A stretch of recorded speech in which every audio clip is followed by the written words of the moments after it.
World's End, my keyword is one more than others. In a world where survival depends on victory in an alien battlefield, warriors are assigned a crucial keyword that determines their fate. With attributes that rapidly grow when aligned with their keyword, they gain superhuman abilities. But if their persona collapses, they weaken. In this apocalyptic-like world, acting skills are paramount. Chapter 1, Maintenance and Betrayal. Name, Du-Ji. Number, 486995527. Spiritual power, 60. Current ranking, 30003000. Keywords for the session, maintenance. Keywords for the session, betrayal. Advanced skills, none. Derived items, none. The first thing Du-Ji saw when he opened his eyes was this string of data. Through the data, he could see the dusty beams and rafters behind him, which clearly belonged to an old and non-modern style of architecture. Was he time-traveling? Was he dreaming? The faint smell of blood and stench lingered in his nose, making him very uncomfortable. Du-Ji instinctively tried to sit up, but the severe pain all over his body made him fall back. Hiss! Du-Ji groaned out. He then felt the circumference up and down, the internal organs, as if they were torn. There is no place that didn't not hurt. Damn! Du-Ji groaned. It felt like he had been beaten by dozens of people. However, this also confirmed that he had time-traveled and was not dreaming. If he was dreaming, he would have woken up from the pain long ago. Du-Ji sighed inwardly. Nowadays, the ways of time-traveling were getting more and more outrageous. Even didn't spare sleeping. Don't bother, your injuries are worse than mine. You won't be able to move without resting for a month. A muffled voice came from beside him. Du-Ji turned his head and saw another injured person lying on a wooden bed next to him. The man's face was swollen like a pig's head, with a bloody cloth strip stuffed in one nostril. His swollen eyes looked at him askew, and his mouth kept wriggling.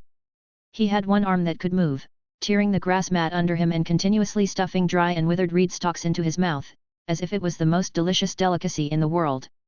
However, looking at his grimacing expression as he swallowed, Du-Ji also knew that the grass mat was not delicious. At this time, that piece of reed-woven grass mat had been gnawed off a large piece of 20 square centimeters. Was his family so poor that they had to eat mats? Du-Ji judged the current situation and felt sad. Did he not only time travel to someone who was seriously injured, but also so poor that he couldn't even afford a meal? What a miserable start! Du-Ji refocused on his personal data and secretly rejoiced that he had a golden finger. The man's mouth kept moving, and he continued to ask, "Brother, what are your keywords?" Du-Ji was stunned and subconsciously looked at the two keywords maintenance and betrayal in his personal information. What's going on? Does everyone have a panel? It's not his exclusive golden finger? Damn it! Don't pretend. The man laughed awkwardly and shook the grass mat in his hand. I saw you possessing a body. Don't believe the nonsense that your civilian school teachers tell you about not revealing your keywords. This is a simulation field trial, not a real alien star battlefield. Cooperation is the only way to win-win. If you don't cooperate, with your current physical condition, I can eliminate you in minutes after I recover. Do you believe me? Simulation field? Alien star battlefield? What the hell is this? Du-Ji became more and more confused. He hated this feeling of losing all information, which was unfriendly to a time traveler. Since he had already time traveled, why didn't they give him the memories of his host? After a moment of silence, Du-Ji calmed down and asked, "The premise of cooperation is honesty. You tell me your keywords first." Honesty. The man sneered, shook the grass mat in his hand, and said, "I've been eating these hard-to-swallow grass mats non-stop. With such an obvious hint, what do you think my keywords are?" "People can disguise themselves," Du-Ji said softly. "It's the same as the Commoner Academy." The person looked at Du-Ji incredulously and laughed, "I can't believe your thought process. Did I lie to you just to eat this grass mat that even dogs won't eat? Who do you think you are? Keywords related to eating?" Du-Ji thought for a moment based on his own keywords and asked tentatively, "Do you eat anything when you're hungry?" "Fuck your eat anything when you're hungry. You can't act that stupid," the person said angrily. "My keyword is gluttonous." "Gluttonous?" Du-Ji repeated in surprise. "Yes," the person boasted, shaking the grass stem in his hand. "As long as you keep eating, you can grow rapidly. It's one of the best keywords. Before I possessed this body, my injuries were similar to yours. But after I ate 2 bowls of rice and a piece of grass mat, I can already sit up. Brother, let's work together. You have a big advantage. Otherwise, with your injuries, you won't last long. Du Ji saw the 2 empty bowls in front of him and looked at his own empty bed. He didn't care that the guy had stolen his food, but focused on the essence of his words. Gluttonous: as long as you keep eating, you can grow rapidly. It seems that keywords are the key to breaking through. Du Ji thought to himself. His keywords were maintenance and betrayal.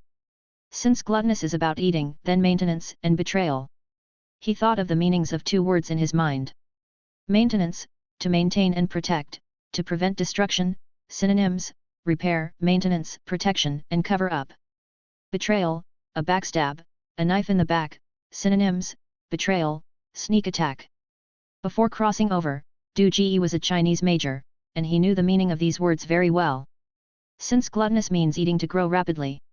By analogy, his key to growth should be to maintain others. But since there is maintenance, why is the second keyword betrayal? The two should be conflicting, right? No. That guy just mentioned one keyword. Du Ji looked at the person and asked vaguely, is there anything else? What else? The person asked back, then he sneered, brother, don't be too greedy. I have the initiative now. My keyword is maintenance. Du Ji interrupted him and concealed one keyword.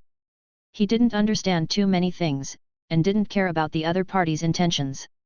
The information he got from the other party, whether true or false, was much better than groping around by himself. It's better to use one keyword to gain his trust. There's no need to reveal the keyword of betrayal, which requires concealment to be effective. Maintenance. The person's eyes lit up, and he swallowed the grass mat in his mouth. An auxiliary keyword, great. You are truly a chosen partner. You protect me while I eat. Brother, let's work together and take everyone down. The other party didn't mention the second keyword at all, so it seems that he really only has one keyword. Indeed, he still has a golden finger. Du Ji smiled awkwardly and asked, what's your name? Fengju, the person said. Real name? Du Ji asked. Of course, it's the name of this body, Fengju chuckled. Little brother, our relationship ends with this simulation. We each take what we need. Once we leave the simulation field, we don't know each other, understand? I understand, Du Ji nodded and stopped asking. This was the second time Fengju mentioned the simulation field. Combined with the current situation, Du Ji speculated that the simulation field probably refers to the current world. Is a real world simulated for people to play games? Du Ji looked around at the environment. Architecture, smell, and the pain in the body. Everything was vivid and lifelike. How advanced must the technology of the other world be if such a realistic world was virtual? If it was a game, there should be an exit button. Du Ji looked at his character interface again. He didn't find an exit button, but he noticed a change in a value. The current ranking value was originally 30,000/30,000, but now it had become 1115/1213. 1213. Du Ji muttered consciously. 60% of the unlucky ones who didn't succeed in body possession. Fengju sighed, looking at Du Ji, brother, I have to say, with your mental strength, being able to pick up a heavily injured person and successfully possess their body is really lucky. A 60% elimination rate? Du Ji followed the key point in his words and continued to ask, Brother 9, do you think we can eliminate others if we work together? Definitely. Fengju grinned and continued to gnaw on the straw mat. My keyword is gluttonous, the representative of lying down and winning. With your maintenance, if we don't make it into the top 10, where's the justice in that? Don't worry, if I can make it into the top 10, I can definitely bring you in too. Otherwise, with your unremarkable maintenance, it would be strange if you could grow. Brother 9, I'm counting on you. Du Ji squeezed a smile on his face. Brother 9, I don't know what kind of identity the person we possessed has. Can you tell me? I don't know anything, I don't want to mess things up. You don't have any memories? Fengju asked in astonishment. As expected, only he didn't have any memories. Fuck, this is such a pit. Du Ji cursed silently and said dejectedly, I don't have any memories at all. I don't know where the problem is. Fengju looked at Du Ji with pity and tut, maybe the person you crossed over with was too badly injured and died during the body possession, so the memories were lost. This kind of situation has happened in the simulation field before. Luckily you met me, otherwise, with an auxiliary keyword and lost memories, how would you survive? Find us on Google. Phew. Du Ji let out a sigh and said with a bitter smile, just bad luck, I guess. Your luck has changed since you met me. Feng Zhu spat out a mouthful of grass residue that he couldn't swallow, cursing, fuck, it's so disgusting. When my body recovers, I have to eat delicacies every meal to make up for the suffering of eating this straw mat. He tore off another piece of the mat and stuffed it into his mouth. Your name in this world is Feng Qi, and mine is Feng Zhu. Our identities are sparring partners for the young masters and disciples of the Feng family. Du Ji was puzzled, sparring partners. Actually, we're just punching bags. Feng Zhu spat out another mouthful of grass residue. Those young masters don't treat sparring partners as human beings at all. Otherwise, why do you think we got injured so badly? But we also took advantage of it. If they weren't injured so badly, our body possession wouldn't have been so easy. Punching bags? He continued to ask, Brother 9, is there any other crucial information? In half a year, the Qiao family's Holy Land will open, and the 10th martial arts tournament will be held to select outstanding young people from the martial world to enter the Holy Land and search for treasures. This should be the main storyline. We need to find a way to participate in the martial arts tournament and get closer to the main storyline to have a chance of getting a good ranking. Feng Zhu looked at Du Ji seriously. The Feng family's young masters and direct descendants are preparing for the martial arts tournament, and they are torturing us, the sparring partners, which is why we are so badly injured. What we need to do now is to find a way to escape from the Feng family. Otherwise, we will be killed by their training sooner or later. Chapter 2, Self-Sacrifice. Martial Arts Tournament? When Du Ji heard this term, his eyes lit up and even the disappointment from the tragic start was diluted. No man would refuse a Wuxia world. Of course, with only half a year until the martial arts tournament, there wouldn't be any adventures and learning martial arts would be difficult. However, this was a game simulation field, and it shouldn't be so harsh on players. Moreover, on Earth, one could not experience such an immersive game, and he even had cheats. Since he had come, he had to see what the Wuxia world was like. Du Ji had been observing Feng Zhu. In just a moment, Feng Zhu had eaten half a grass mat, and the swelling around his eyes had visibly decreased. Since the gluttonous keyword helped to heal injuries, his 2 keywords should also be effective. Feng Zhu said that he would help Du Ji heal once he recovered, but Du Ji didn't plan to entrust his fate to others. Moreover, Feng Zhu's words and actions were threatening and manipulative, so he had to be on guard. Since he couldn't launch a backstab attack for the time being, Du Ji focused on maintenance. Maintenance, to protect and preserve through speech and action, to shelter and protect. After carefully considering the definition of maintenance, Du Ji struggled to move his body and revealed the grass mat below, asking with concern, Brother Zhu, do you have enough to eat on your side? If not, I have some here, I'll give it all to you. Cough. Feng Zhu was already choking on the grass mat, and when he heard this, he choked even more, unable to swallow or spit it out. He desperately used his hand, which was tearing apart the grass mat, to beat his chest, finally managing to spit out the grass. After recovering, Feng Zhu gasped for breath and angrily glared at Du Ji, shouting, Are you doing this on purpose? You want me to eat your broken grass mat? It seemed like a warm current was rising from within, and Du Ji felt that his pain had lessened significantly. His eyes brightened slightly. This was the power of keywords. Love it, love it. What gluttonous. Maintenance was more useful. You eat grass mats and I just need to say a few words. Looking at the angry experience bag across from him, Du Ji took advantage of the situation and comforted him, Brother Zhu, don't be angry. You know our situation is too bad right now. You have a better chance of recovery with your gluttonous keyword than I do. I can't move, and there's nothing else to eat in this room except for this grass mat. Even if I sleep on the cold bed, I still have to let Brother Zhu recover first.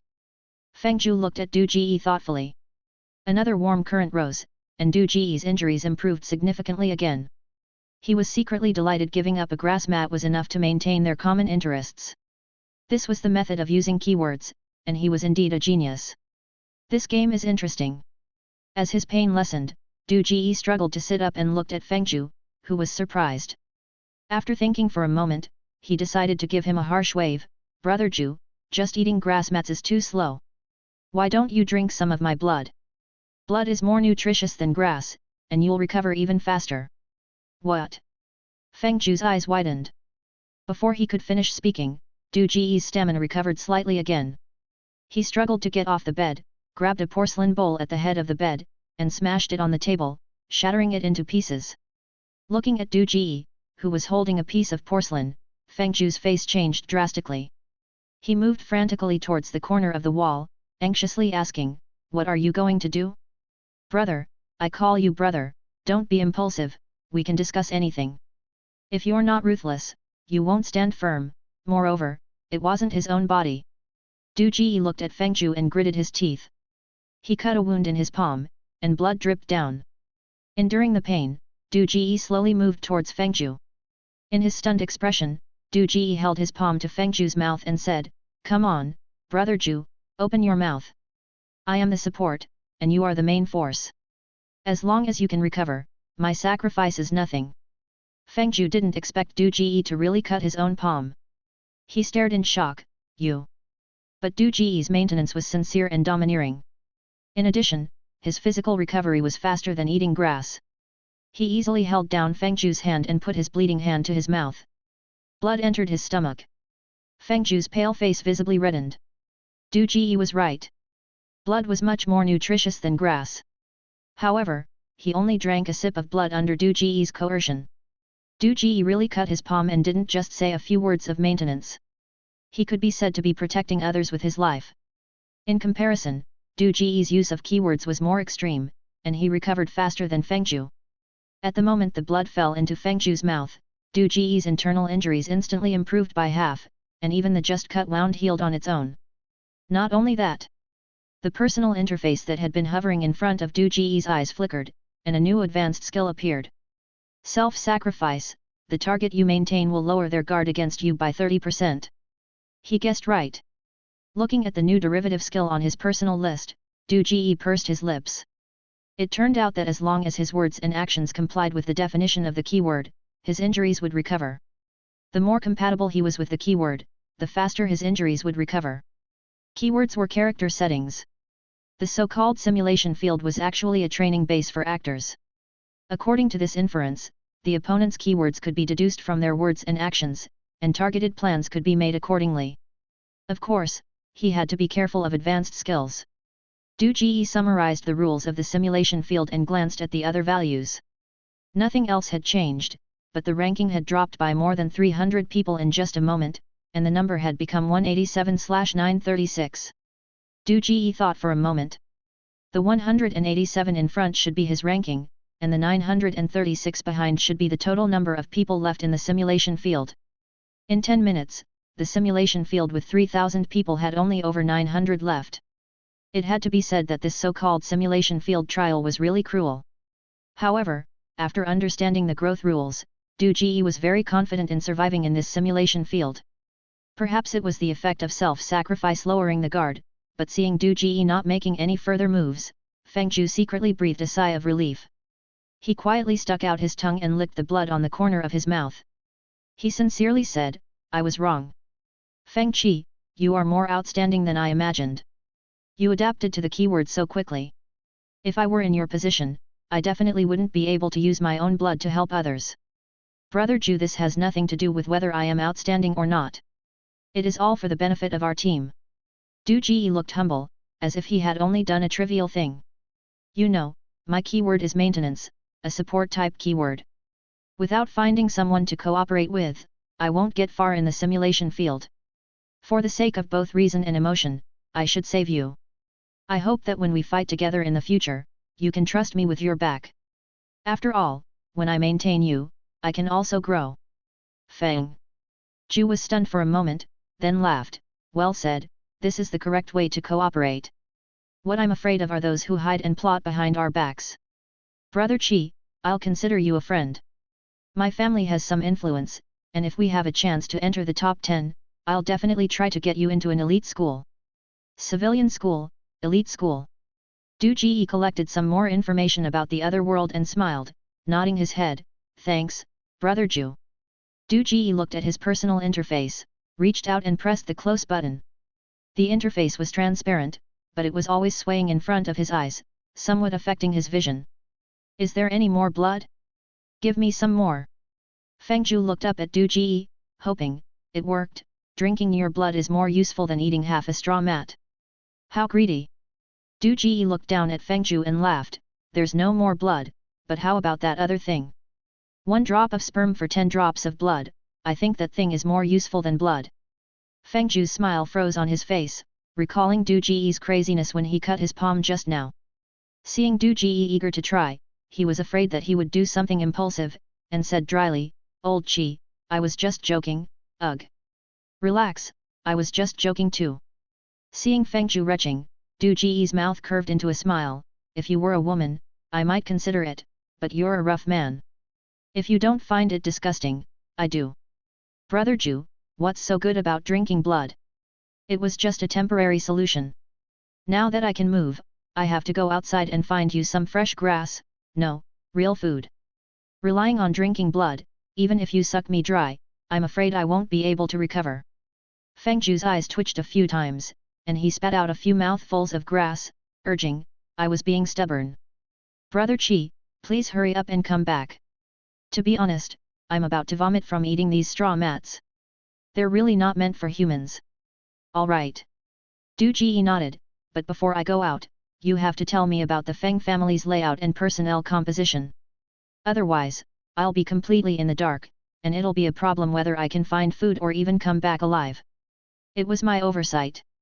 Feng Zhu struggled to sit up, picked up a tile and drew the Feng residence's layout on the wall, explaining as he drew, our current location is called the Martial Arts Institute, where people like us, the sparring partners, live. The courtyard opposite is called the Kongwu Institute, where the Feng family's disciples and guards live. Further in is the demonstration of martial arts field, and the kitchen is in the Kongwu Institute. Feng Zhu talked about the layout of the Feng residence, including the main character's features, for a full 3 minutes. Du Ji listened patiently, memorized carefully, and asked several uncertain points back and forth several times. Only after confirming that there were no omissions did he nod and walk towards the door. Wait for me. The moment he stepped out, his figure bent down, clutching his chest, and limping forward. He had been seriously injured just now, and suddenly he was lively and energetic, which didn't match reality. He should pretend to be weak, as caution is the key to safety. Seeing Du Ji suddenly weakened, Feng Zhu's expression became particularly cold. He stared blankly at the door for a moment, then tore off another piece of straw mat from under him and stuffed it into his mouth, chewing quickly. Chapter 3, Ling Long Heart. After leaving, Du Ji didn't rush to find food for Feng Zhu. Whether it was the world outside the simulation field or the Wuxia world inside the simulation field, they were both unfamiliar to him, and he needed to gather more information. Just now, when he forcibly maintained the other party by feeding him blood, he clearly noticed Feng Zhu's nervousness. Thinking back to what Feng Zhu had said before about being eliminated in minutes, Du Ji guessed that the participants in the simulation field were in a competitive relationship, and the so-called civilian school and elite school should also be in opposition. Feng Zhu had expressed disdain for the teachers in the civilian school who taught not to expose their keywords, but Du Ji believed that the teachers wouldn't be without purpose. In a competitive situation, not exposing one's keywords was absolutely correct. Just like Feng Zhu's gluttonous keyword, it was indeed a good keyword, but once someone deliberately targeted him and cut off his food, it would mean cutting off his growth. Putting himself in Feng Zhu's position, he would never easily reveal his keyword information. The best way to hide keywords was to kill. Body possession was a hidden thing, and in such a short time, the numbers on the interface were disappearing quickly, so it was most likely that it was done by their own people. Therefore, Feng Zhu was not sincerely cooperating with him. The reason why he didn't stop eating those hard-to-swallow grass mats was probably to recover his strength earlier than himself and then eliminate him. Of course, Feng Zhu could have disguised himself as a native and deceived him since he woke up earlier than himself. But his injuries at the time should not have been much lighter than his own, and he had to rely on eating grass mats to heal, so he was probably incapable of eliminating him. Moreover, for a severely injured person, eating grass mats was too abnormal. As he said, even the grass mats were eaten, and such keywords were too easy to be judged. Without knowing his own keywords, Feng Zhu should have thought that he had exposed himself, so he thought of using cooperation to numb himself and delay time. The only thing he didn't expect was that he recovered faster than him. Let's cooperate, I'll take you flying. After we go out, I'll find a way to get you into the elite school. Deception, temptation. Hey, childish language. Du Ji laughed, not hesitating to guess the other party with the greatest malice. He knew that his speculation had a lot of loopholes due to the lack of key information, but most of the information conformed to logic, and there were not so many things that were 100% certain in the world. The sun was shining outside, and the air was particularly fresh. Du Ji greedily took a breath of the rare fresh air on Earth and felt more and more amazed at the realism of the simulation field.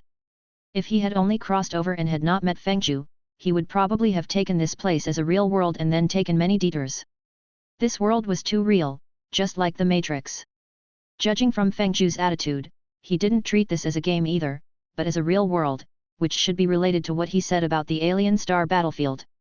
I wonder what the so-called alien star battlefield is all about. Anyway, crossing over is much more exciting than living on Earth, and he was pleasantly surprised when he first crossed over. It was worth playing around.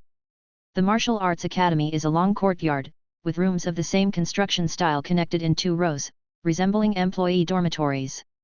In this world, there is a qualification for martial arts.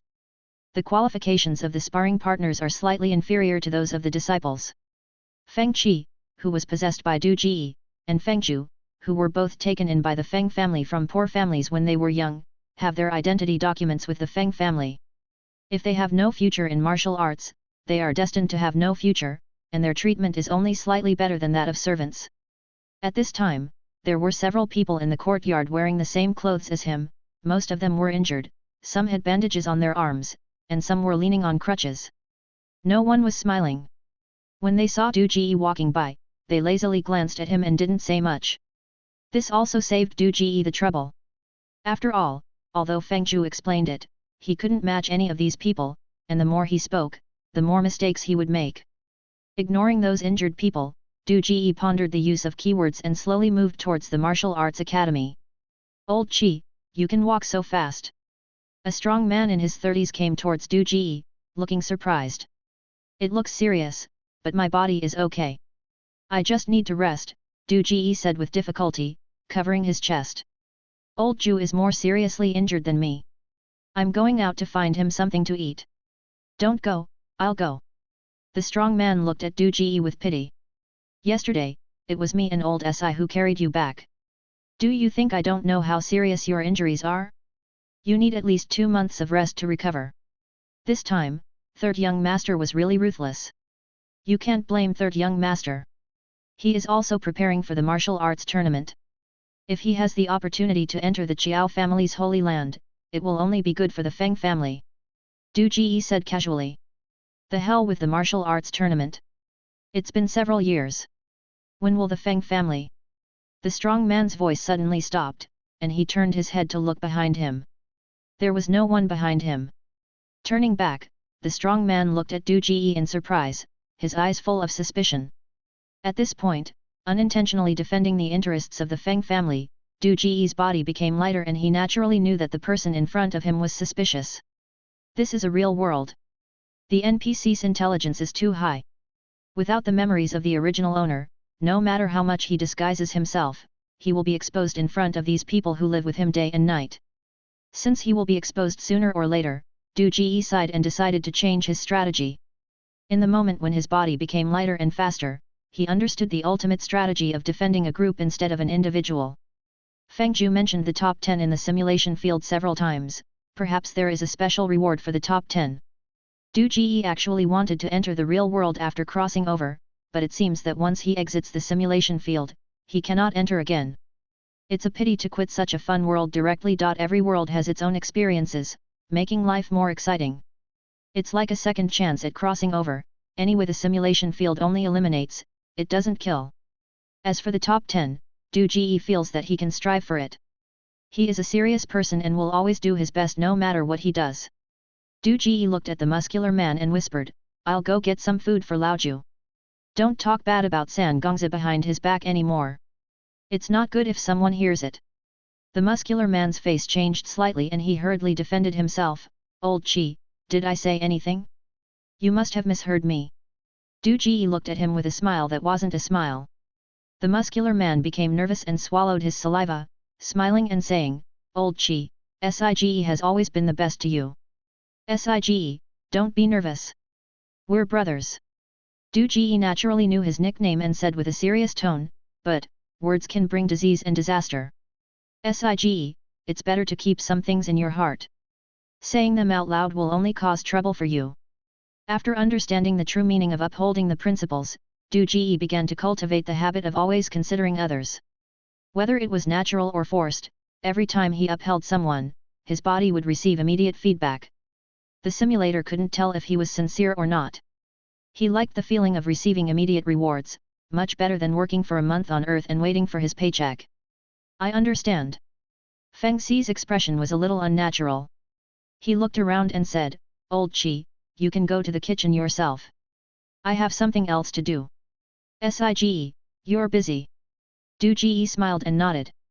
Feng Si looked at Du Ji one last time, wanting to say something but didn't, and hurriedly walked away. Du Ji continued walking outside. He didn't go to the kitchen at the Kongwu Academy, but turned towards the demonstration of martial arts field. Feng Zhu's mat could still be used for a while, so he wasn't in a hurry to bring him food. "Who?" Shout. Before he even reached the demonstration of martial arts field, Du Ji heard a lot of noisy voices, so he slightly increased his pace. Feng Zhu was vague about it and only told Du Ji that this was a Wuxia world, but didn't tell him the level and standards of martial arts in this world, whether it was high or low. At least for now, Du Ji couldn't feel any flow of internal energy. Or maybe there was internal energy, but he didn't know how to use it. In any case, his body after possessing it felt no different from Earth. So he urgently wanted to see what the martial arts in this world were like. Were they the same as described in Wuxia novels on Earth? Du Ji wore the clothes of a trainer and no one stopped him along the way.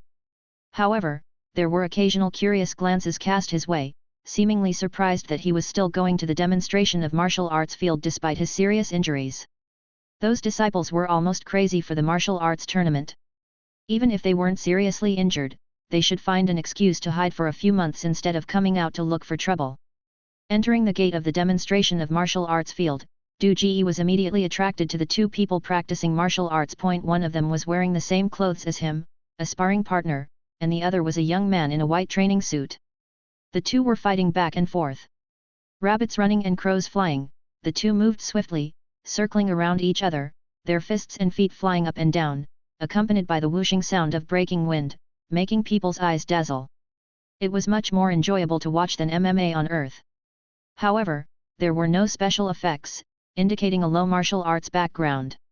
Du Ji made his judgment and then sadly discovered that the sparring partner indeed had martial arts skills, but he had no memory of them, let alone any muscle memory. Suddenly, the young man in his early 20s, wearing a white training suit, fainted with a move and then struck the sparring partner's chest with a piercing palm.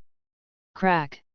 The sparring partner screamed, flew through the air, and crashed into the weapon rack with a clatter before falling to the ground. A mouthful of blood spurted out, and after a few struggles, he lay motionless, not knowing whether he was dead or alive. Du Ji looked at the collapsed chest of the motionless sparring partner, his expression serious. At this moment, he suddenly understood Feng Zhu's urgency to escape from the Feng family. These guys indeed didn't treat sparring partners as human beings. With a collapsed chest, there was a high probability that he wouldn't survive. The applause awakened Du Ji. Du Ji looked back at the martial arts demonstration field. Apart from the sad sparring partners, the surrounding Feng family direct disciples and servants were all cheering loudly. Did they not care about human lives? Du Ji snorted disdainfully, what a garbage family. The young man in white pulled out a folding fan from his waist, flicked it open, and elegantly fanned himself, happily enjoying the compliments of the crowd. A middle-aged man with a long beard flew to the side of the sparring partner, glanced at his injuries, and then called for two people to carry him away. He looked at the young man and praised, "Yunjia, your heart-shattering jade-cutting move is becoming more and more refined, making it impossible for anyone to guard against. Uncle, you flatter me. In another 3 months, when I have mastered the gold-breaking jade-shattering hand, I will definitely win a spot for the Feng family in the martial arts tournament." The third young master seemed very satisfied with his earlier strike. He glanced at his own palm, smiled and nodded at the middle-aged man. From beginning to end, he never spared another glance at the sparring partner he had severely injured. Gold-breaking jade-shattering hand? What a low-level martial arts name, it didn't seem like a martial art from a prestigious family. Du Ji muttered in his heart. Feng Yunjia, the third young master of the Feng family, Feng Xiai, the brother of the family master Feng Shiren, Du Ji matched their names in his heart. Feng Xiai stroked his long beard, looked at Feng Yunjia, and laughed heartily, as expected of the Feng family's young tiger, you have ambition. Yunjia, for the next few months, you only need to focus on your training. If you have any needs, just mention them to your second uncle. Whether the Feng family can regain its glory depends on you. Fortune favors the bold. Du Ji pondered for a moment, then suddenly straightened his back and said loudly, Second Master Feng, Third Young Master, I have important news to report, it's about this martial arts tournament. Chapter 4, Eyes at the Back of the Head. Feng Qi. He was heavily injured by the third young master this morning, how can he still move? Not only that, he speaks with full energy, not at all like someone who has been injured. Could he have been pretending this morning? That's impossible. I personally checked his injuries, he was almost dead at that time, Doctor Who didn't even leave any medicine for him. I can't be wrong, and Doctor Who is always accurate. Listening to the discussions around him, Du Ji couldn't help but click his tongue. What kind of humanity is this? No wonder he was so heavily injured, not even given a bowl of medicine. It seems he really was waiting there to die. The Feng family is really despicable, are training partners not human beings? If they keep doing this, who would be willing to risk their lives for them? The evil feudal society. Unfortunately, the restrictions on body possession by players are too high. Otherwise, it would be much easier to start on the martial arts contest stage than those rich young masters. It's not surprising to deduce this conclusion. Feng Zhu said that the more than 1,800 people who disappeared at the beginning were eliminated because they failed to possess a body at the beginning. He and Feng Zhu coincidentally chose to possess the heavily injured numbers, which should not be a coincidence. Most likely, the old, weak, sick, and disabled are more likely to be possessed. Feng Qi. The third young master Feng Yunjia looked at Du Ji in surprise. Feng Xiai was straightforward, and flew to Du Ji's side, pressing his pulse directly. Du Ji instinctively dodged, but Feng Xiai's hand seemed to anticipate his movement, and with a slight turn of his wrist, easily grabbed his wrist. Du Ji's heart trembled. So fast, indeed worthy of the Wuxia world. With his wrist held, Du Ji did not resist, smilingly allowing Feng Xiai to examine his pulse. Something was abnormal. He didn't believe that the Feng family would kill him without investigating thoroughly. After a moment, Feng Xiai released Du Ji's wrist, looked at his face, slightly frowned, and asked, Feng Qi, what's the matter with your injury? Replying to second young master, it has already healed. Du Ji smiled. Feng Xiai looked at Du Ji's face again and said, the important matter you just mentioned is related to your sudden recovery from injury. Yes. Du Ji nodded. I trouble the second young master to control everyone in the courtyard, don't let them walk around randomly to avoid leaking the news. Feng Xiai was decisive, turned his head and ordered, Zhang Han, Lu Jing, you two guard the martial arts arena. Without my orders, no one is allowed to move around. Yes. The two direct disciples of the Feng family replied. The rest of the people whispered, and their gaze towards Du Ji became even more strange. Come, let's talk inside. Yunjia, you come too. Feng Xiai looked at Du Ji's face again, gestured with his hand, and did not treat him as a mere training partner. Feng Yunjia nodded and led the way. Du Ji was sandwiched between the two men and entered the reception room next to the martial arts arena. As soon as they entered the reception room, Feng Xiai suddenly reached out and quickly pressed a few acupoints on Du Ji's back. Du Ji stiffened, his whole body feeling numb and sore, and he was immobilized on the spot. He tried to move his legs, but they seemed to be not his own. His brain could feel the existence of his legs, but the command to move them did not work. The same was true for his arms. Is this a cup ointment pressing? Amazing! Du Ji exclaimed. Feng Xiai easily controlled Du Ji, and he was a little surprised. He walked around to Du Ji's front and asked coldly, who are you? What is your intention in coming to my Feng family? Feng Yunjia sneered and said, your disguise technique is really excellent, but you're a bit stupid. You could have disguised yourself as someone else, but instead you pretended to be a severely injured servant. As he spoke, he reached out and grabbed Du Ji's face. With one grab, several blood marks appeared. Du Ji's face did not change, and there was no skin mask or disguise medicine. Feng Yunjie was stunned and looked closely at Du Ji's face, saying in disbelief, "It's actually real. I checked earlier, and there were no traces of disguise." Feng Xi shook his head, looked straight at Du Ji, and asked, "But you are definitely not Feng Qi. Who are you?" "I am Feng Qi, but I am not Feng Qi." Du Ji smiled, not caring about the pain on his face, and said leisurely, "I don't know if you have heard of body possession." Body possession? The two members of the Feng family said in unison. The talk of ghosts and gods is just a trick by swindlers in the martial arts world. How could there be ghost possession in the world? Feng Yunjie snorted. "Third young master, just because you haven't seen it doesn't mean it doesn't exist. Otherwise, how do you explain my presence on Feng Qi body?" Even though his acupoints were pressed, blood flowing from his face, Du Ji still smiled and maintained a strong psychological advantage. "Yunjie, listen to him," Feng Xi said. "Words are not enough. Why don't I take you to see for yourself?" Du Ji laughed, "You don't have to worry about me running away. Although I have taken over Feng Qi body, I do not have his martial arts memory. You can control me at any time." Feng Xi glanced at Du Ji, pressed a few acupoints on him, and released him. "If I find out that you are playing tricks, you will suffer," Feng Yunjie threatened. "Where are we going?" Feng Xi asked. "Find some food, I'll take you to see a miracle." Du Ji stretched his sore limbs and stabbed Feng Zhu without hesitation. Having tested the effectiveness of maintenance, it was natural to try backstabbing, and the ideal candidate for backstabbing was, of course, a partner. Backstabbing was also a keyword, and when used correctly, it also had the ability to recover. As soon as he finished speaking, the wound on Du Ji's face that was grabbed by Feng Yunjie quickly scabbed over and healed, and with a wipe of his hand, the scab on his face fell off, restoring it to its original state. Seeing this scene, both Feng Xi and his nephew were stunned, and their eyes looked at Du Ji as if they were looking at a ghost. Their suspicions were immediately reduced. Especially Feng Yunjie, he knew the strength he had just used, and even the best medicine in the world couldn't have such a miraculous effect.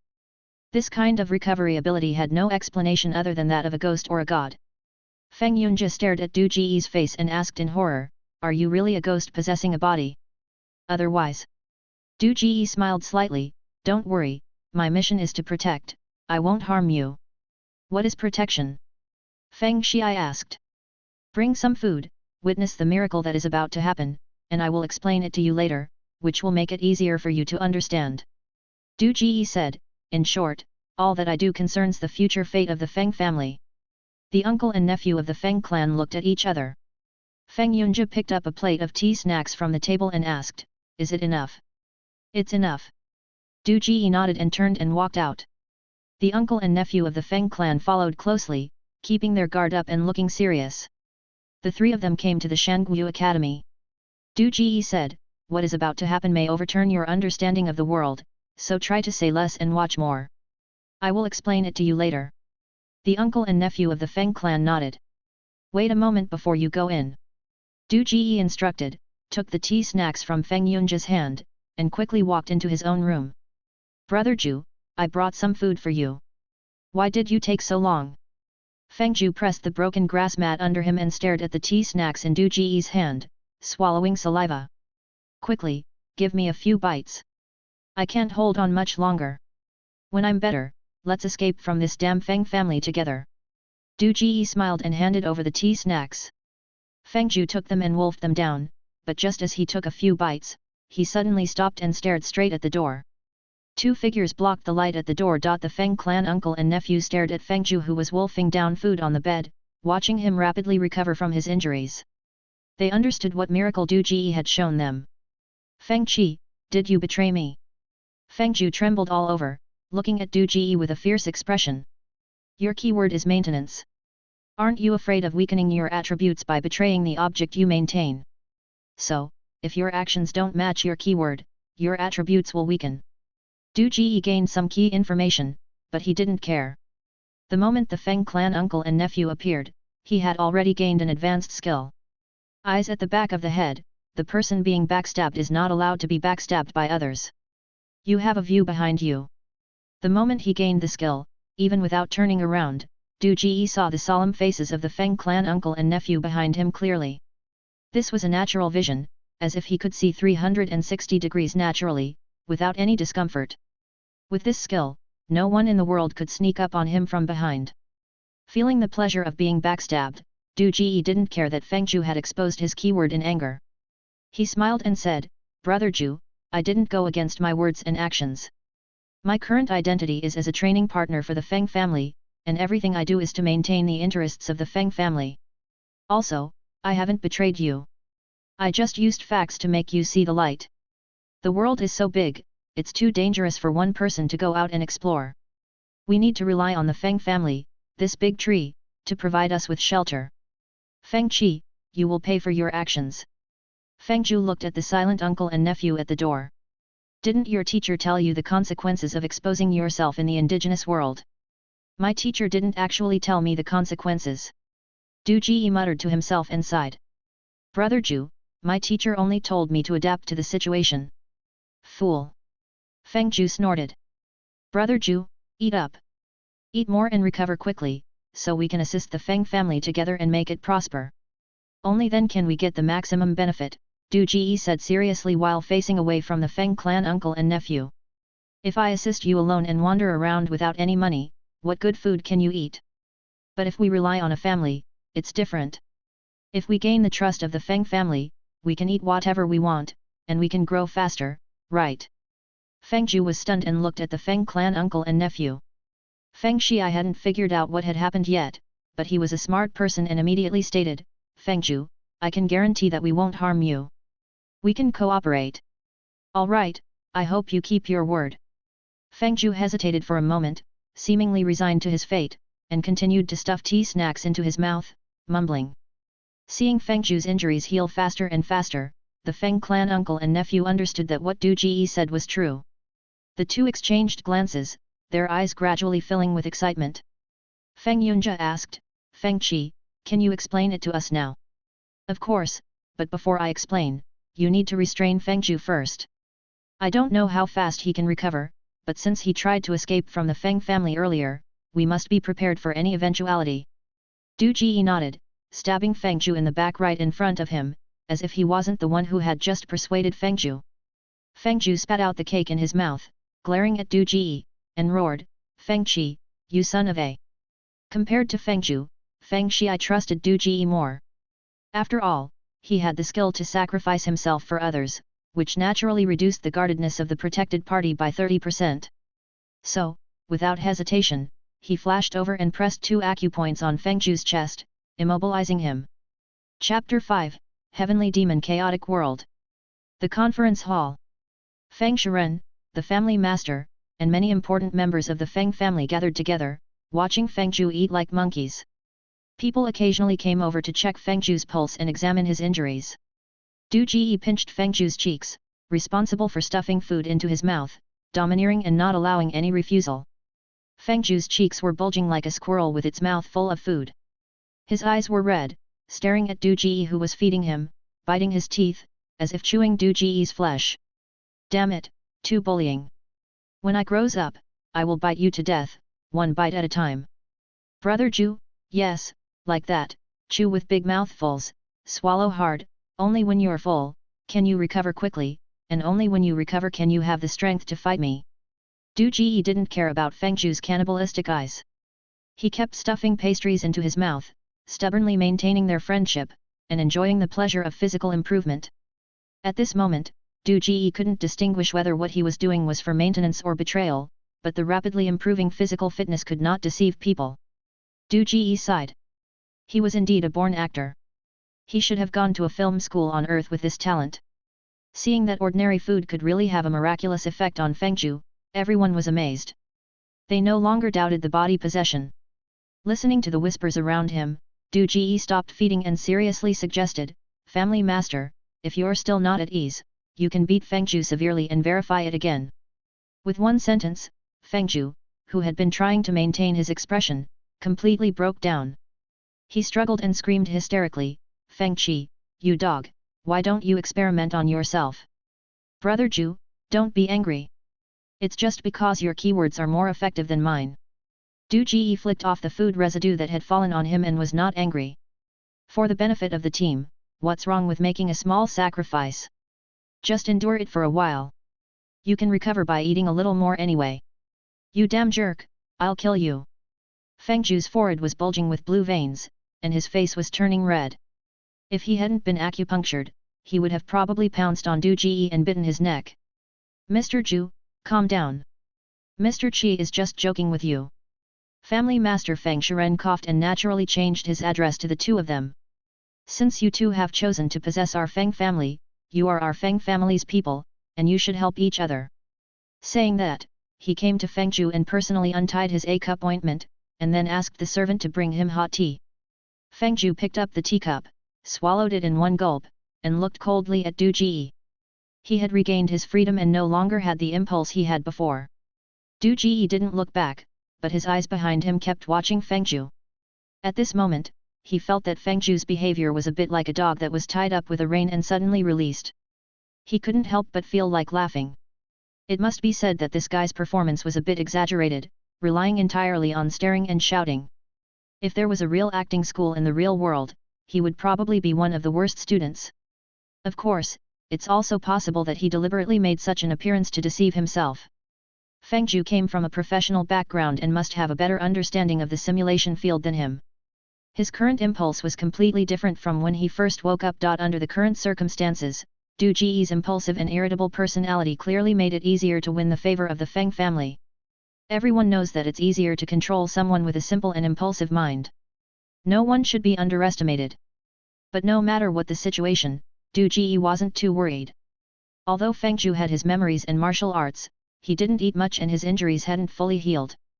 Meanwhile, Du Ji had developed self-sacrifice and a third eye on the back of his head, and his physical fitness had skyrocketed.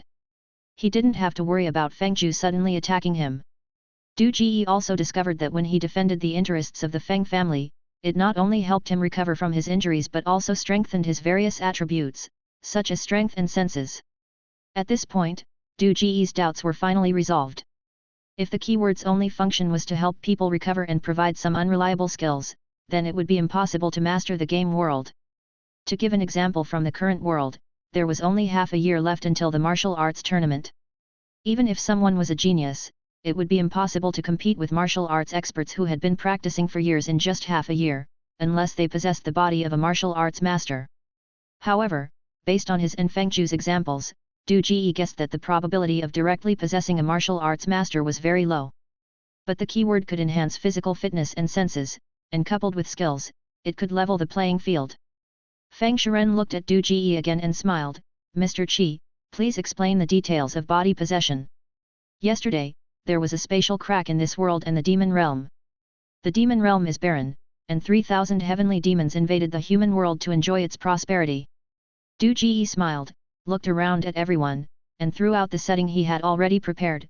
Heavenly demons have no form, so if they want to establish themselves in this world, the first step is to possess a body and be reborn. Spatial crack. Demon realm. Heavenly demons from outside the realm. The Feng family was shocked and horrified. Some cowardly people looked at Du Ji and Feng Qi, subconsciously taking a step back.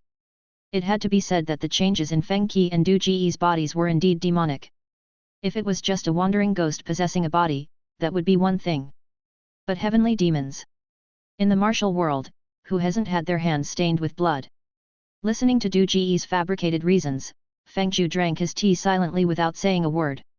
He didn't attack Du Ji, not because he had a conscience, but because he had discovered a terrible fact. This fact even made him temporarily forget his hatred for Feng Qi. His stomach was hurting. His stomach ache wasn't a big deal, it was probably a side effect of eating grass mats. The most important thing was that he was full. Before, when Feng Zhu was eating grass mats, he didn't feel like there was a big problem. But the Feng family had been pressuring him to eat, in order to verify his abilities. As a result, he had eaten so much that he couldn't even drink his tea now. The keyword gave him a convenient way to improve, but it didn't give him the corresponding stomach capacity. This was ridiculous. How could this happen? He couldn't keep eating, so how could he surpass Du Ji? Looking at Du Ji, who was confidently speaking to everyone, Feng Zhu felt bitter. How could such an excellent keyword be given to a scumbag with a bad personality? Are all 3,000 heavenly demons from outside the realm like the two of you? Feng Shiren raised his eyelids slightly, not showing too much interest in Du Ji's words. He is the family master, and he wouldn't believe everything others say. Even if what Du Ji said was true, he still needed to verify it before taking action. Almost. Du Ji said. Will heavenly demon harm the world? Feng Yunjia was young and curious about things related to supernatural powers, unable to resist asking. Some will, some won't. How should I put it? Heavenly demon values enjoyment and improvement more. Du Ji laughed. Heavenly demon sounds scary, but it's not as complicated as humans. Each heavenly demon has its own attributes, which are the keywords that Feng Zhu mentioned earlier. We must match our own attributes to grow. For example, my attribute is maintenance. I must consider others in my words and deeds, maintain and protect their interests. Once my words and deeds go against maintenance, my abilities will be greatly weakened. Therefore, my attribute is auxiliary, harmless. Feng Zhu's attribute is much simpler, he can grow quickly by eating, which is neither good nor bad. If it's an evil attribute star, such as ferocity, treachery, it is indeed possible to harm the world. Fuck. After hearing Du Ji expose his secrets, Feng Zhu glared at him and secretly gritted his teeth. Gluttonous was such a good keyword. If it weren't for this bastard, how could he have fallen to this point? Yes. It's not that his keyword is not good. Gluttonous is a keyword for later development. As long as he hides and eats a lot, he will eventually become outstanding. Now that his secrets have been revealed by Feng Qi, he is everywhere at a disadvantage, all because of him. He must find a way to break the deadlock. After pondering for a moment, Feng Zhu did not expose Du Ji's lies, but interrupted him and said, Family Master, I have figured it out. I will sincerely cooperate with the Feng family. As you can see, Feng Qi is two-faced. He defends the Feng family today, but may defend others for greater benefits in the future. With me there to restrain him, it will be more beneficial to the Feng family. Feng Shiren looked surprised at Feng Zhu and secretly shook his head. Heavenly demon and the like were things he didn't understand, and there were too many uncontrollable factors. The simplest way to deal with it was actually to kill them, but if they were tearing each other apart, it would be easier to use them to balance each other and fish for benefits. Du Ji smiled and shook his head, Family Master, don't listen to his instigation. Maintenance is my instinct. If I betray the maintenance object, my supernatural power will be greatly weakened. I won't do those stupid things. Besides, I am a member of the Feng family. If I rashly defend others, others must trust me. Maintaining the Feng family will achieve twice the result with half the effort, while maintaining others will achieve half the result with twice the effort. Feng Qi, ask yourself, haven't you betrayed me? You sold me out for the support of the Feng family, and in the future, you may sell the Feng family for greater benefits. As long as the person or force you maintain is stronger than before, your weakness will not be revealed. Feng Zhu retorted sharply. Gluttonous had too many constraints in the early stages, and Du Ji was too cunning. He had to ensure his survival and then seek other benefits. Moreover, since he didn't have the ability to eat all the time, the quality of food became a prerequisite for his growth. Drinking Feng Qi blood was much better than chewing on grass, so staying in the Feng family was a good choice. After all, the Feng family was large and had a vast business. It was safer than him going out alone to make a living. What a pity it would be if he accidentally ate something and died of gastroenteritis. Brother Zhu, are you being unfair? I chose a broader path, which is much higher than the starting point you set for me to escape from the Feng family. This is to maintain our common interests, so how can it be called betrayal? Du Ji said, no matter who judges, they would think that the path I chose is better than yours. Escaping from the Feng family would be a betrayal for me, and it would attract the Feng family's pursuit. It's possible that I wouldn't even survive a day. If I maintain it for a day, I'll maintain it for a lifetime. If I get used to betrayal, how can I grow? Feng Zhu sneered, you have a glib tongue. Du Ji smiled, Brother Zhu, your understanding of maintenance is narrow, while my understanding is broad. Feng Shiren watched the two argue with a smile in his eyes, stroking his beard. Let them quarrel. The fiercer the quarrel, the better. The fiercer they quarrel, the more information they expose. Chapter 6, rare commodity for sale. Even if you speak eloquently, it's still betrayal. Feng Zhu interrupted Du Ji and said, Family Master, don't believe him. Heavenly Demon is cunning and can disguise his keywords. Don't listen to what he says, but watch what he does. A heavenly demon like me, who can grow just by eating, is the easiest to control. After dismantling Du Ji's argument, Feng Zhu felt relieved for no reason. Brother Zhu, you've hurt me deeply. You can insult my body, but you can't defame my reputation. Du Ji shook his head and sighed. You were the one who proposed cooperation in the beginning, and now that the situation is so good, you're targeting me. Have you ever thought that if I really wanted to kill you, the tile would have already cut your throat while I fed you blood? How could I bring Third Young Master and Mr. Qiao to see you and persuade you to turn back and join the Feng family? Feng Zhu crossed his arms in front of his chest and looked at Du Ji, coldly saying, if you hadn't tortured me to death, I would have believed you. Forget it, I won't explain it anymore. Brother Zhu has abused me 1,000 times, but I still treat him like my first love. Du Ji looked at Feng Zhu, shook his head, turned around, and bowed to Feng Shiren, saying solemnly, Family Master, please don't mind Brother Zhu's recklessness. As the saying goes, highly rewarding talent. Even a heavenly demon like Brother Zhu can be treated as a distinguished guest by the Feng family. Are you afraid that there won't be other heavenly demons joining us? Now that the heavenly demons have arrived, the world has changed. Although we are weak now, whoever controls more heavenly demons in the future will become stronger and have more say in the world. Seizing the opportunity is the key to success. With one sentence, Du Ji not only defended Feng Zhu but also the Feng family. He felt refreshed and his strength seemed to have doubled. Every cell in his body was filled with power. Great! Become stronger? Have more say in the world? In the conference room, the members of the Feng family looked at Du Ji as if he were a fool. Such big words! In this vast world, the Feng family was just a second-rate family with no special techniques or talents. Becoming stronger was just wishful thinking. With just a few heavenly demons? You two were easily restrained, and you're still bragging. What do you mean, a heavenly demon like me? What does highly rewarding talent mean? I had already decided to join the Feng family, and you made it sound like I owe you a favor? Who do you think you are? Your damn keyword isn't maintenance, but deception, right? Feng Zhu was once again provoked by Du Ji and was about to retaliate. Suddenly, he felt a tremor in his heart and thought of a possibility. Fraud. Du Ji's keyword was fraud or deception. From the beginning, every word and action he made was deceiving. Deception could also achieve the effect of recovery. Fuck. He was so confused that he believed Du Ji's keyword was maintenance at the beginning. This bastard must have studied keywords like fraud in school and used them so skillfully that he may have even awakened advanced skills. Otherwise, with his personality, Feng Qi should have planted a few nails when he asked about the layout of the Feng family's residence, instead of revealing everything. When did things get out of control? Was it when he planned to use himself as bait to lure Feng Qi? No. It was after Feng Qi fed him blood, his guard against him suddenly lowered. Feng Zhu took a deep breath and looked back at Du Ji, forcing himself to calm down and carefully analyze the current situation. At this point, Feng Qi had grown bigger and wanted to survive in the simulation field, so he still had to flatter him. To get rid of Feng Qi, he had to discover his true keywords and use targeted methods.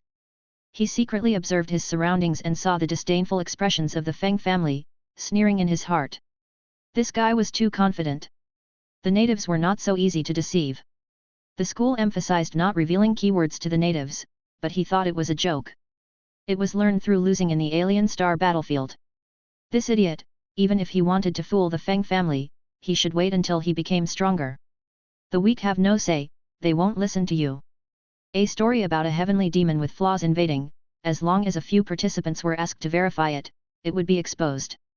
Mr. Qi, do heavenly demons have supernatural powers like the two gentlemen? Feng Shiren twirled his beard and asked. Family Master, the demon realm is barren, and everyone there is a heavenly demon. Their properties cannot be fully utilized, after all, they are all similar. However, when they come to the human world, they have room to grow with a large population and abundant resources. Naturally, they become invincible.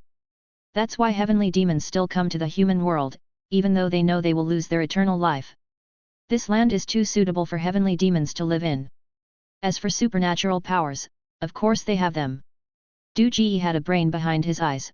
What Feng Zhu could see, he could naturally see as well, and with his heightened senses, he could see more clearly than others.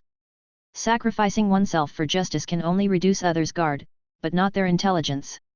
However, this did not prevent him from continuing to fabricate stories. What he needed was only to match his words and deeds with the keywords to achieve rapid growth. As Mr. Qi said, heavenly demons are invincible. So when heavenly demons grow up, will this world belong to them or us? Feng Yunjia asked. Third young master worries too much. How many heavenly demons are there? They all have their own weaknesses, and after possessing a human body, they become dependent on it and lose their immortal nature. How can they control the human world? Du Ji said, just like Feng Zhu, if you cut off his food source, he will continue to weaken and eventually starve to death. As long as you grasp the heavenly demon's weaknesses, you can control them and use them for your own purposes. Idiot! Feng Zhu, who was once again betrayed, glanced at Du Ji and looked at his nose, thinking about his heart, enduring it. He wanted to see how Du Ji would end up in the end. I heard from Mr. Zhu before, do you also have teachers in the demon realm like we do in the human world? Feng Yunjia continued to ask Du Ji. Of course, how can there be inheritance without teachers? Du Ji laughed. We are also in the same world. Heavenly demons do not appear out of thin air. They also need to learn how to survive in other worlds. Feng Xiai, are you not afraid of heavenly demons' revenge for revealing their secrets to us? Feng Xiai asked. Heavenly demons have different attributes, and some attributes are even antagonistic. Fighting and competing in the demon realm is common, and we are not on good terms with each other. So, there is no such thing as betrayal. Du Ji turned to look at Feng Zhu and smiled. Moreover, my attribute is maintenance, and only by maintaining others can they grow. Compared with my own growth, the freedom of other heavenly demons has nothing to do with me. Finding a paradise for them is also a way of showing camaraderie. As he spoke, he took a look at his personal information. In the meantime, his ranking had changed again, and his score had become 108/860. More than 70 people had been eliminated from the simulation field, and Du Ji was increasingly aware of how brutal the game was. Of course, there were also good things. His ranking had risen more than 70 places, and although he was still far from the top 10, the rapidly rising ranking gave Du Ji hope. Family Master, make a decision. Heavenly demons are still weak and small, and they are all hiding themselves. Once they grow stronger, it will be even more difficult to attract them. Once other sects discover the benefits of heavenly demons, we will not have a chance, Du Ji continued to persuade. Ahem. Feng Shiren coughed again and shook his head. Mr. Qi, I know you have the Feng family's best interests at heart, but the Feng family is not well known in the martial world. If the matter of attracting heavenly demons is exposed, it may bring disaster to the family. I know you are sincere, but the Feng family is too small. This matter should be discussed later. Why don't the two gentlemen tell me more about the demon realm so that I can have a preliminary understanding of the heavenly demons? Du Ji looked at Feng Shiren and fell silent for a moment. Family Master, you may think that we are weak and cannot help the Feng family. Or perhaps you are afraid that if the heavenly demons grow out of control, they will backlash against the Feng family. But throughout history, opportunities have always been given to those who are prepared. Have you ever thought that once the heavenly demons are used by others, will the Feng family still have a place in the martial world? Even if others use the heavenly demons to swallow the Feng family, what will the Feng family rely on to resist? Rely on the Feng family's descendants. Feng Yunlu, the fourth son of the Feng family, sneered, you talk big. With your weakness, can you really cause any trouble? I alone can take on 10 of you. Weak. Du Ji was stunned. Family Master, please seal my internal energy. No need, I have already investigated. Your danshan has been shattered, and your internal energy has already dissipated, Feng Xiai suddenly said. Damn, Du Ji was stunned and cursed inwardly. I knew it was strange that other sparring partners had martial arts, but I couldn't sense any internal energy from him. So this is the reason. MMP. It seemed that there was no chance to experience martial arts now. He didn't know if there were any herbs or martial arts that could repair the danshan. Logically speaking, having a broken danshan was a protagonist's treatment. Crack. Du Ji casually struck a palm at the square table beside him. The table shattered in response. Feng Shiren was stunned. Feng Zhu's mouth twitched, and he subconsciously swallowed a mouthful of saliva. Good guy, this bastard is growing fast. Feng Yunluo was dumbfounded. Du Ji laughed and said, Fourth young master, it's been less than half an hour since I possessed Feng Qi body. Just by maintaining the Feng family, I've grown to this point. If I could really help the Feng family flourish, even I don't know how much power I would gain. Do you still think the heavenly demon is weak? Feng Shiren stood up, walked over to Feng Qi, grabbed his wrist, and put his fingers on his pulse. After a moment, he raised his head, looked at Du Ji in surprise, and said, the Danshan is as good as new, but indeed, all internal energy is lost. Upon hearing this, everyone was shocked. Feng Shi rushed over in a few steps, pressed Du Ji's pulse, and carefully examined it. He said incredulously, how is it possible? Can the heavenly demon repair even a broken Danshan? The Danshan was actually repaired, the keywords were indeed powerful. Du Ji felt a surge of joy and looked around at everyone with a smile. Everyone, do you still underestimate the heavenly demon? My attribute is maintenance, which is very difficult to operate. I need to genuinely consider the other party's interests in order to grow. Even so, my growth is still rapid. As for heavenly demons like Feng Zhu, who can grow simply by eating, or those with other simple attributes, can the Feng family really resist them when they grow? Seeing the Feng family members deep in thought, Du Ji pressed on, Family Master, the Feng family may not need the heavenly demon, but it definitely cannot be without it.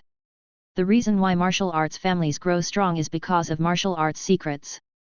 If the Feng family could have a group of heavenly demon guest officials, would we lack secrets? Perhaps, in no time, the Feng family will be the next Qiao family, and the so-called martial arts tournament will be hosted by the Feng family. He paused, then suddenly raised his voice, Family Master, seize this opportunity. Seize the opportunity? Feng Shiren's pupils trembled, and he suddenly looked at Du Ji. Clearly, he was tempted. Fuck. Feng Zhu almost bit his tongue. Damn, he really managed to turn the situation around. This one must have come from an elite academy. Chapter 7, Indecisive. Feng Shiren tapped his teacup on the table twice, signaling for everyone in the hall to be quiet before turning to Du Ji and asking, Mr. Qi, what should we do next? Firstly, send people to investigate the towns for any sudden changes in the health or behavior of the elderly or disabled. If there are any, bring them back to the Feng family. Better to catch the wrong person than to let the heavenly demon escape. After capturing them, we can determine if they are truly the heavenly demon based on their words and actions. Secondly, we can use the martial arts tournament as an excuse to visit the various sects and families to look for any heavenly demons that may have infiltrated them. If we can recruit them, we will. If not, we will eliminate them to ensure the Feng family's dominance. Du Ji gave his suggestions without hesitation. Before Feng Shiren could respond, Feng Yunjia stood up and said, Mr. Qi, I'm afraid that won't work. The Feng family's martial arts skills are not outstanding. If I were to encounter any problems before the martial arts tournament, I might not even have the chance to participate. You don't know, other sects would love to eliminate their competitors in advance under the guise of sparring. After all, there are many treasures in the Qiao family's holy land that can change a family's destiny. Du Ji interrupted him and asked, Third young master, how many people from the Feng family will participate in the martial arts tournament? Feng Yunjia replied, there are 5 people who meet the qualifications. I am a direct descendant of the Feng family, and the other 4 are my father and 2 uncles' disciples. Mr. Qi, the martial arts tournament is for selecting the rising stars of the martial world and promoting their reputation. It's limited to young people between the ages of 20 and 25. Is 5 the limit for the number of participants? Du Ji asked. No, Feng Yunjia replied, there is no limit to the number of participants, only to their age. Can Feng Zhu and I participate? Du Ji asked again. Feng Yunjia was taken aback, looked at the 2 of them, and said, your age is not a problem, but I'm afraid your martial skills won't even pass the preliminary screening. To prevent troublemakers from participating in the tournament and affecting the audience's experience, the Qiao family will conduct an initial screening of the participants. As for the Feng family, I am the only one who has a chance of passing the screening. Recalling Feng Xi's evaluation of the martial arts tournament, Du Ji asked, Third young master, have any of the Feng family's descendants achieved good results or entered the Holy Land in the past martial arts tournaments? His words hit a sore spot for the Feng family, and everyone fell silent. Feng Yunjia blushed and said, Mr. Qi, my martial arts aptitude is relatively good, and I am the most hopeful person in the Feng family to win a place and enter the Qiao family's holy land. Well, things are different now, Du Ji shook his head and smiled. Third young master, perhaps you were the only one with a chance in the past, but that's not the case anymore. Don't forget, Feng Zhu and I are also part of the Feng family. Several pairs of eyes turned to Du Ji and Feng Zhu. There is still half a year before the martial arts tournament, and with the heavenly demon's arrival, who can say for sure what will happen in half a year? Du Ji paced back and forth a few steps, finally standing still, his gaze fixed on the family master Feng Shiren, and said with a smile, Master, times have changed, we must learn to look at things with a developmental perspective. The bigger our ambition, the bigger our stage.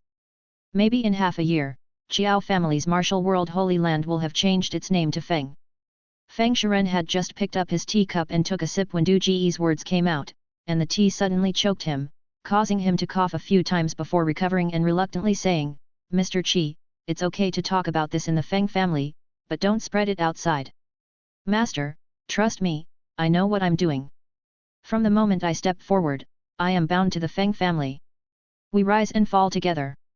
I won't do anything that is detrimental to the Feng family.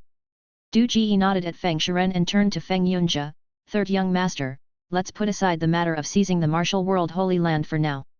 Even if the martial world is not affected by the heavenly demon and continues to develop as before, we can still take out other seed players ahead of time and increase the chances of the Feng family entering the Qiao family's Holy Land. I would like to, but I need the ability to do so. Feng Yunjia said awkwardly. Even if you have the ability, you can't do it. Otherwise, once exposed, it will surely bring disaster to the Feng family. Du Ji pointed to himself and Feng Zhu and said with a smile, for the stability of the Feng family, we will do the dirty work.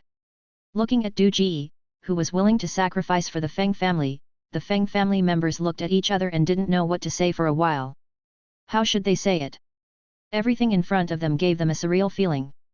Feng Shiren didn't like Du Ji's boastful attitude and frowned, Mr. Qi, we still need to be cautious in our actions. Master, time is running out. Du Ji sighed, you don't understand the heavenly demon, they will take everything to grow. Just like me, I will do everything to protect the interests of the Feng family because only when the Feng family is prosperous can my abilities improve. I know what you are worried about, Master. We need to make the best plan but also prepare for the worst. If the assassination of other seed players is exposed, you can push me out as a scapegoat and blame everything on the heavenly demon. By then, other heavenly demons should have already shown signs, and no one will suspect us. The Feng family can even use this to launch a grand demon-slaying campaign and gain fame. Feng Zhu looked at Feng Qi suspiciously, and his doubts about him loosened a bit. Was his keyword really protecting the Feng family with all his heart? Feng Yunjia looked at Du Ji, his eyes flashing with obvious interest. Feng Shiren frowned, I haven't said anything yet. How come it seems like everything is already decided in your mouth, and even the way out has been figured out for me? Du Ji clasped his fists and bowed to the ground, Family Master, fortune favors the bold. Feng family has not even qualified to enter the Holy Land after several martial arts tournaments. What else do we have to lose? Family Master, make up your mind. I am willing to make any sacrifice for the Feng family. Please do not doubt my sincerity. Feng Shiren took a deep breath and said, Mr. Qi, this is a matter of great importance. Let's discuss it first. Yunming and Yunlu, please take the two gentlemen to the guest room to rest. Feng Yunming came to Du Ji and the other man, gesturing with his hand, please, gentlemen. Du Ji looked helpless and unwillingly turned to Feng Shiren, raising his voice, Family Master, the future of Feng family is in your hands. You must make a decision as soon as possible. Time is of the essence. Feng Shiren's head buzzed, and he instinctively clenched his fists. Looking at the eager Feng family members, he felt a little fear and killing intent towards Du Ji. If he didn't handle this heavenly demon who could manipulate people's minds well, it would most likely bring disaster to the Feng family. Second young master, it's meaningless for us to stay here. It's better to persuade the family master. The heavenly demon's descent is really a great opportunity. We can't give up. Fourth young master, you are smart and clever. You will also have a chance to participate in the martial arts tournament in the future. Don't you want to participate in your own home? Second young master, you will take charge of the Feng family in the future. You should know that managing a family is like practicing martial arts. If you don't progress, you will regress. On the way to the guest room, Du Ji talked endlessly to Feng Yunming and Feng Yunlu, showing great concern for the future of the Feng family and portraying himself as a loyal and devoted servant to the family. Feng Zhu covered his stomach and was shocked by what he saw. He had never felt so inferior before. Compared to Du Ji, he lacked too much. Was this the education from the elite academy? It was their first time entering the simulation field, how could he be so outstanding? Thinking of how he had used the spot in the elite academy to lure Feng Qi, Feng Zhu felt embarrassed. He was afraid that he had been seen through at that time. When they arrived at the guest room, Du Ji finally fell silent and sat in a chair, thinking about where the flaws were and how to make up for them. But in the eyes of Feng Yunming and Feng Yunlu, they were worried that Feng Qi's suggestion would not be adopted. The two looked at each other, and Feng Yunming broke the silence. Mr. Qi, you are too eager. Don't think too much. Father has always been cautious in his actions, and he will make the best choice. Feng Yunlu laughed and said, that's right, Mr. Qi, you've already explained the pros and cons, and we can't make the decisions for the rest. Let's just wait patiently. Mr. Qi, tell us about the demon realm. I'm quite curious about the heavenly demon. Did he push too hard? Du Ji's thoughts stirred, and he sighed, we can't afford to wait. The Feng family needs to be strong so that I can be strong.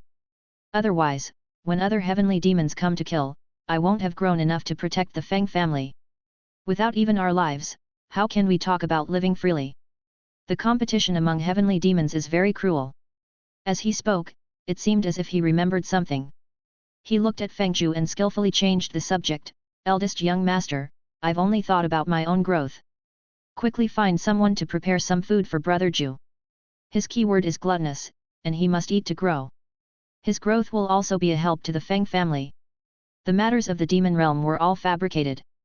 The more he talked, the more mistakes he would make.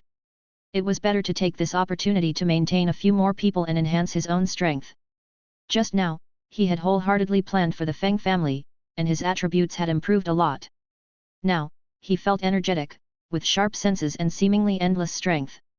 This kind of improvement was very addictive. Du Ji also saw that Feng Shiren was indecisive and couldn't achieve great things. His schemes might be beneficial to the Feng family, but once he encountered setbacks or lost control of them, his butcher's knife would probably be aimed at himself first. Enhancing his own strength was the foundation for standing firm. In the future, when he betrayed the Feng family, he would have confidence. Feng Zhu looked at Du Ji in astonishment, as if he hadn't expected him to find food for him. Du Ji laughed and said, Brother Zhu, don't look at me like that. When I said we'd cooperate, I meant it.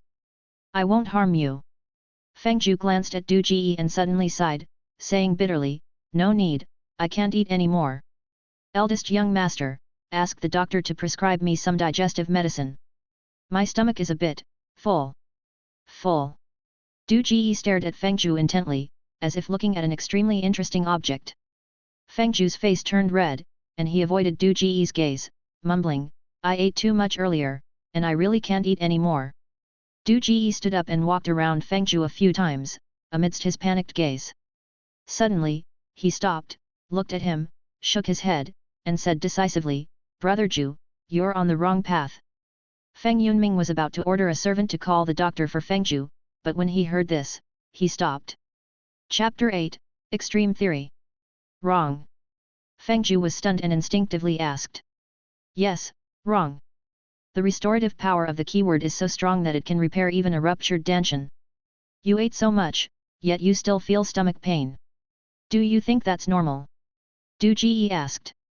It's a bit abnormal, Feng Zhu frowned. So, Brother Zhu, you misunderstood what it means to be gluttonous. Du Ji looked at Feng Zhu, I ask you, what does gluttonous mean? A fierce beast, greedy, and loves to eat, Feng Zhu thought for a moment and replied. Yes, gluttonous is first and foremost a fierce beast, followed by being greedy and loves to eat, Du Ji said, but what about you? When you think of gluttonous, you only think of eating. What about being fierce, having animalistic traits?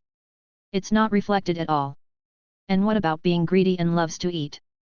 What does being greedy mean? Having a big appetite and never being satisfied. What does loves to eat mean? Eating without restraint. I ask you, which of the characteristics of gluttonous have you achieved? Feng Zhu was speechless and couldn't say anything for a long time.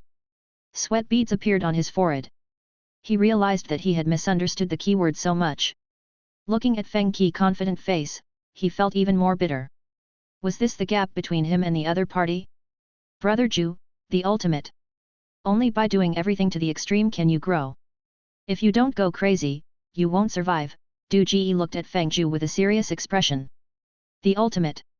Feng Zhu blinked and furrowed his brows, lost in thought. After a moment, a flash of inspiration seemed to pass through his mind. He widened his eyes and understood the ultimate mystery of the simulation field. He excitedly swallowed his saliva, and even his gaze at Feng Qi changed slightly. Although Feng Qi had tortured him severely, he was really teaching him valuable knowledge. Yes, the ultimate. Du Ji clenched his fists, his eyes full of fanaticism, just like me. Although we are in a competitive relationship, I am still willing to tell you the secrets of growth to protect your interests, without considering that you may turn on me in the future. For your own good, I can sacrifice everything, even my own life. This is the ultimate protection. Do you understand? I understand. Feng Zhu took a deep breath, looking at Du Ji with a complicated expression. After a moment, he seemed to have made a decision and said, Brother Qi, rest assured, I will not betray you. What you have taught me is enough for me to benefit for a lifetime. I can distinguish between right and wrong.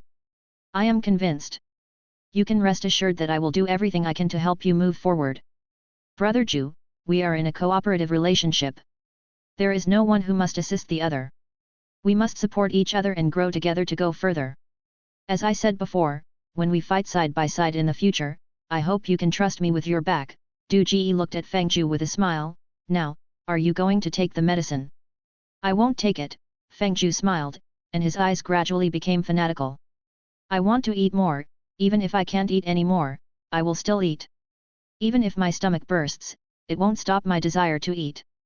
That's right, that's the spirit. Du Ji admired Feng Zhu, but you still have to take the medicine. Take it again. Feng Zhu was confused. Yes, take it. Take digestive aids and laxatives while eating.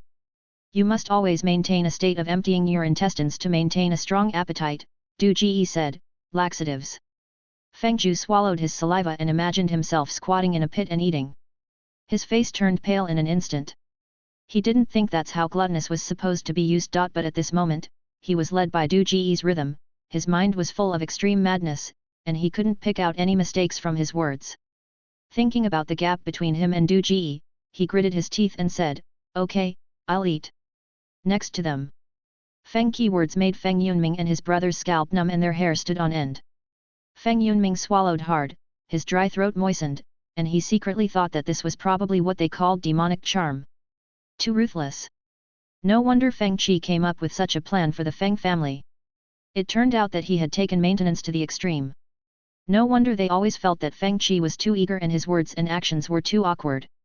It was not his fault, but they had always measured heavenly demons with human standards. They were wrong.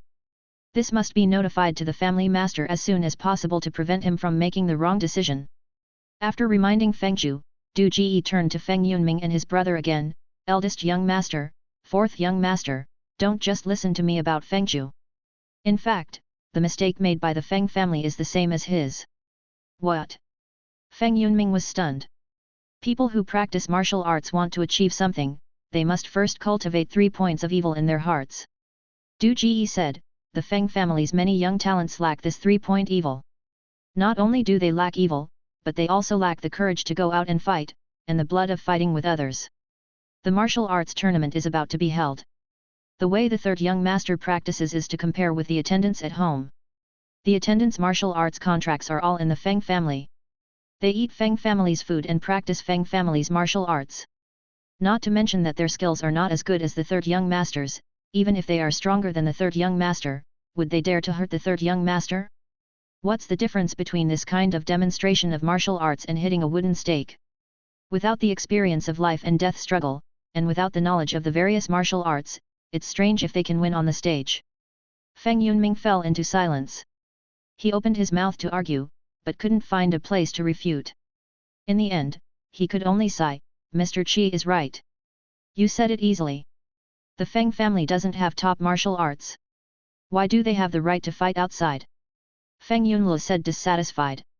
If I dare to steal secret manuals for the Feng family, will the fourth young master dare to practice them? Du Ji provoked. If you dare to steal, I dare to practice. Feng Yunlu straightened his chest, unwilling to show weakness. Good. The Feng family still has the blood of men. This is the hope of the Feng family. I have not worked hard to maintain the Feng family in vain. Du Ji's eyes lit up, and he clapped his hands, for the fourth young master's blood, even if the family master does not allow it, even if it turns the world upside down, even if it costs my life, I will grab back some top secret manuals for you. Feng Yunlu nodded heavily, and he clenched his fists excitedly. Good, I'm waiting for that day. Watching his brother, who was stirred up by a few words and lost his bearings, Feng Yunming shook his head, bowed his fists and said, Mr. Qi, you rest here. I'll go find Dr. Hu to prepare some digestive and laxative medicine for ninth young master, and prepare some food for him. Seeing Feng Yunming finding an excuse to leave, Du Ji naturally knew that his patch had worked, and he smiled and waved his hand, go and come back quickly. Brother Si, greet the two gentlemen and don't run around. Feng Yunming reminded Feng Yunlu before hurriedly leaving. Du Ji turned back to his chair and looked at the childish Feng Yunlu. Fourth young master, tell us about the surrounding sects. I believe that the family master will make the most correct decision. Let's prepare in advance and see which one is suitable to start with. Feng Yunlu didn't understand why Du Ji said the matter was settled. He thought for a moment and sighed, Mr. Qi, you can't blame Feng family for being spineless. Feng family is really too weak. The Iron Palm gang is the closest to us. They control the water transportation of 2 provinces, and have countless gang members. They have money and people. In recent years, Iron Palm gang has suppressed Feng family too severely. The gang leader of Iron Palm gang, Chu Yuanlang, is a famous master who uses iron sand palm to intimidate the world. Every time Jiao family's holy land opens, Iron Palm gang will have at least 3 people enter. 6 years ago, Chu Muqian from Iron Palm gang brought out a light body martial art called 8 Steps to Catch Cicadas from Jiao family's holy land, which made up for the shortcomings of their footwork and greatly improved their martial arts. We dare not provoke them anymore. This time, Chu Yuanlang's 5th son, Chu Fibao, who is a master of Iron Palm, will participate in the martial arts tournament. He is so skilled that one hit can break bones, and even his 3rd brother is afraid of him. If we can disable him in advance, it would be best. In the conference hall, Feng Shiren looked around and asked, Second brother, how much of the heavenly demon incident do you think is true and how much is fake? Feng Shii shook his head, Big brother, this matter is too bizarre. I can't tell. It's up to you to decide. Feng Yunja was restless in his chair. He looked at his father, who was calm and composed, and suddenly stood up, Dad, I think we should give it a try. What if it works? Feng Shiren frowned and looked at Feng Yunja. Feng Yunja gritted his teeth. 28 years ago, the Heavenly Fox scripture appeared.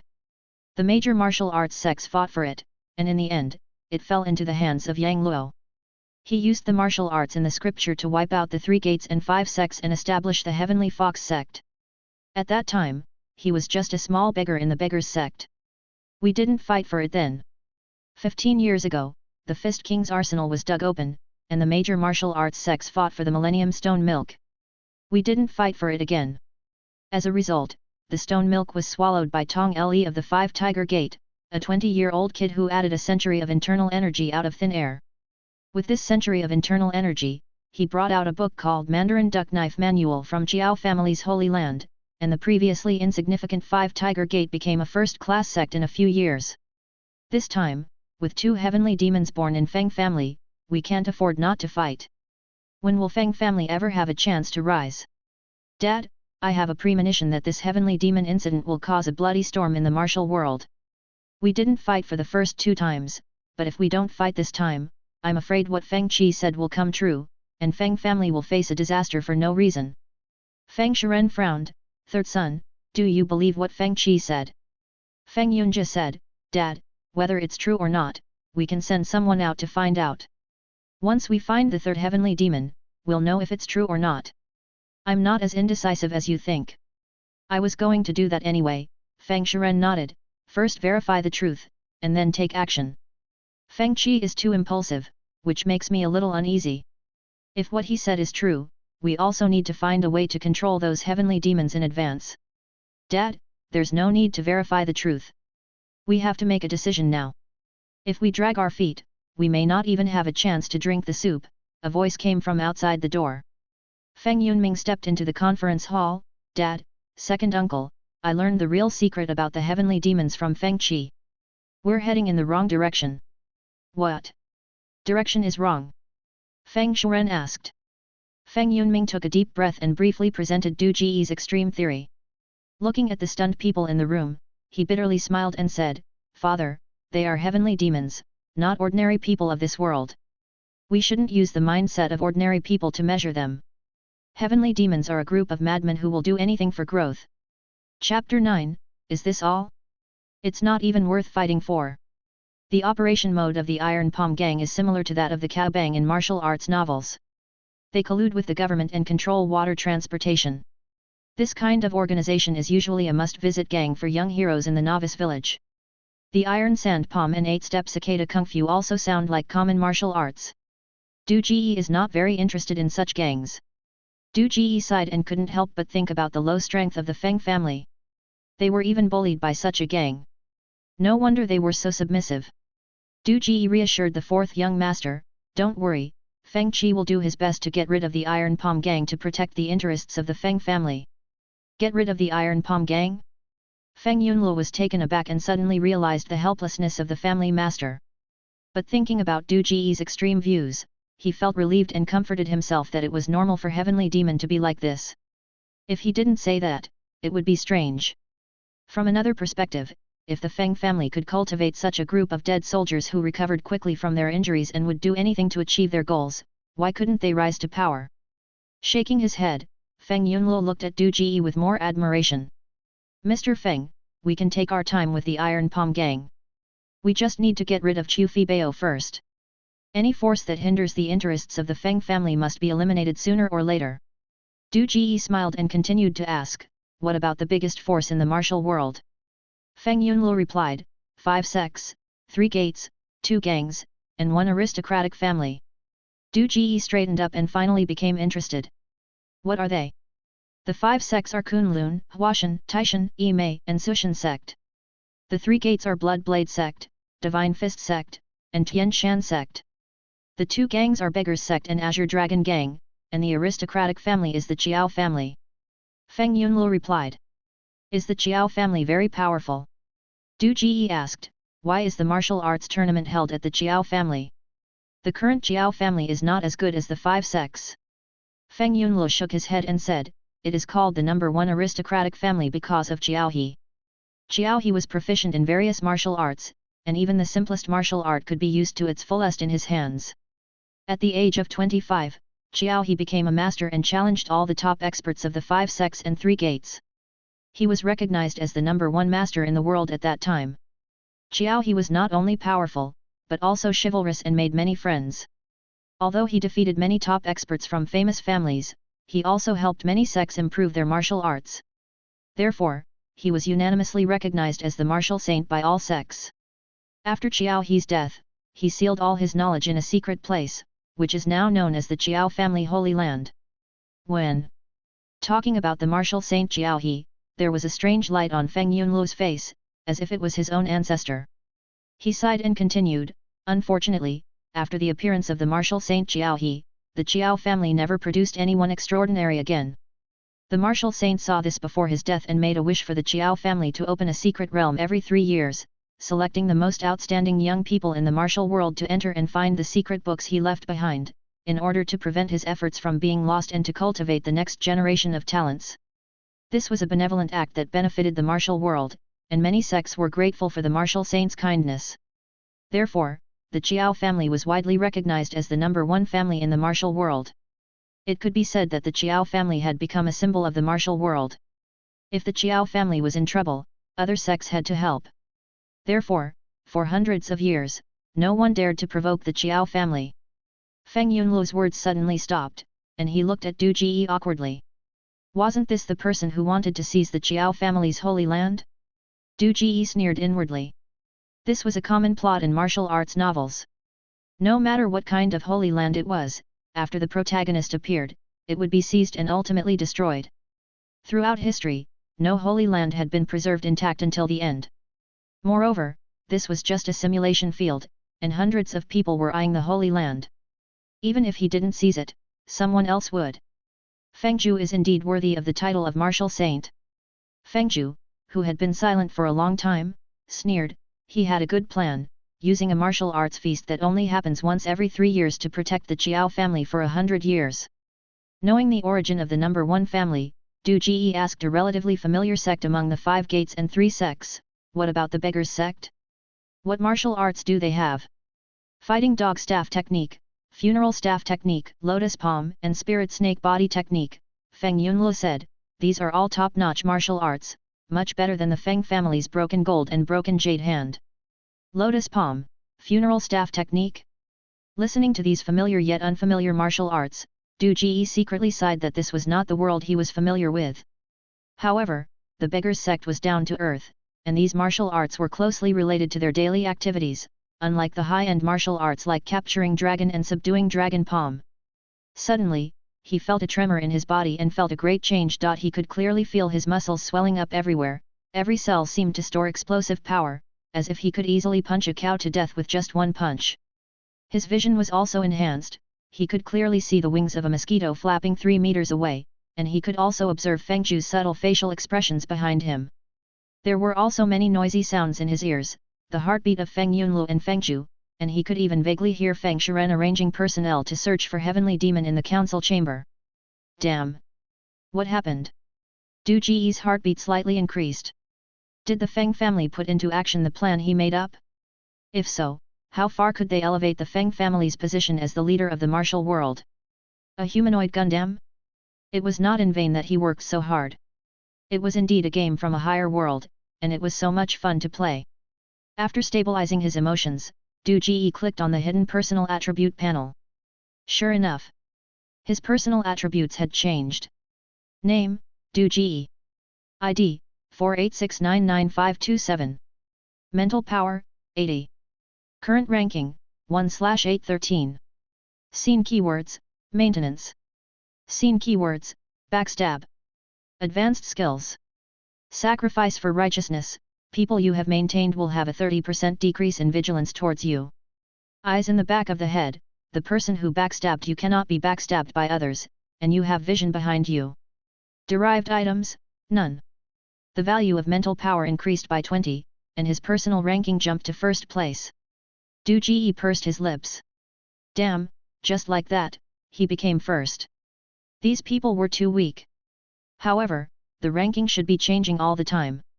Calm down, Du Ji stabilized his emotions. He had made a good start, and the real skill was to maintain the first place until the end.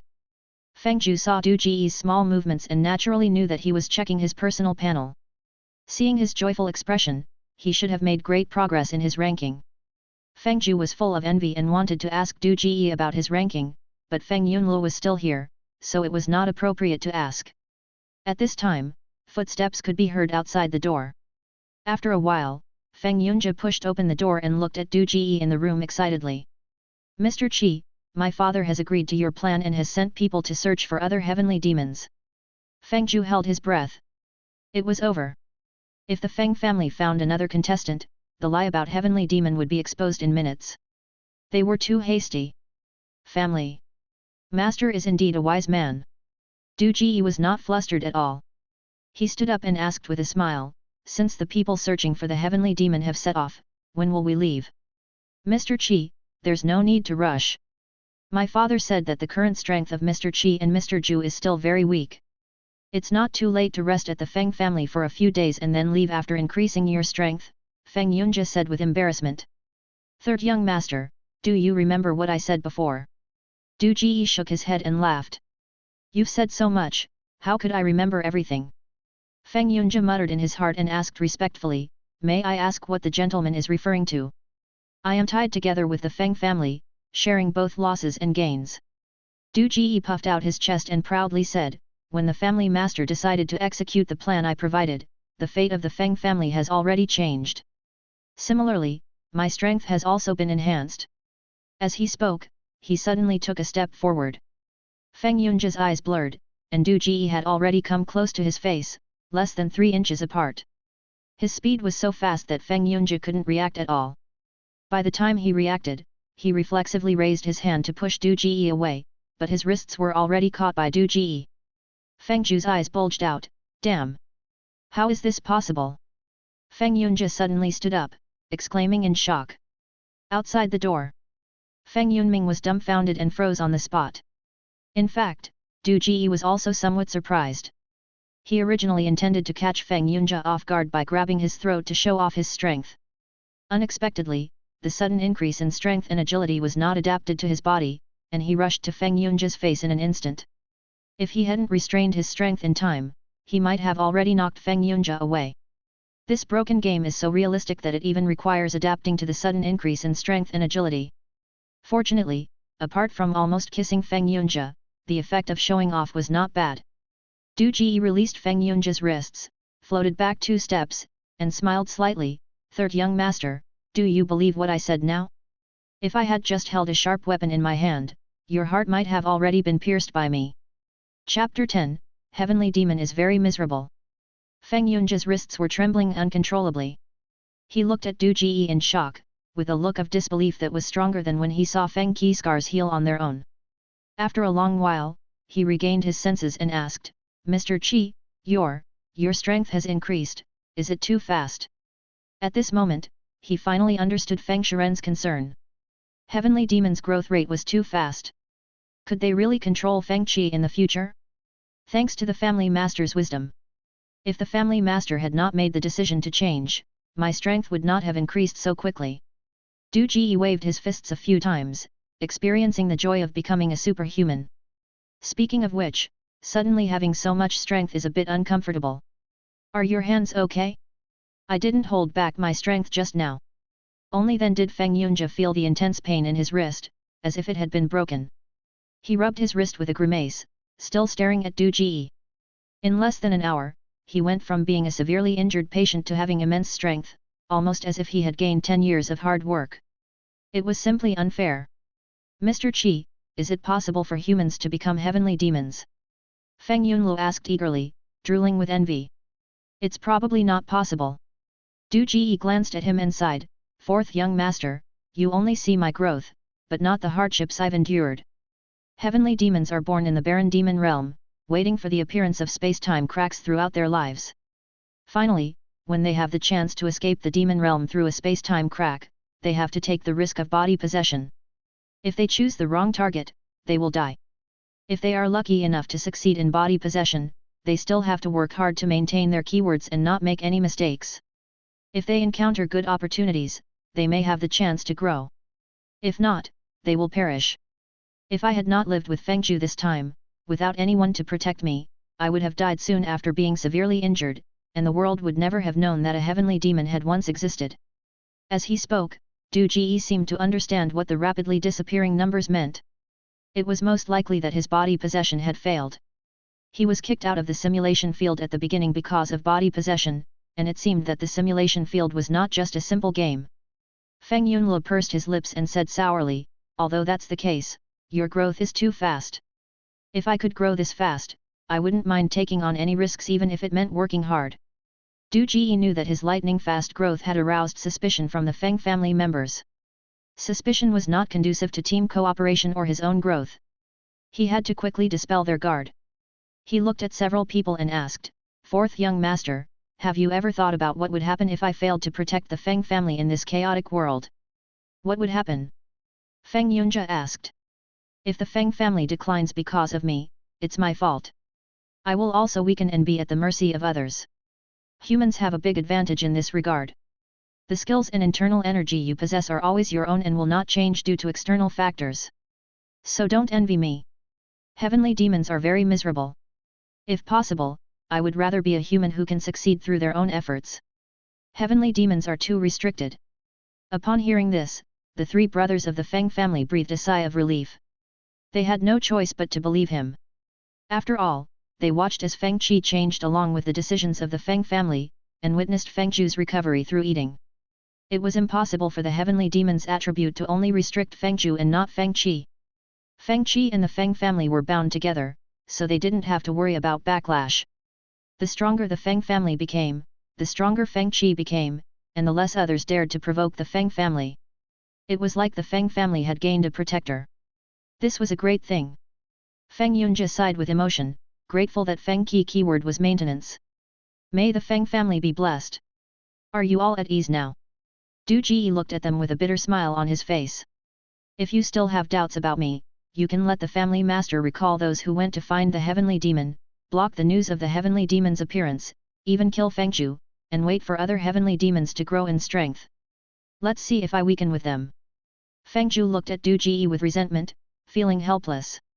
Why did he always end up being the scapegoat?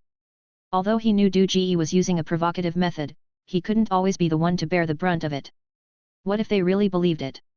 Feng Yunming is joking. Feng Yunming walked in and saluted Du Ji. Sir, you have given your all for the Feng family. How could we not believe in you?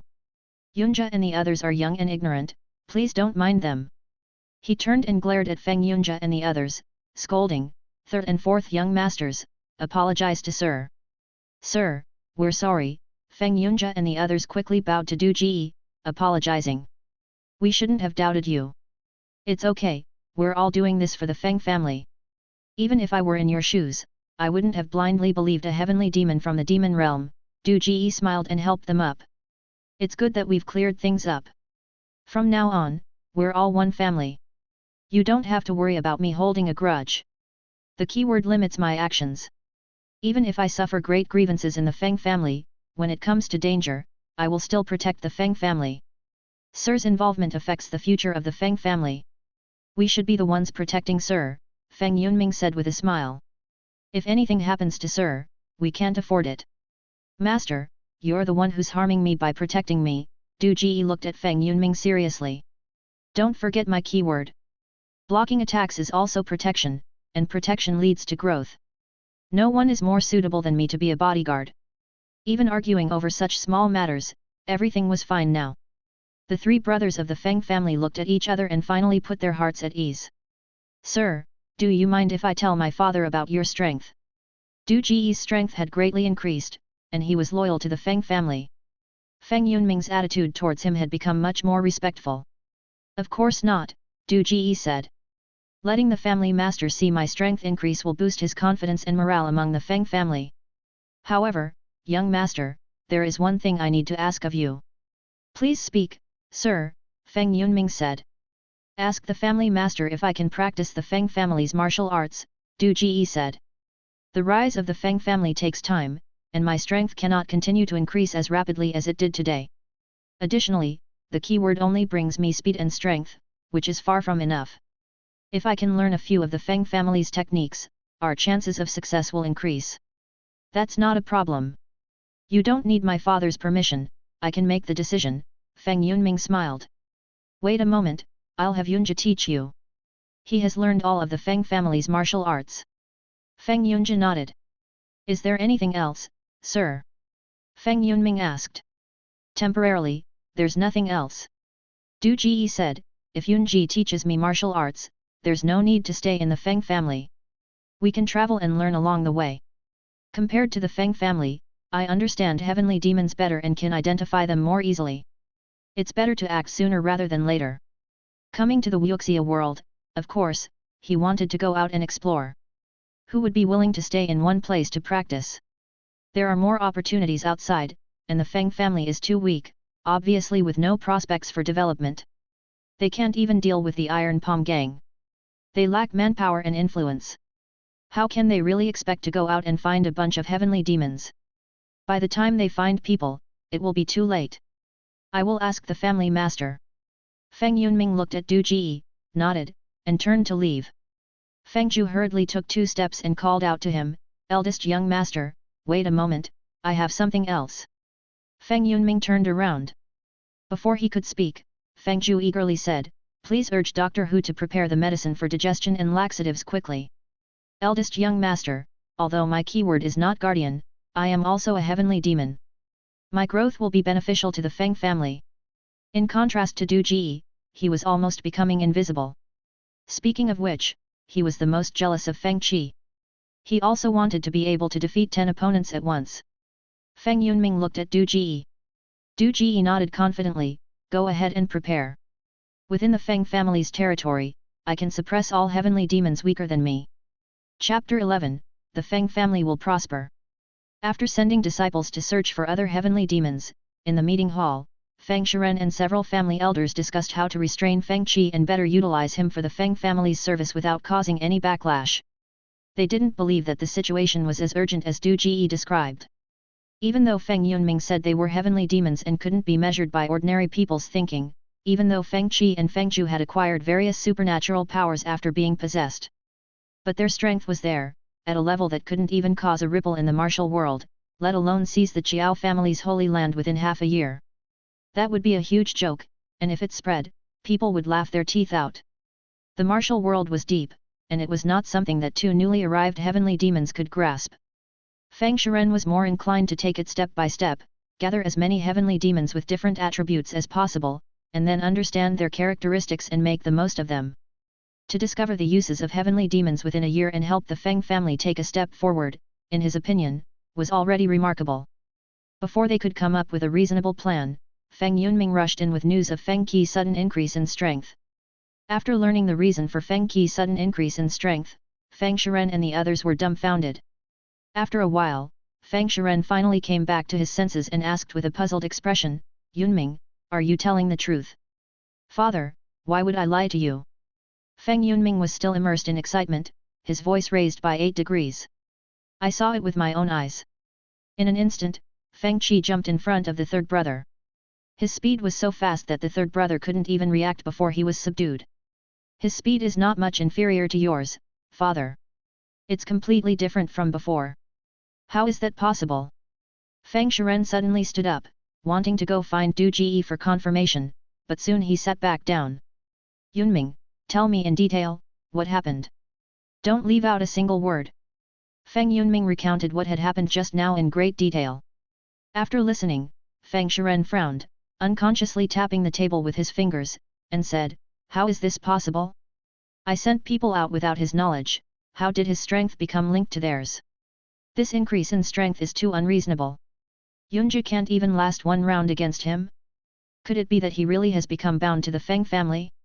It doesn't make sense. Family Master, one of the elders said, even the demon heads who practice evil techniques in the martial world can't increase their strength so quickly. Heavenly demons have many things we don't understand, and we should be cautious and guard against them. We mustn't end up making wedding clothes for others in the end. Yes, yes, if one falls, all fall, if one prospers, all prosper. All of this was said by Feng Qi. What if it's not true? The Feng family has accumulated for decades to have its current industry. It can't withstand such turmoil. Family Master, we must be cautious in dealing with heavenly demons. Another elder said. Feng Shiren picked up his teacup and put it down again, his face changing constantly. He had already made up his mind, but because of Du Jie's sudden increase in strength, he fell into hesitation again. Feng Yunming frowned and said, Elders, there's no need to worry so much. Feng Qi said that if you don't believe him, you can recall the people who went out to search for heavenly demons, block the news, or even kill Feng Zhu, and wait for other heavenly demons in the world to grow stronger to verify whether he will become weaker. Smooth talker. The first elder who spoke snorted and said loudly, he's just gambling that we won't let other heavenly demons grow stronger. Feng Xiai, who had been silent all along, coughed and looked at Feng Shiren, saying, Big brother, I have thought of a possibility that might explain the current situation. What? Several voices sounded at the same time. Speak, Feng Shiren said. Since Feng Qi and Feng Zhu appeared, the Feng family's worldview had been constantly challenged. They urgently needed a suitable reason to convince themselves and accept everything that was happening. Or a loophole that would allow them to kill Feng Qi without guilt and return to a normal life, instead of being in this uncertain state. Destiny, Feng Xiai said. After saying these two words, he paused for a moment, looked around at everyone, and revealed the conclusion he had been thinking about for half a day. I believe that heavenly demons are related to destiny. The fortune tellers in the martial world often say that there is a fate in the dark, but they also say that fate will not remain unchanged, and that different decisions will lead to different consequences. The so-called heavenly demons should be closely related to destiny and fate. Their strength does not lie in themselves, but in the feedback from destiny. Previously, Feng Qi only made suggestions, so his strength did not increase much. But later, the family master really sent people out to search for heavenly demons and put the plan into action. As a result, destiny detected a change in the Feng family's future and fed the result back to Feng Qi. This can explain why his strength has skyrocketed along with our decisions. This is not a coincidence, nor is it something Feng Qi deliberately arranged. After all, we have checked Feng Qi's physical condition. Moreover, the martial world is so big, the Feng family is not worth someone setting up such a big trap to frame them. What uncle said fits perfectly with Feng Qi words: if one falls, all fall; if one prospers, all prosper. Feng Yunming praised. Which means we can infer the future prosperity of the family based on Feng Qi changes in strength. Feng Shiren said in astonishment.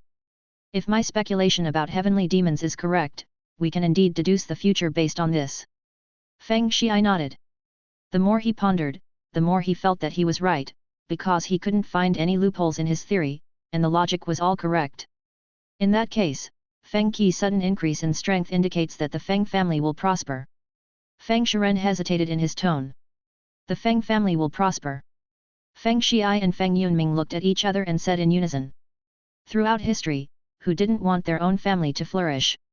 Moreover, the various anomalies that had occurred in the Feng family were already considered auspicious signs in their eyes. In their opinion, Feng Shiren's hesitation was abnormal. Let's think long-term. Feng Shiren was always cautious. He picked up his teacup and took a sip to steady his emotions. Heavenly demon, the word demon is ultimately in the name. Whether it's a blessing or a curse, it's still unknown. Come, Yunming, take me to see Feng Qi. Let's see how much his strength has improved and verify whether he would really take a bullet for the Feng family. Father, how do we verify if he would take a bullet? Feng Yunming asked in surprise. Create an opportunity. Feng Shiren turned to look at him. After all, this is the Feng family. It's simple to set up a trap in the martial arts demonstration arena. Yunming, when the time comes, you should do this. I once thought that being ranked first would allow me to dominate this world, but I didn't expect that I couldn't even beat the village chief of a beginner's village. In the martial arts demonstration arena, Du Ji appeared calm and composed on the surface, but his mind was filled with countless MMPs. Upon learning of his significant increase in strength, Feng Shiren brought a group of Feng family members to verify the quality of the heavenly demon. Coincidentally, Du Ji also wanted to know his ranking in this world. So, both parties agreed, cleared the unrelated personnel from the martial arts demonstration arena, and held a grand martial arts contest. The result of the contest shocked the Feng family, but left Du Ji somewhat disappointed. Relying on speed and strength, Du Ji could overpower Feng Yunming, the eldest son of the Feng family who had practiced martial arts for over 20 years. Feng Yunjia, the third son, couldn't last more than 3 moves against him. However, when facing Feng Shi and others with deeper internal energy, Du Ji would be at a disadvantage. Because internal energy also enhances speed and strength, not to mention that Feng Shi and others have decades of combat experience and skills, these two things cannot be compensated by physical fitness.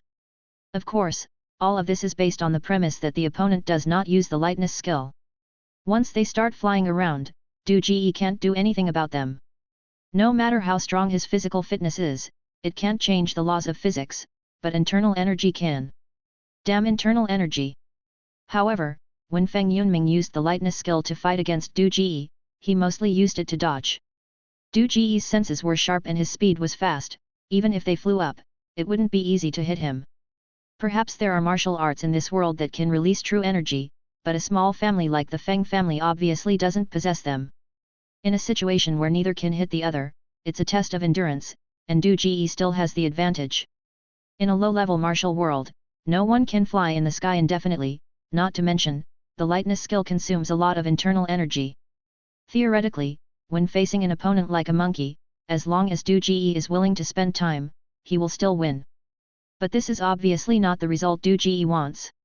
During a fight, others are flying in the sky, but he can only chase on the ground, which is not elegant. He doesn't want to be just a land tank, he wants to be an all-terrain vehicle. Chapter 12, Du Ji who practices martial arts. Looking at the Feng family members on the sidelines, Du Ji sighed inwardly. It seemed that if he wanted to do well in this world, he had to prioritize martial arts. Who knew how long they would stay in this simulation field? Of course. Maintenance and betrayal couldn't be neglected either. Those were the foundations of his survival. The two keywords had not been fully developed yet. After ranking first in the simulation field, Du Ji had been a bit arrogant and looked down on all the heroes in the world. But after this match, he adjusted his mindset, becoming humble and cautious. He couldn't even defeat the village chief in the beginner's village. What was there to be proud of? But when he thought about it, he had only transmigrated here a few hours ago. How could he be invincible already? Little did he know. Du Ji was dissatisfied with himself, and Feng Shiren and the others were so jealous that their eyes were almost bleeding after confirming that Du Ji had no internal energy. They envied him so much that they wanted to swallow him whole. Heaven help them. They had trained hard for 20 or 30 years, but they couldn't compare to Du Ji, who had only spent a couple of hours with the heavenly demon. In just a couple of hours, he had transformed from a weakling to a martial arts prodigy with extraordinary talent. What had Feng Qi done? Besides painting them a rosy picture, he hadn't done anything. The most crucial plan was still being executed by the Feng family. And the result? The Feng family hadn't gained any benefits, while Feng Qi's strength had skyrocketed. How could they reason with that? However, through this match, the Feng family gained a comprehensive understanding of the heavenly demon. It was true, as Du Ji had said, that the heavenly demon was a rare treasure. Their confidence soared, and the Feng family let go of their guard against Du Ji. This was the result they had verified. During the match, Feng Yunming pretended to make a mistake according to the plan. At that time, the weapon rack had fallen to the ground due to the previous match, and a long spear on the rack was pointing straight at Du Ji's back.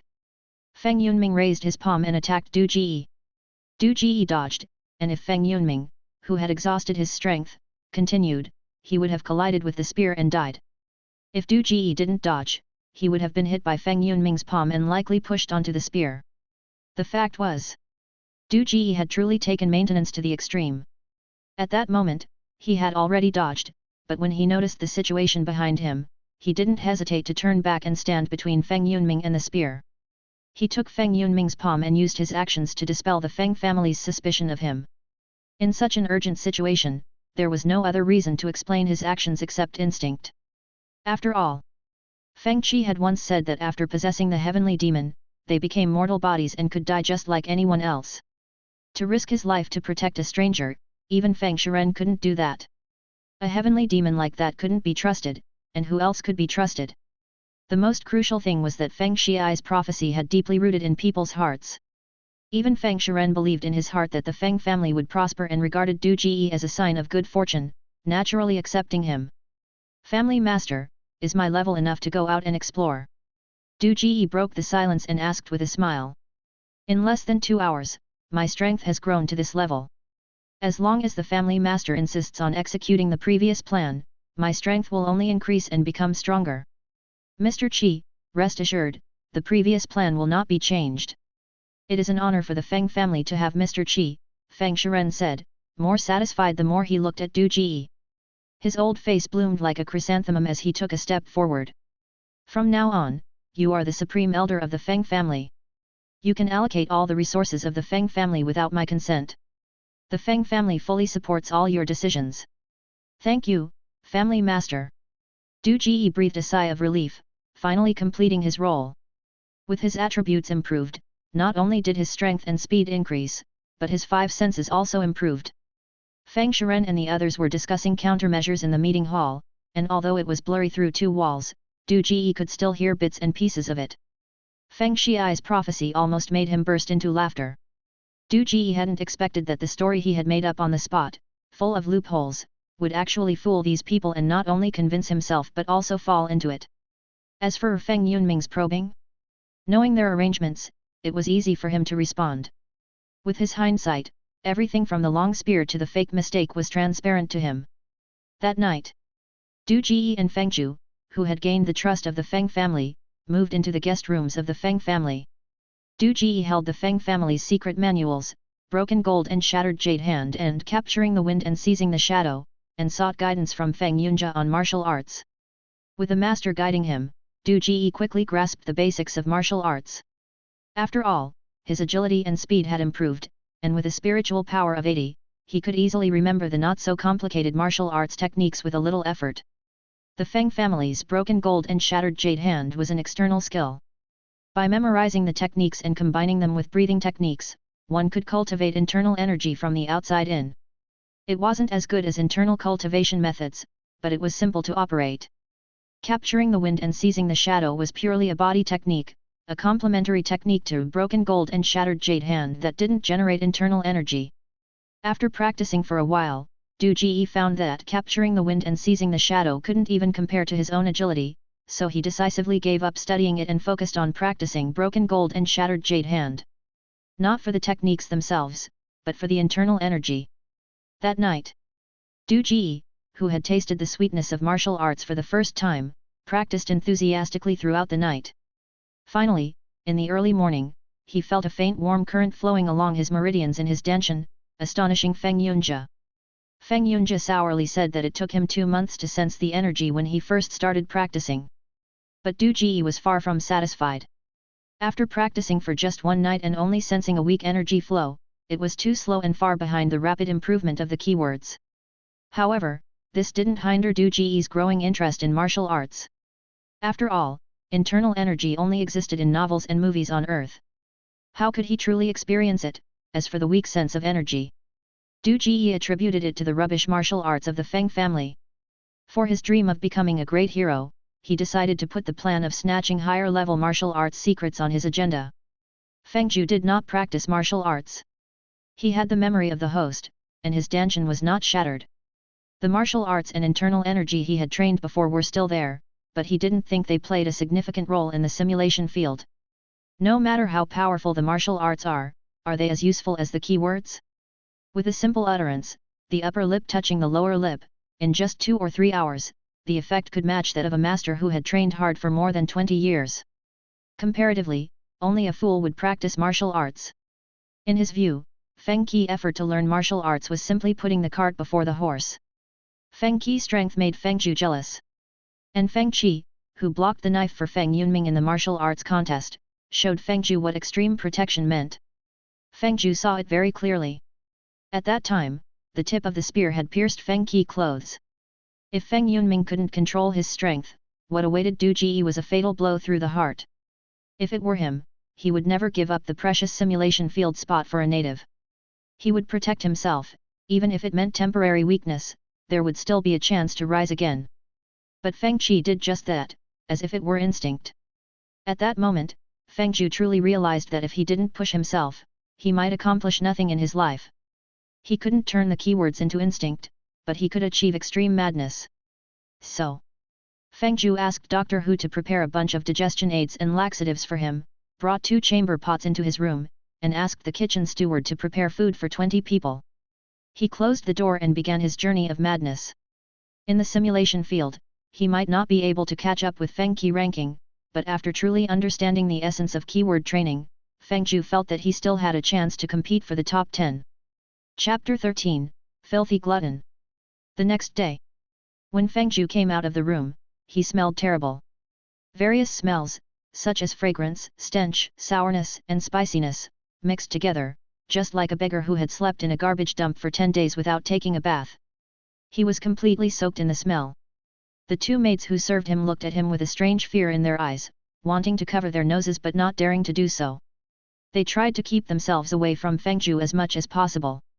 They maintained a certain distance, holding their breath and pursing their lips. Their faces turned red, and when they couldn't hold it any longer, they would take a deep breath. Then, their faces would show a look of pain. Breathing around Feng Zhu seemed like a sin. Feng Zhu was in high spirits and didn't care about the smell on his body. He picked up the stone lock used for training in the courtyard and tested his strength by throwing it up and down. The 40-pound stone lock felt weightless in his hands. When he saw Du Ji coming out of the room, Feng Zhu excitedly dropped the stone lock and ran towards Du Ji, like a child showing off his achievements to an adult. Brother 7, I did it, I did it. A foul smell hit Du Ji's face, and his expression changed drastically. He quickly moved far away, pinching his nose with one hand and extending the other hand, making a stop gesture. He said in a muffled voice, "Stop, don't come any closer." The sense of smell is one of the 5 senses. If the maids could barely tolerate Fengju's smell, Du Ji couldn't stand it at all.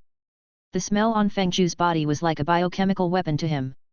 For the first time, Du Ji experienced the downside of having sharp senses. If Fengju continued to smell like this in the future, he would have to consider giving up on this underling. Glutton was a dragon's son, yet he was played around like this. What a talent! Fengju raised his sleeve and sniffed, awkwardly smiling as he took 2 steps back. Brother 7, it does smell a bit. I'll take a bath later. I just wanted to tell you that your method is right. Eating laxatives while eating like crazy really helped me grow. In just one night, my strength has increased by more than double, and my senses have become sharper. Your senses are considered sharp? You're far from it. Du Ji was stunned for a moment, his eyes widened in surprise. You really ate and excreted all night? The maids couldn't help but retch when they heard this. Their faces twitched uncontrollably, and they unconsciously gagged a few times. Yes, madness is necessary for survival, Fengju said excitedly. This saying is indeed true. Brother 7, I've made up my mind. My current situation is not suitable for traveling the martial world. It's better for me to stay and guard the Feng family for you. If the Feng family finds other heavenly demons from outside, I will deal with them. Hearing this, the maids outside Fengju's room felt their vision darken, and they were on the verge of fainting. Their pleading gazes towards Du Ji were filled with a message, begging him to take Fengju away. If you really eat and excrete all the way, I really won't take you. Firstly, I can't afford to lose a person like you, and secondly, I can't stand the smell. Du Ji ignored the maid's gaze and looked at Fengju with a complicated expression. He had to admit that this guy was a tough nut to crack. Unfortunately, he was fooled by him and completely went astray. When he first crossed over, the intelligence that deceived him should have been a flash of inspiration. If everyone in the simulation field was like this, then being the first to obtain it would be worthless. If his keyword was glutton, he would probably focus on greed and ferocity. However, glutton was not easy to grasp. Du Ji didn't tell Fengju the cultivation method of glutton. They were competitors, and this guy had wanted to trick him before. It was already good enough to spare his life. How could he really help him grow? Don't listen to him calling himself Brother 7 and then stab him in the back. If he was kicked out of the simulation field, he wouldn't even know who to seek revenge on. What if he also had 2 keywords? Du Ji brought Fengju along to slowly explore what the real world was like through his mouth. Now he completely dismissed this idea. He nodded at Fengju and said, "All right, you stay in the Feng family. There are more resources here, and it's not suitable for you to go out with me. Go wash up first, and then come find me. We'll discuss the arrangements for the future." "Okay, I also have something to tell you," Fengju smiled and said. After speaking, he bid farewell to Du Ji and turned to find the maids to arrange hot water for him to wash up. Du Ji went to find Feng Yunjia. He couldn't make much progress in martial arts for a while, so he felt it was necessary to prepare some throwing knives to make up for his weakness in dealing with experts in lightness skill. He also told the Feng family members to keep an eye on Fengju and not let him act recklessly. If he betrayed him again, he would gain some experience by stabbing him in the back. Maintenance must be done, and backstabbing must not be neglected. Even a mosquito's leg is still meat. Half an hour later, Du Ji and Fengju met in the backyard of the Feng residence. Both of them had changed their clothes. A person relies on clothes to look good, and a horse relies on a saddle. Du Ji wore a dark blue robe, with a long sword slung diagonally and a leather bag hanging from his waist, filled with throwing knives. Feng Qi had an ordinary appearance, but Du Ji's modern temperament was evident. He was confident and assertive, giving off the vibe of a young hero. He looked completely different from the training partner who was in tattered clothes yesterday. Fengju wore a pure white robe, which made him look somewhat stylish. He was young and handsome, resembling a young master from a wealthy family. But in his big cloth pocket, there was a bag full of food, bulging and dragging down his temperament. He went from being a young master to a foolish boy from a landlord's family. Du Ji was now a guest of the Feng family, with a superior status. Without his orders, no one would dare to follow him blindly like yesterday, monitoring his every move. "Brother 7, want some?" Feng Zhu took out a roasted chicken from his big cloth pocket and tore off a chicken leg, grinning as he handed it over. No need, I've already eaten. Du Ji shook his head, decisively refusing. Every time he saw Feng Zhu, an image of him eating and defecating simultaneously would involuntarily flash through his mind, completely ruining his appetite. Brother 7, you're right. Feng Zhu glanced at Du Ji, chuckled, and stuffed a chicken leg into his mouth. He tore off a piece of meat, puffed up his cheeks and began to chew, speaking as he did so. Yesterday, I really did burst my stomach. At that time, I was rolling around in pain, thinking I was going to die. But then, I forced myself to continue stuffing food into my mouth despite the pain. My ruptured stomach healed, and my physical condition greatly improved. At that moment, I understood the true meaning of glutton. Greed, it's really about being greedy, greedy to the point of bursting oneself to death. Congratulations! Du Ji made a fist salute, casually asking, with such harsh treatment to yourself, you must have awakened an advanced skill, right? How could it be that easy? It's good if 1 in 10 people can awaken an advanced skill. Feng Zhu didn't stop talking, throwing the chicken bone into his mouth, crunching it a few times before swallowing. But Brother 7, your strength has improved by leaps and bounds, you must have awakened a skill, right? His chewing slowed for a moment, his eyebrows twitched unconsciously, and his pupils dilated slightly. Feng Zhu had done a good job of hiding it, but he couldn't escape Du Ji's sharp observation. This one had definitely awakened an advanced skill. He looked at Feng Zhu with a meaningful gaze, saying, I haven't either. Maybe it's because I only pay lip service to maintenance and don't put it into action. I really don't know what kind of advanced skill a maintenance skill would awaken.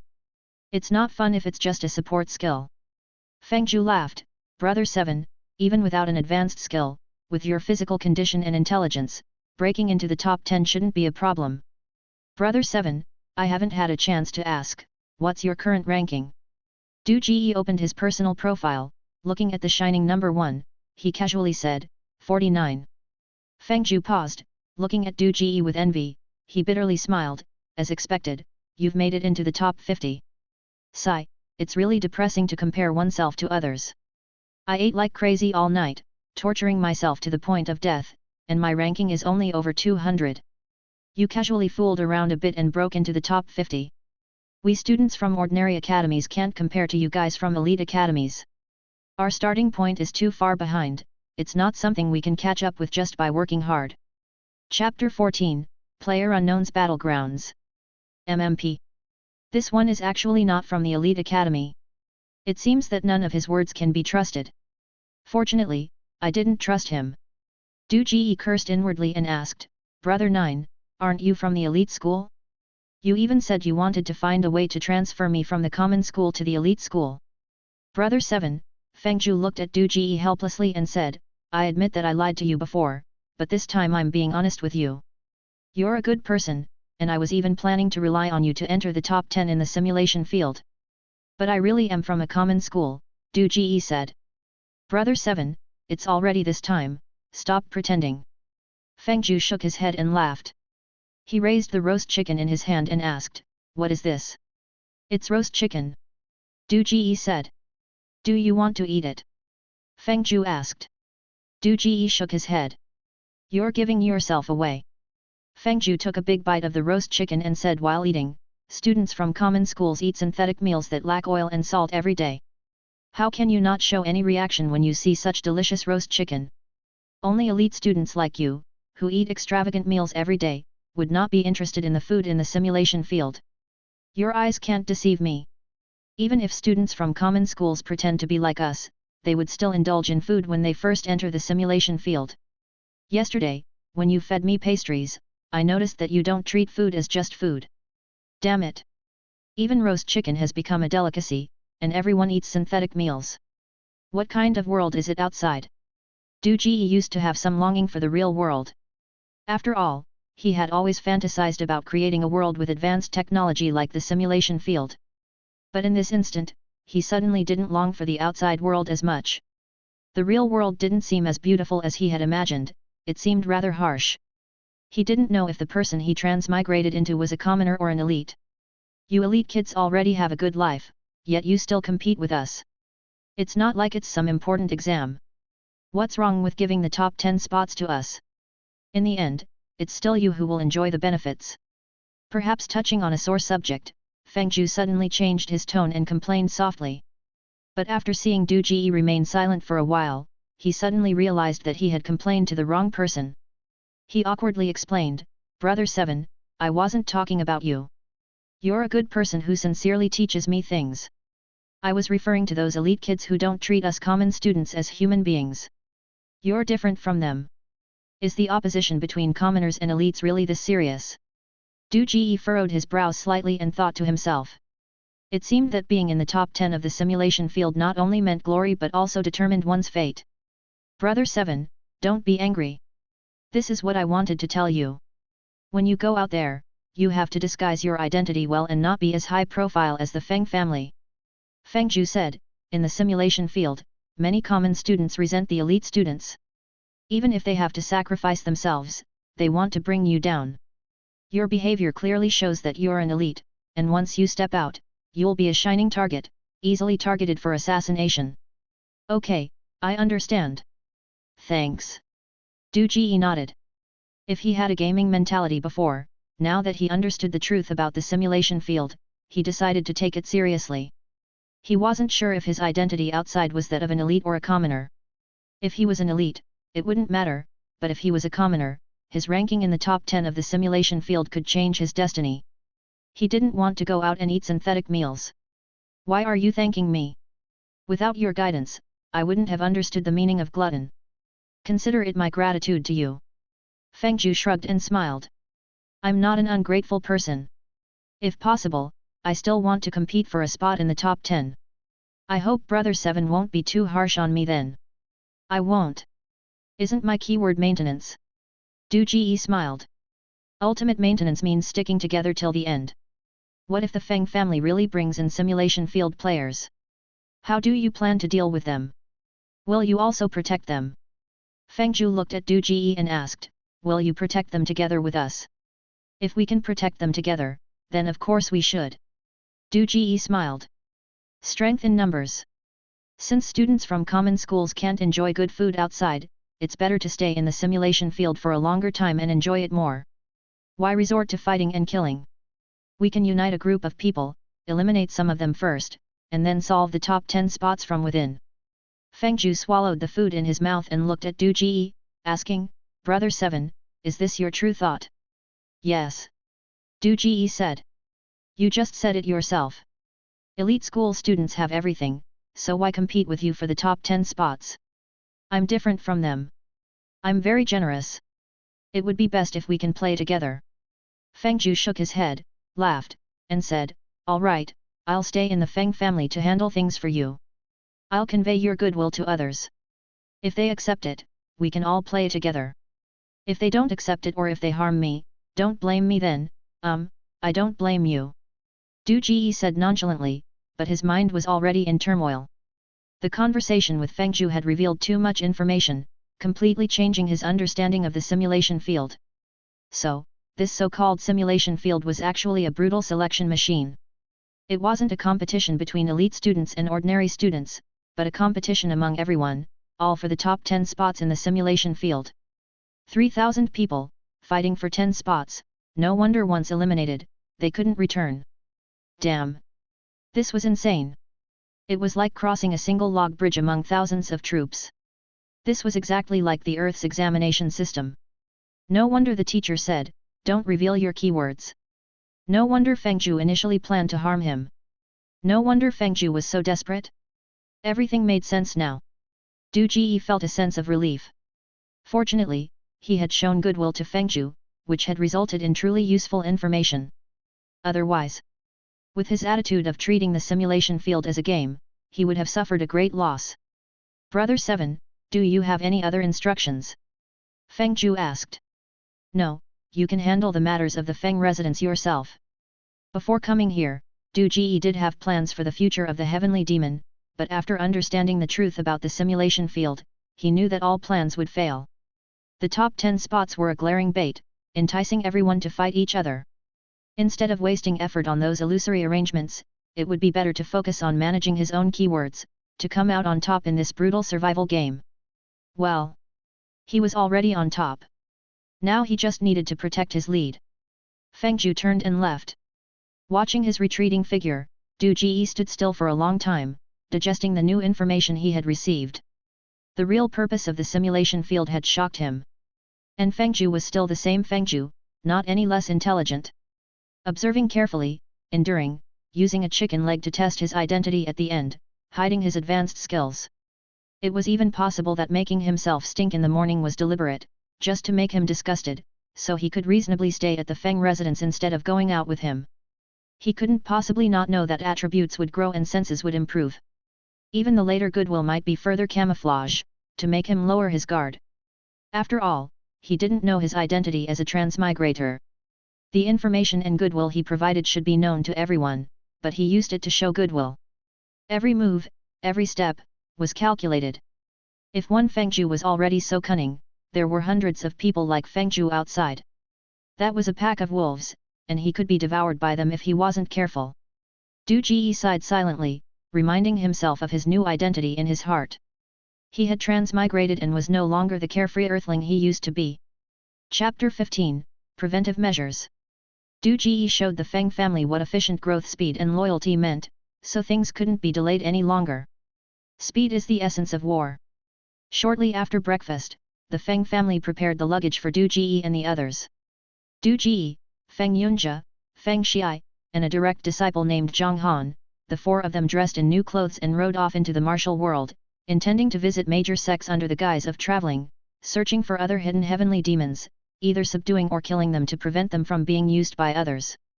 Feng Shiren watched them leave. Standing in the farewell procession, Feng Zhu looked at the departing Du Ji, and the stone in his heart finally fell, making him inexplicably relieved. Biting into a piece of dried meat, Feng Zhu's eyes unconsciously revealed a hint of mockery. There was no denying that Feng Qi was skilled in the use of keywords, but he was too arrogant. He actually thought he could control everything in the simulation field. It was unknown which family had raised such a fool. He was truly childish and laughable. Farewell, my dear brother 7. I will give you a gift later. This gift is called a lesson. It will make you understand the cruelty of the simulation field, as a return for not eliminating me. Just like your extreme theory, it will benefit you for a lifetime. You should know that setbacks are the most precious wealth in one's life. It wasn't until Du Ji disappeared from sight that Feng Zhu turned around and looked at Feng Shiren, smiling and saying, "Family master, go back. Brother Qi has left, and I will be the one to protect the Feng family from now on." Smack! Smack! Before Feng Zhu could react, Feng Shiren's hand was already in front of his chest, tapping a few times and sealing his acupoints. Feng Zhu's voice abruptly stopped, and he anxiously asked, "Family master, what are you doing?" "Mr. Zhu, I'm sorry. After Brother Qi said that you were rebellious, he would definitely cause trouble after leaving. We should control you early to prevent irreparable losses," Feng Shiren said. Feng Zhu was stunned, then his face turned pale. Fine beads of sweat formed on his forehead as he accompanied his smiling face. "Family master, is there a misunderstanding here? Yes, I wanted to escape from the Feng family before, but later I received the Feng family's favor and had already sworn to protect the Feng family.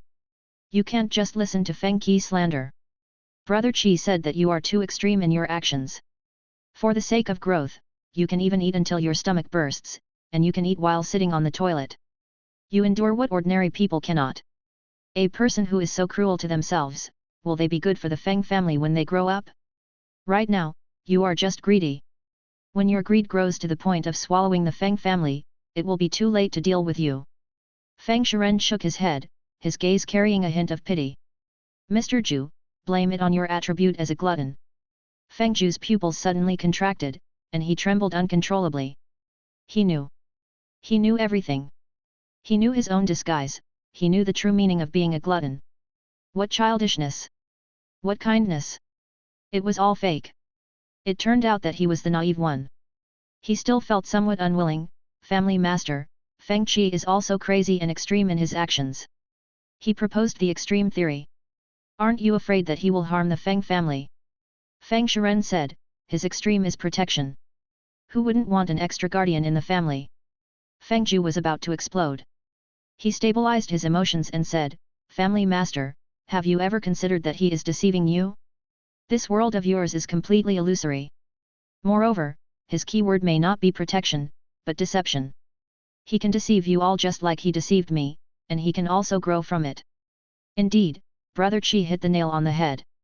In order to drag him down, you will deny everything about him from the root. Feng Shiren chuckled lightly, and the pity in his gaze turned into disdain. Whether it's deception or protection, as long as it benefits the Feng family, I don't care. I don't even care if there is a demon realm. Seeing you all, I know that this martial world is really going to be chaotic. This chaos is not about having more secret manuals or opening a treasure trove, it is chaos from the root. The chaotic times will involve everyone in the martial world. Self-preservation is the lowest strategy, and I am not yet senile. Mr. Zhu, you are still too young. Fug. Feng Zhu cursed angrily, his face turning pale in an instant. He swallowed a mouthful of saliva. Family Master, can you give me a chance? Let me prove to you that Feng Qi is really deceiving you, and prove that I am more useful than Feng Qi.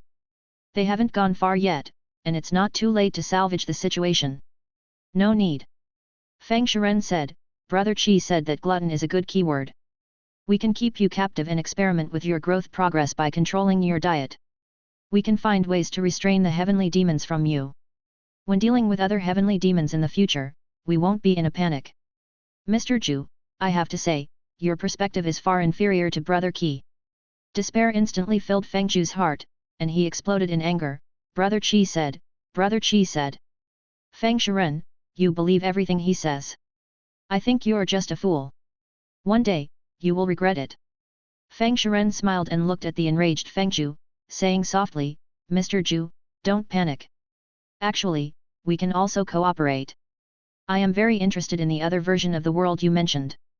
Moreover, since Feng Qi has harmed you like this, we can also discuss how to restrain him. How to identify the keywords of other heavenly demons. I don't like putting all my eggs in one basket. Feng Zhu was horrified. At this moment, he suddenly understood why his teacher said, hide yourself as much as possible, don't try to change the world. The more exposed you are, the faster you will die. The natives in the simulation field were too cunning, each one of them was an actor. It was all because of Feng Qi, that fool. He had made everyone suffer. The stagnant attributes began to increase again, and they increased by quite a bit. As expected. The effects of the keywords were more pronounced on the contestants. Du Ji came to a new conclusion, the setting of the simulation field was designed for the contestants to slaughter each other. A brutal survival game. Perhaps Feng Zhu wasn't as bad as he imagined, but leaving without stabbing him in the back, Du Ji always felt unsatisfied. He decided to trust his intuition. As the saying goes, once doubt arises, guilt is established. The simulation field is a trap, suspicion is enough, no evidence is needed. Who made backstabbing his character setting? The role he played was inherently a villain. There was nothing wrong with maintaining his character setting. Who would want to challenge human nature in the fate-determining simulation field? In the survival game, being kind to enemies is being cruel to oneself. Blame Feng Zhu for being too naive. Give him a lesson, hoping he will have a smoother life in the future. Du Ji looked at the number 1 shining on the individual ranking, a curve rose at the corner of his mouth. How good it was now, he had backstabbed Feng Zhu, maintained the Feng family, and his attributes had also increased. 3 birds with 1 stone, only losing Feng Zhu's freedom, it was simply too cost-effective. As for how Feng Zhu ended up, whether it would ruin his own affairs was no longer within Du Ji's consideration. After leaving the Feng family, he had no plans to return. The sky is high for birds to fly, and the sea is wide for fish to leap. Just like Guo Jing stepping out of the desert, and Yang Guo stepping out of the ancient tomb, even if he really would return, his martial arts would have already reached an immeasurable height, not something a small Feng family could suppress. Chapter 16, Peacekeeping Vanguard. Mr. Qi, you seem to be in a good mood. Feng Yunzhi rode his horse alongside Du Ji and glanced at him, smiling. I feel that our previous plan was a bit rough. I just came up with a new idea and couldn't help but feel excited. I didn't expect the third young master to see through it. Indeed, I am still not mature enough to hide my emotions. Du Ji turned his head and looked at Feng Yunzhi, smiling. What's the new idea? Feng Yunzhi asked with a smile. It was inspired by the Qiao family. Du Ji loosened the reins and slowed down the horse's speed, saying, "In the past, Qiao helped many sects improve their martial arts techniques with their chivalrous spirit and sense of justice. They eventually became the #1 family in the martial world, remaining strong for 100 years. Why can't we learn from them? The current size of the Feng family is too small. Even if I do my best to protect it, it won't grow quickly. But if the Feng family becomes a giant, with the power of the Feng family, we can uphold the righteousness of the martial world and maintain peace. I don't know how strong I will become with my protection. With our recognition, we can even become a 1,000-year-old family. How do we learn?" Feng Yunjie was fascinated by Du Ji's vision of a bright future, but when he thought about reality, he felt a bit discouraged. Qiao became invincible as soon as they appeared in the world, but we don't have their strength. Third young master, you are mistaken. There has only been one martial saint in the past 100 years, and it cannot be replicated. But the power of one person is ultimately limited. We must learn to harness the power of a team. We can take a different path, Du Ji said. The power of a team. Feng Yunjie was stunned. Yes, Du Ji said, I plan to establish an organization that eliminates evil and promotes good, dedicated to combating the dark forces in the martial world and upholding martial justice. This organization will attract more righteous heroes to join us and eventually grow stronger.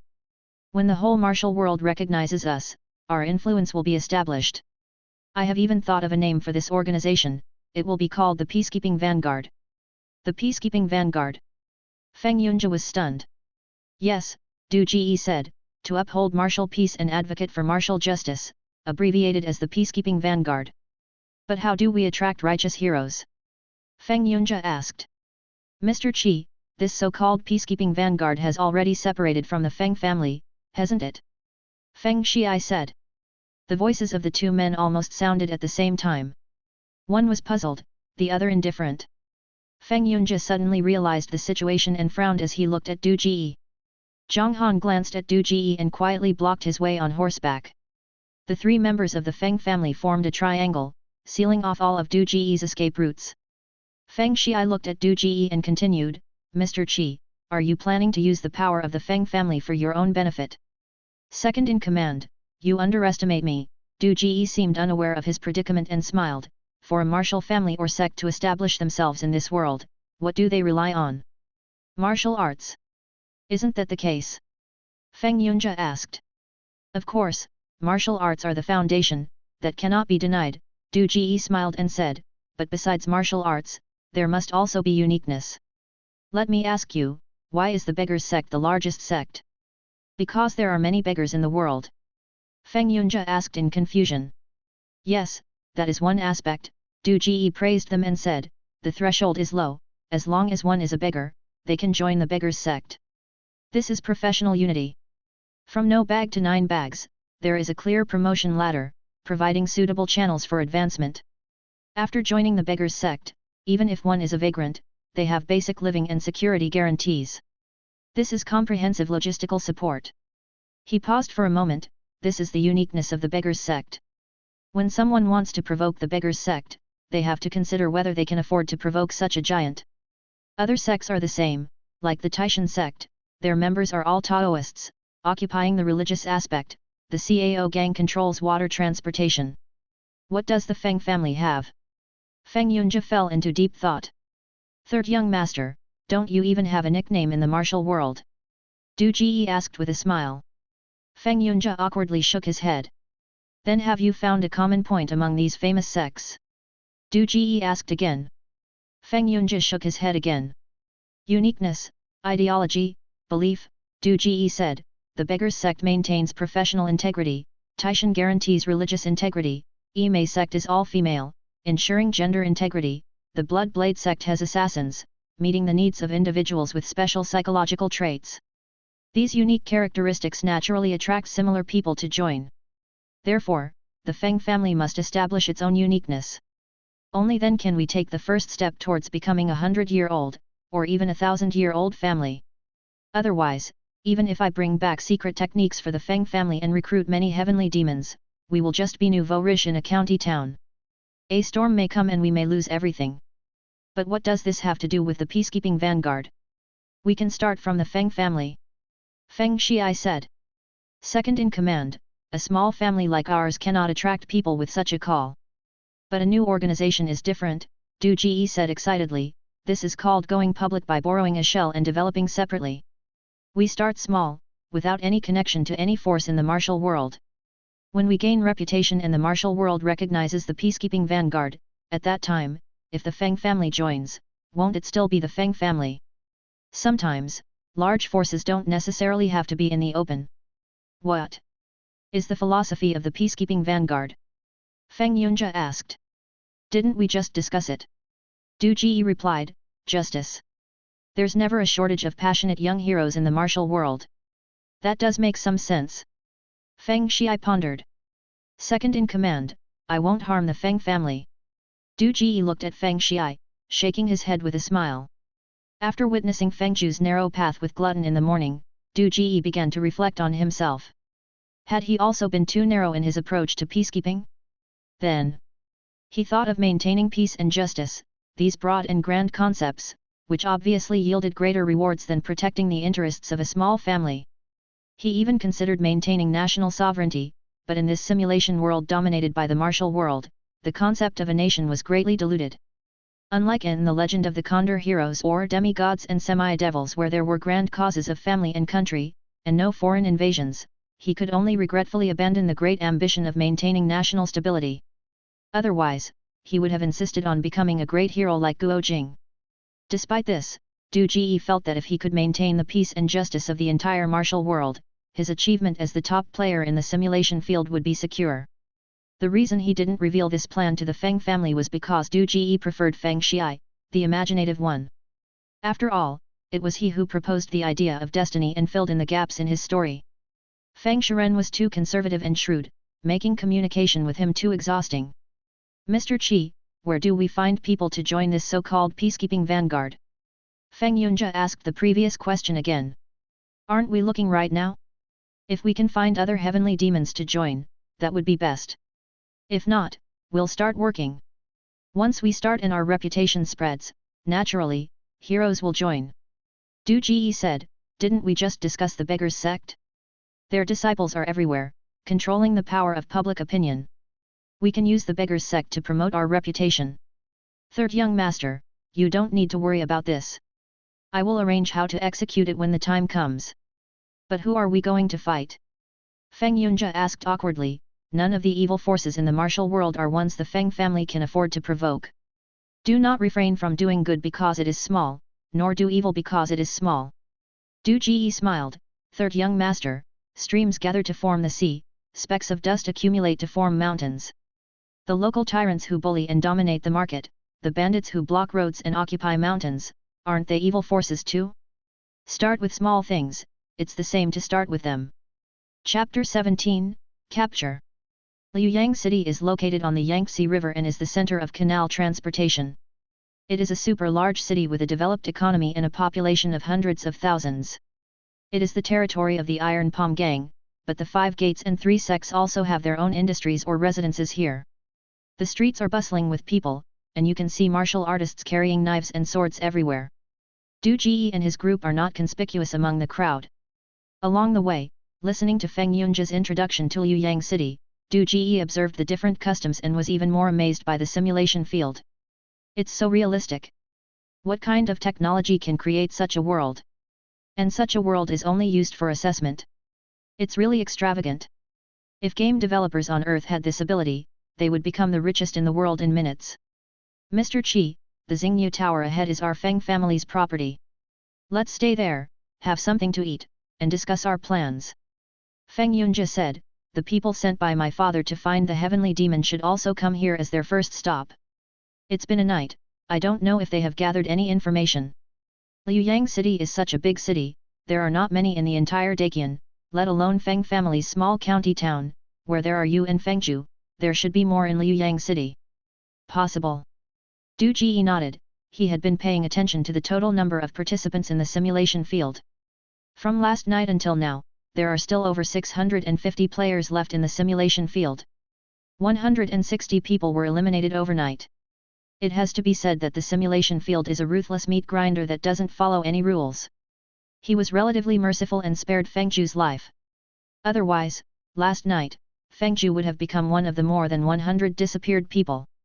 At this rate, in less than 10 days, there will be only a few people left in the simulation field. But this is just the best scenario. Du Jie knows that as the competition progresses, the rate of elimination will slow down, and only the elites who can disguise themselves and skillfully use their own keywords will be left. Feng Zhu's words were actually correct. It was really stupid to expose oneself like this. When everyone else is hiding in the dark, he is a bright target and will be targeted by everyone. The easiest way to be in the top 10 of the simulation field is not to maximize the use of one's keywords, but to survive until the end and eliminate everyone else. Only leaving 10 people, even if not in the top 10, is still considered top 10. There are no walls that can't be penetrated. He was so high profile in the Feng residence, there will always be someone who can't keep their mouth shut and leak his identity and keywords. This is inevitable. Who made him not understand the rules of the game? It's easy to dodge a spear in the open, but it's hard to guard against a hidden arrow. With hundreds of players, he is the only one playing with open cards. Damn it! The only thing that Du Jie is glad about is that the simulation field only eliminates players and doesn't kill them. But once he becomes the first, if he is eliminated again, he won't be able to get over that hurdle in his heart. This is the pride of a transmigrator and must be protected. Fortunately, information dissemination is slow in ancient times and the journey is long. Du Jie still has time to buffer, so he won't suddenly face hundreds of enemies. If he jumps out individually, Du Jie believes that he should be able to handle it. Being ranked first in the simulation field is not just for show. However, he still needs to find a way to enhance his strength. The stronger his strength, the safer he will be. It would be best if he could suppress an error like Marshal Saint Chiao. Arriving at Xingyu Tower, a waiter took their horses, and the innkeeper personally came out and led them to the backyard. As they walked, Feng Xiai asked, "Feng Zhong, did the people who came yesterday find out anything?" "Yes." Feng Zhong glanced at Du Jie and nodded. Du Jie and the others stopped at the same time and looked at the innkeeper. Feng Yunjia asked, "What did they find out?" Feng Zhong turned to Du Jie and asked, "Second young master, this young hero looks unfamiliar, is he?" "This is our Feng family's elder Qi, who will be in charge of the heavenly demon's affairs." Feng Xiai glared at him and said, "No need to hide it from him. Elder Qi, Feng Zhong greets you." Feng Zhong quickly clasped his fists and respectfully said, "No need to be polite, innkeeper Feng." Du Jie smiled, "Tell me about the heavenly demon." "It's a coincidence. The heavenly demon is actually Arin's waiter, Wang San." Feng Zhong said, "A few days ago, Wang San contracted tuberculosis. The doctor said he couldn't be saved and was waiting to die at home. But last night, when the people from the residence came to investigate, I reported his situation. Guess what happened? Wang San was lively and kicking, flirting with the neighbor's little girl, and didn't even cough once. He went from being seriously ill to a rapid recovery. All the signs match the body possession of the heavenly demon, so they captured Wang San. However, that guy is stubborn and refuses to admit that he has been possessed. He only said that a wandering doctor passed by his house and gave him a few shots, and that's how he got better. He even shouted for us to go to the temple to find a master to exorcise him. But, no one in the neighborhood has ever seen that wandering doctor. Where is Wang San now?" Du Jie immediately became interested and interrupted him. "He has been acupointed and locked in a guest room." Feng Zhong said, "Since he was the one the family specifically asked for, I dare not let him escape." "Second young master, is the heavenly demon real? A tuberculosis patient miraculously recovering just by saying so, no matter how I think about it, it feels evil, Feng Zhong, when will you ever fix your habit of incessant chatter? Cut the crap and take us to see Wang San." Feng Xiai interrupted him. "Mr. Qi, this way." Feng Zhong grinned and quickened his pace, leading the way, room number 7 in the yellow section, the furthest one in. "Mr. Qi, you can trust me. The yellow section rooms are rarely occupied, ensuring no one can rescue him. I not only sealed his acupoints but also tied him up. I've prepared rooster blood, black dog blood, and glutinous rice in advance." Feng Zhong led the group to room number 7 in the yellow section while chattering all the way. He took out a key and opened the door. "Mr. Qi, Wang San is inside." "All right, I got it. Leave the rest to us, you can go busy yourself. Order the kitchen to prepare a table of good food and wine for us." Feng Shii had had enough of Feng Zhong's prattle. As soon as he opened the door, he hurriedly shooed him away. Everything is already prepared, Mr. Qi, don't you trust me? Feng Zhong stood still, peering into the room. Mr. Qi, you have to let me stay and see how to identify a heavenly demon. If I encounter one in the future, I can handle it myself. Let him stay. The innkeeper is one of us, and he knows Wang San's situation better. Du Ji casually defended the innkeeper's dignity before looking into the room. A young man, about 18 or 19 years old, dressed as an innkeeper, was bound hand and foot and thrown onto the bed. At the head of the bed, there was indeed a bowl of glutinous rice, a bucket of dog blood, and a bucket of rooster blood. Du Ji was speechless. Well, this one really treated the heavenly demon as a ghost. Sensing the door opening, Wang San struggled desperately, trying to lift his head but failing. Innkeeper, innkeeper, is that you? You're finally here. I'm not a heavenly demon, please let me go. I shouldn't have failed to return to work after recovering from my illness. Please, let me out, I can't hold it in anymore. Du Ji and the others entered the room. Wang San's voice abruptly stopped. Who are you? Feng Shii remained silent, went over to check his pulse. After a moment, he lifted his head and said, he's full of energy, and his pulse is soft and strong. He doesn't seem like a patient who has just recovered from a serious illness. Mr. Qi, there's no doubt that this is a case of heavenly demon body possession. Chapter 18, New Employee Assessment. Sir, where did you hear about the heavenly demon's body possession? I was just treated by a doctor with acupuncture. You seem capable, how could you believe in such absurd things like the heavenly demon's body possession? Whoever told you this, I suggest you go out and kill him. Wang San said with a bitter face. Isn't there black dog blood over there? Just pour a bowl on my face and give it a try. Mr. Qi, can you tell what his keywords are? Feng Yunjia looked at Wang San on the bed and asked curiously. At the moment he heard the keywords, Wang San's breathing suddenly paused for a moment, but quickly returned to normal. He looked at Du Ji with a confused look and said, what are you guys talking about? What keywords? Innkeeper, when the people from the mansion went to find him, what was he doing?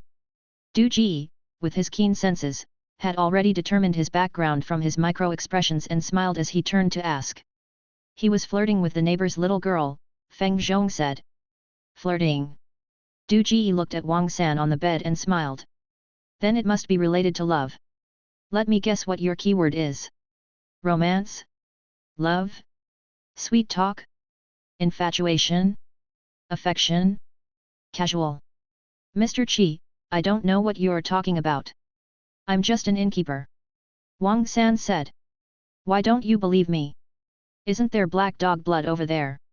Are you really the heavenly demon? Du Ji asked. I'm not. Wang San said. No keywords? Du Ji asked. None. Wang San said. Third young master, how should we deal with people suspected of being the heavenly demon? Du Ji turned to Feng Yunjia and asked. Better to kill the wrong person than let them go. Feng Yunjia thought for a moment and said. Kill him then, consider it him dying of tuberculosis, living one more day is his luck. Du Ji glanced at him and said indifferently. Swish. Feng Yunjia drew his long sword and decisively slashed at Wang San's neck. Stop. Wang San suddenly closed his eyes and quickly said, Romance, my keyword is romance. Don't kill me, I'm not a threat. Romance. Everyone in the room frowned at the same time. Feng Shii said, Mr. Qi, is it useful? It's useful, bro, don't kill me. I can help you. Let's cooperate. I'll be your right-hand man. I just ask you to give me some more time to experience the beauty of this world. Looking at the sword blade just 3 inches away from his throat, Wang San's mouth moved quickly. I haven't even tasted good food yet. I don't want to die like this. Please, please, I have no ulterior motives. I promise not to harm you. Innkeeper, can you bring the little girl he was flirting with last night? Du Ji ignored him and turned to Feng Zhong. I want to know what exactly he said to the little girl. All right, I'll arrange it right away. Feng Zhong said.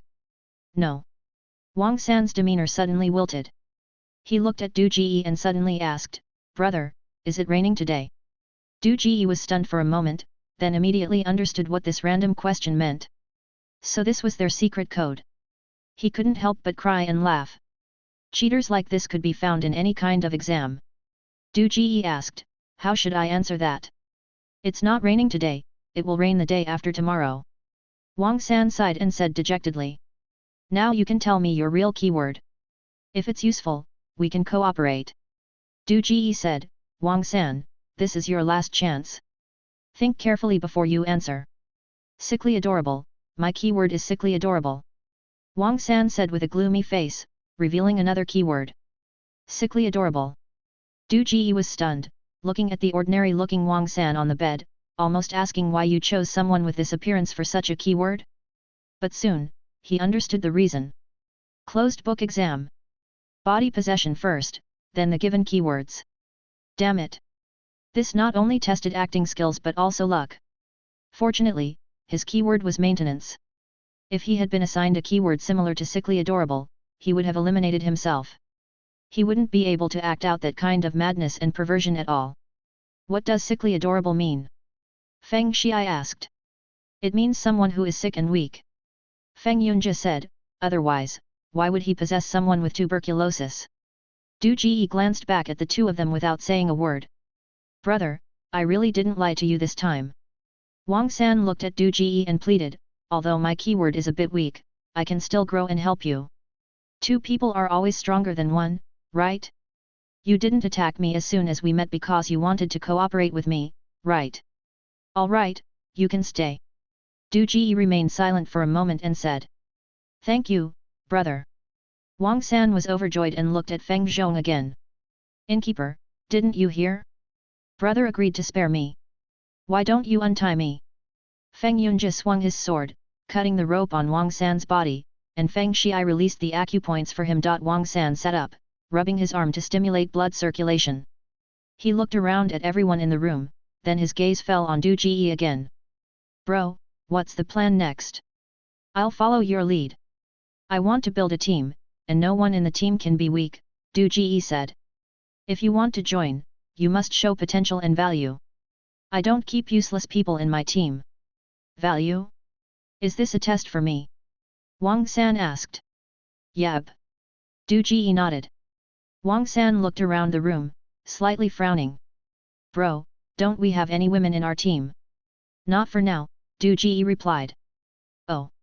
Wang San responded, then turned to Feng Yunjie and the others, tentatively asking, they will cooperate with me, right?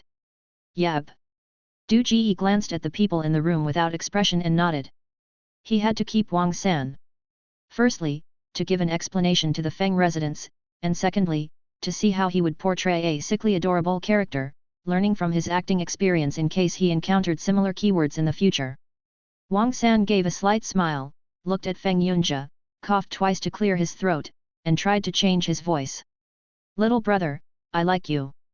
Feng Yunjie was taken aback, looking at Wang San incredulously. What did you say? Under everyone's gaze, Wang San looked at Feng Yunjie, his expression turning cold in an instant.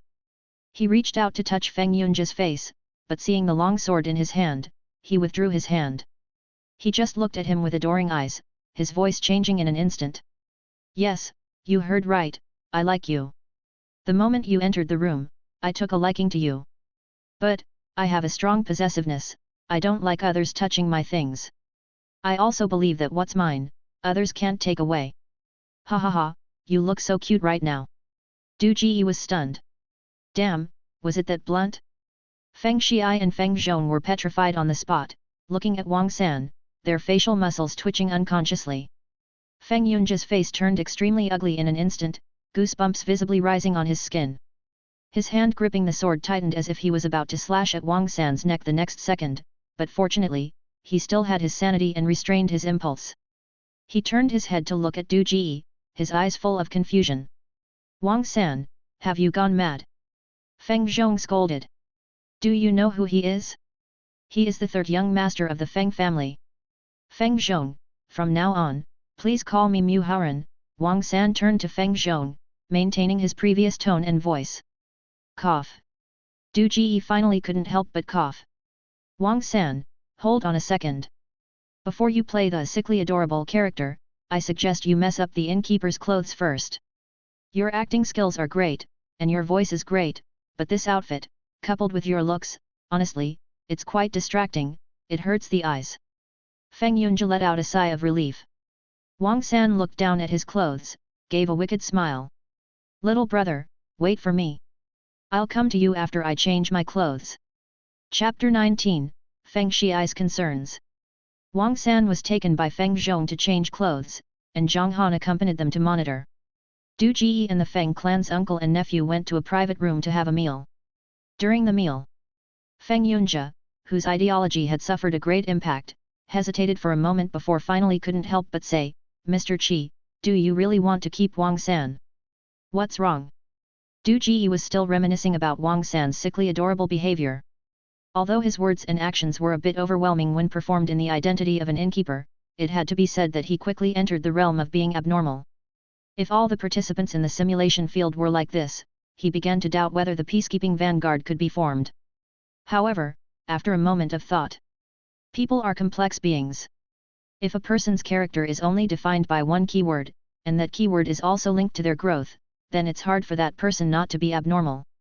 Even someone as upright as him, equipped with the keyword of upholding righteousness, was thinking about causing a big commotion. His thoughts gradually twisted. Moreover, everyone else had received professional training. Therefore, they should still accept him. The more people he interacts with, the more information he can gather about reality. After all, he still had to pass the test of reality. Even if he couldn't pass the simulation field, at most he would be eliminated. But if someone discovered his body possession in reality, who knows what would happen? If they couldn't control them, it would be better to eliminate them in advance. The person ranked first in the simulation field should have this confidence. I always feel that his keyword is somewhat sinister. Feng Yunjie hesitated for a long time before finally saying, when he talks to me, I can't help but feel a chill in my heart, an impulse to escape. Escape? This must be an awakened advanced skill. Turn around and ask him what his advanced skill is. Du Ji smiled and said, Third young master, you're wrong. In the future, we will encounter all kinds of heavenly demons. Each type of heavenly demon is different. If everyone is as picky as you, the Feng clan won't be able to rise. Just like a family, we need to absorb all kinds of talents. We need disciples like Zhang Han, training partners like me, servants, and someone like Feng Zhong who knows how to run a business. Only then can the family truly operate. That's true, but I think if we let him join, his way of speaking might cause some trouble. Aren't we supposed to uphold martial world peace? His keyword doesn't seem like that of a righteous person, and it might affect how others view us. Perhaps Feng Yunjie was really influenced by the skill. He found another excuse to try to push Wang San out. Third young master, you don't understand sickly adorables. Du Ji said, most of the time, sickly adorables appear to be normal people. They only act like that when they have an outbreak. In theory, the sickly adorable attribute should be developed gradually. His behavior just now was to show me his value and fight for a chance to survive. But Feng Yunjie wanted to say something, but before he could speak, Du Ji interrupted him.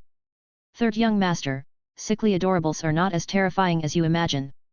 When Wang San has an outbreak, he is indeed abnormal, but he also possesses the attribute of protection. As long as he recognizes you, he will do everything to protect you. Du Ji said, Third young master, you need to learn to adapt and be strong. Besides, don't forget that I'm here too. My keyword is protection. Can I just watch you get into danger? Protection. Feng Yunjie was stunned. But the way sickly adorables protect is different from me. They only protect the people they recognize. Du Ji said. All right. Feng Yunjie picked up his wine glass and took a sip, stabilizing his restless emotions. He had already tasted the benefits of protection. Since sickly adorables also had the attribute of protection, he temporarily gave up the idea of driving Wang San away. With Du Ji and Wang San, if Wang San posed a threat to him, Du Ji would protect him. If Du Ji posed a threat to him, Wang San would protect him.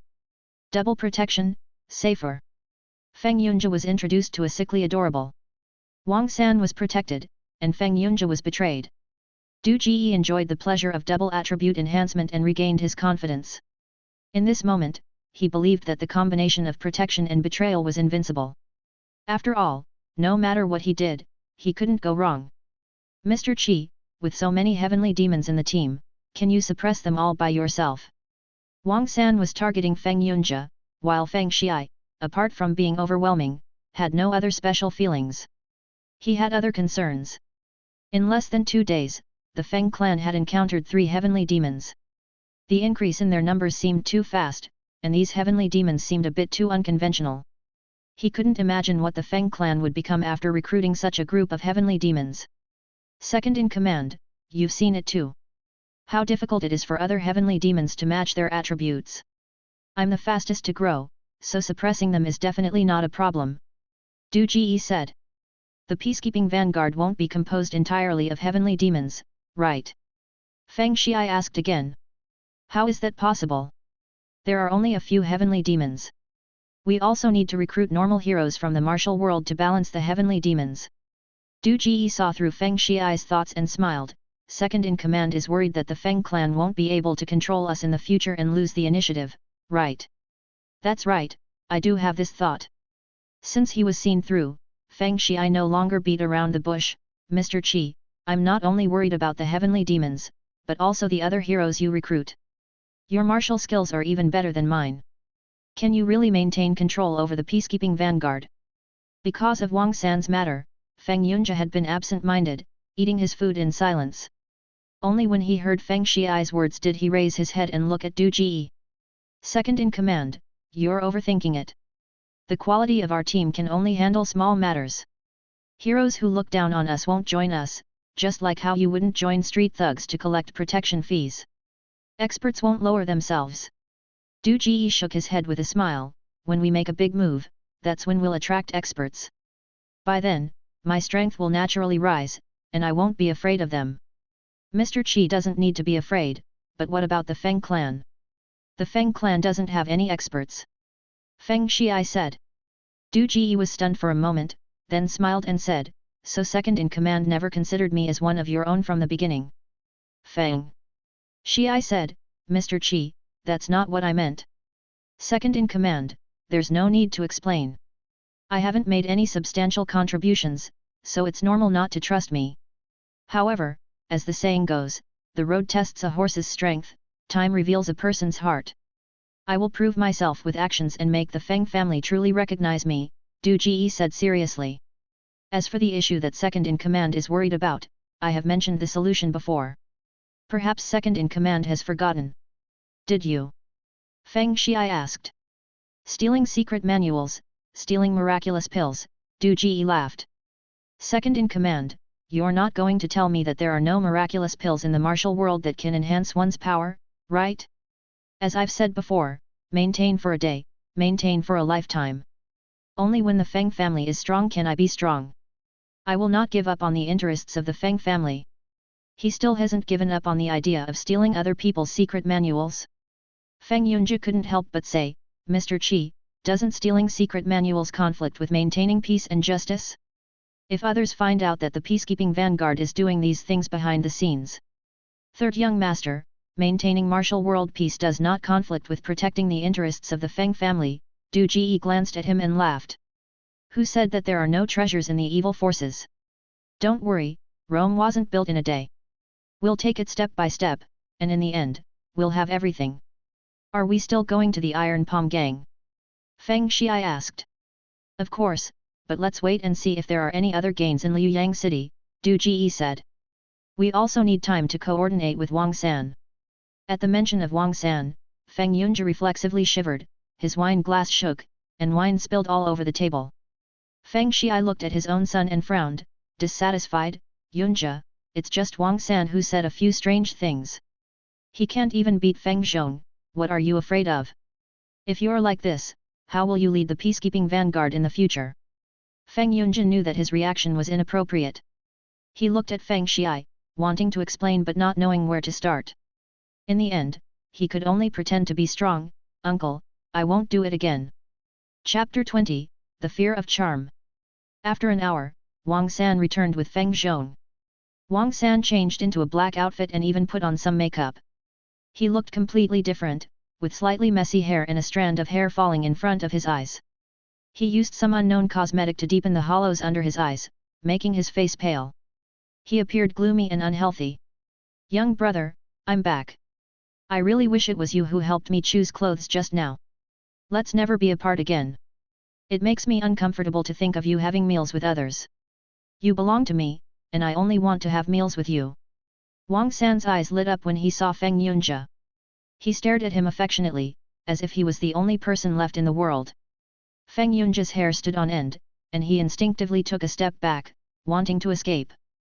But he remembered Du Ji's persuasion and his promise to Feng Xiai, so he suppressed his fear and trembled as he said, "Wang San, please don't talk to me like this anymore. I know you need to grow up, and I can find a woman for you, a beautiful woman. How about the neighbor girl who flirted with you last night? Young brother, do you hate me? I don't want any other woman, I only want you.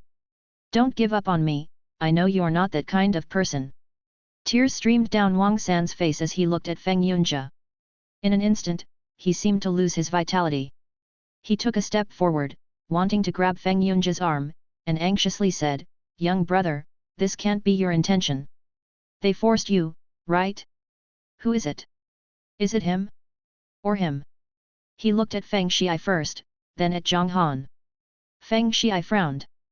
Feng Yunjie suddenly took a step back and hid behind Du Ji. "Mr. Qi, didn't you say he's usually normal? Why is he still like this?" Looking at Feng Yunjie hiding behind Du Ji, Wang San's expression instantly became emotionless, and his gaze turned ice cold as he stared straight at Du Ji, as if he wanted to kill him. Du Ji felt a chill in his heart from Wang San's gaze, but fortunately, he wasn't too affected. He shook his head and said, "Let me talk to him first. I also wanted to talk to you. You better stay away from my young brother, or else I will kill you." A wicked smile appeared on Wang San's lips as he looked at Feng Yunjie, switching to a natural smile. "Young brother, wait for me. I'll be back to accompany you soon. Let's go. To room 7 with the yellow sign." Du Ji glanced at Wang San, shook his head, and walked ahead. Wang San followed closely behind, looking at Du Ji's back, still cold and with a gaze that could kill him. Du Ji could clearly see the killing intent in Wang San's eyes. Feng Xiai looked at the pale-faced Feng Yunjie and finally realized that something was wrong. He lifted his foot to catch up. Du Ji turned around. "Second in command, you guys don't come over for now. He might not say anything if you're here." "Okay." Feng Xiai hesitated for a moment, nodded, and turned to Feng Yunjie. He wanted to figure out what was going on. Feng Zhong looked at Du Ji, then at Feng Xiai, and said, "Second master, should I go and handle some things in the shop first?" "Go ahead." Feng Xiai said, "Don't tell anyone about what happened here. Second master, I've been with the Feng family for a long time. Can't you trust me?" Feng Zhong smiled foolishly, bowed slightly to Feng Xiai, and said, "Then I'll go first." Room 7 with the yellow sign. Du Ji and Wang San entered the room, and Wang San casually closed the door. "Stay away from Feng Yunjie while I can still control myself. Don't let me see him begging you again. Speak nicely, or I'll kill you first." Du Ji pulled out a flying knife from his knife sheath, spinning it on his fingertips. His super agility ensured accuracy and prevented him from hurting himself. Seeing the flying knife, Wang San helplessly said, "The fear of charm. The person I like will feel intense fear towards me. Brother Qi, it awakened when you tested me." Du Ji's flying knife suddenly stopped, and he asked, "Is there a limit to the number of people?" Wang San remained silent for a moment and shook his head. "No." He looked at Du Ji and quickly assured, "But don't worry, Brother Qi, I will never like you." Damn! This skill is too powerful. Indeed, there are no simple keywords. This skill can be used in battle. Just saying "I like you" can instantly dampen the morale of the opponent. It's a huge advantage in a fight against someone who is filled with fear. Compared to his fear charm, Du Ji's self-sacrifice seemed too ordinary. Du Ji hesitated for a moment and said, "Then control yourself and continue to scare Feng Yunjie. I'm afraid they won't be able to resist killing you." "Brother." 7. I've already been holding back, Wang San said with a bitter smile, "I haven't taken action against more people. I need to grow, don't I? Otherwise, if I rely solely on my skills, I'd be done for if someone attacks me. Skills only instill fear, they don't make people run away. Besides, if it weren't for you, I wouldn't dare to treat Feng Yunjie like that. He looked at Du Ji and said, Brother 7, you wouldn't want a useless teammate, would you? I was forced by you. Sickly adorable is a keyword for development, it requires gradual growth and acceptance. But you flipped the table too quickly. Soon, everyone will know what happened to the Feng family. If I don't grow with it, it would be hard for me to protect myself when I encounter others. Find another way, Du Ji said, we can't provoke Feng Yunjie any further for now. Otherwise, the team I've worked so hard to build will be ruined by you. Alright then. Wang San reluctantly nodded, my life is a borrowed one anyway, I'll listen to whatever you say. It would be best if Feng Yunjie could find me another sickly adorable target, preferably a woman. To be honest, if it weren't for growth, I wouldn't want to mess with a man.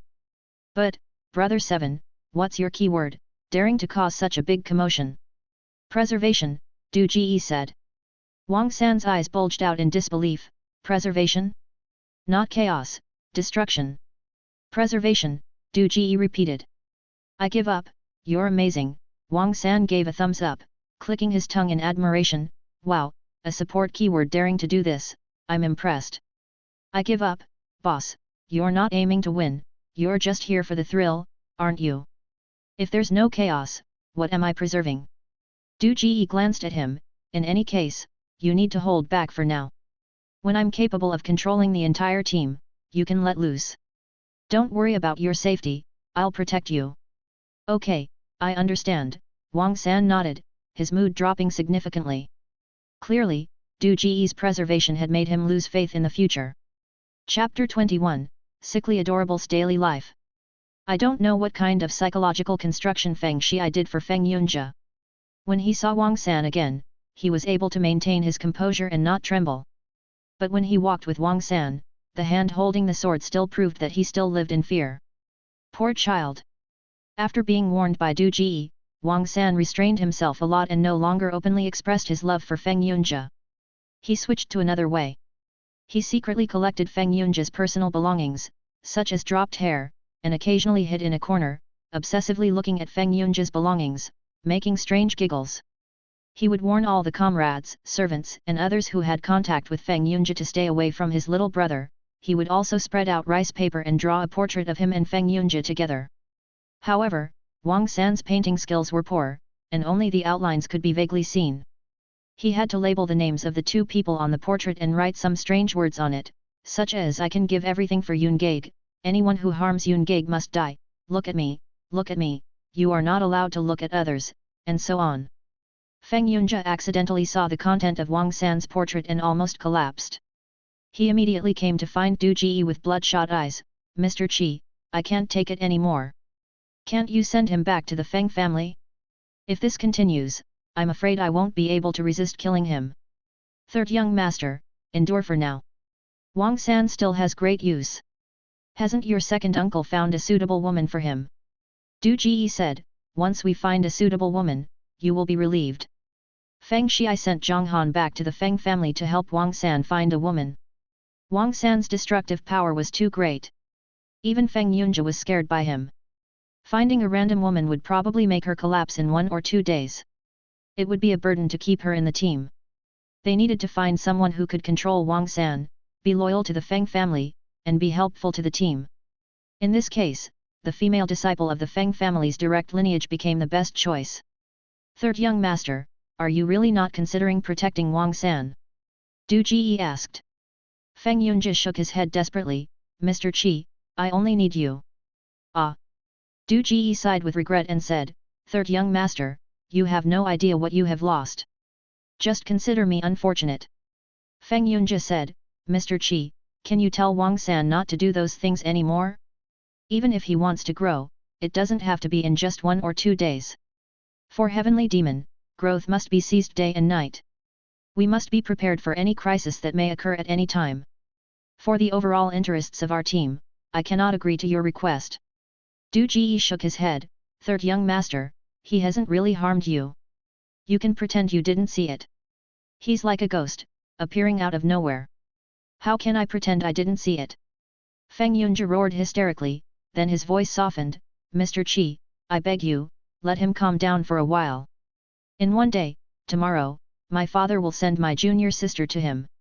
You are human. Your junior sister is not? Your Feng family is really despicable. Although Du Ji knew that the simulation field was virtual and the characters inside were fictional, their actions still made him furious. It was not unjust to betray them. But they still had value to be used. Suddenly, Du Ji's ears moved and he glanced at the door without making a sound. Then he shook his head again, Third young master, Wang San must grow as soon as possible. Have you ever thought that one day, when his sickly adorable nature is directed towards enemies, they will also feel the same fear as you? You have practiced martial arts for many years, you should know what consequences arise when one side suddenly feels fear during a martial arts contest, right? Feng Yunjie imagined himself in the position of both contestants, and the scene of Wang San suddenly appearing from the side made him break out in a cold sweat. Do you now understand the importance of Wang San? Du Ji smiled, Third young master, whether our peacekeeping vanguard is eliminating the forces of evil or the martial arts contest at the Chiao family half a year later, the presence of Wang San or not could make a huge difference. Now, do you still think Wang San doesn't need to develop his abilities? Do you still want to send him back to the Feng family? Feng Yunjie shook his head. The desire for the Chiao family's holy land temporarily overwhelmed his fear of Wang San. After hesitating for a moment, he asked, Mr. Qi, will my fear of Wang San always exist? Of course not. Du Ji nodded, without saying whether it would or would not. That's good. Feng Yunjie breathed a sigh of relief and sighed, indeed, no heavenly demon is useless. I'll just avoid him for a few days. Third young master, you don't necessarily have to avoid him. Du Ji said, maintaining a spirit of moving forward courageously is an essential quality for a warrior to reach the peak. Why don't you try facing your fear and overcoming it? When you defeat the fear in your mind, your future achievements will be limitless. Feng Yunjie was stunned for a moment, as if enlightened. He stood up and bowed to Du Ji, thank you, Mr. Qi, for your guidance. Yunjie has learned. Outside the door, Feng Xiai, who had been eavesdropping for a long time, pondered for a moment. Then, without alerting Du Ji in the room, he quietly turned and left.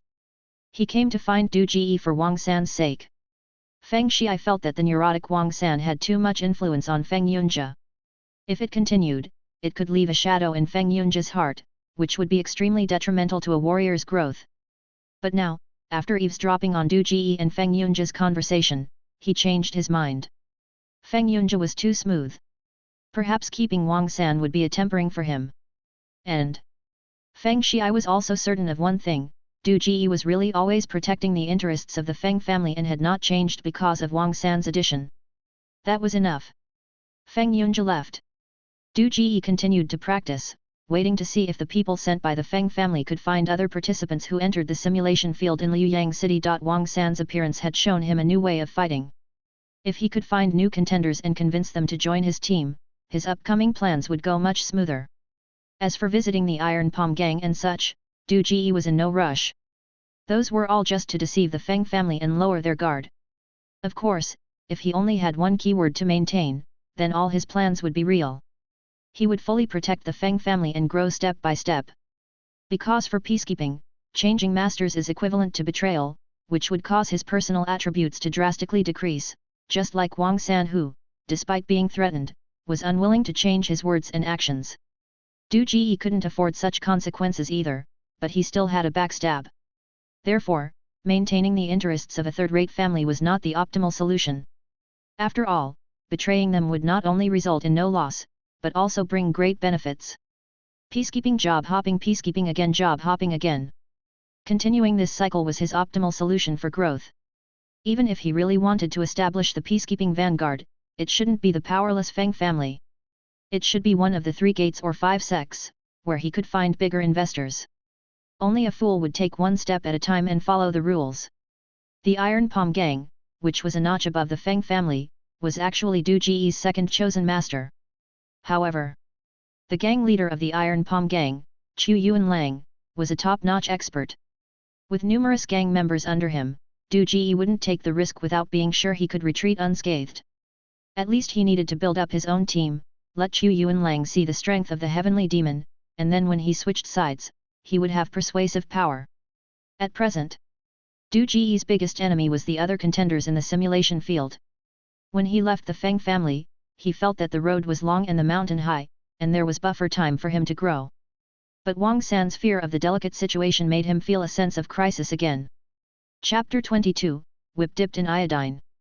That night, the Feng family members who were searching for other heavenly demons in Liuyang City returned one after another, but they gained nothing. This was within Du Ji's expectations. The world in the simulation field was called Deqian, occupying the most fertile central plains. There were several small countries around it. The population of these countries added up to over 80 million. Now, there were only a little over 600 participants left in the simulation field. With over 600 people scattered among a population of over 80 million, it was like raindrops falling into the ocean, unable to create any waves.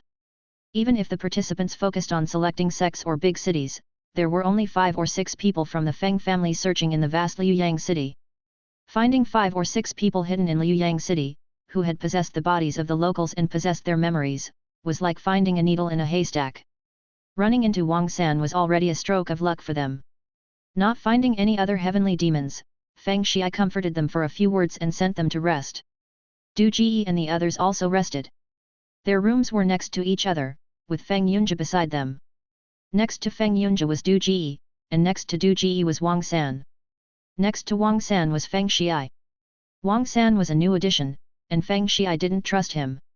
He was afraid that Wang San would betray them, so he didn't dare to use the A-cup ointment technique on him like before.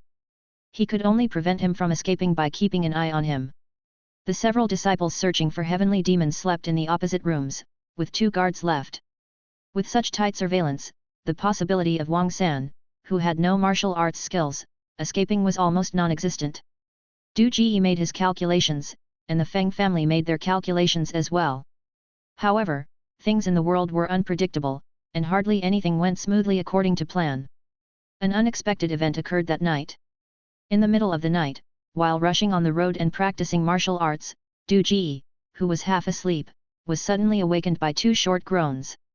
Then, he heard faint but noisy footsteps and breathing outside and on the roof. His eyes widened, and he sat up, wondering what was going on. A classic scene from a wuxia drama, a night attack? Targeting them? This came too fast, didn't it? Where did they make a mistake? In an instant, a series of questions flashed through Du Ji's mind. He quickly put on his clothes and grabbed the sword and knife pouch placed by the bedside. Second in command, enemy attack. He shouted a warning, and Du Ji held his breath.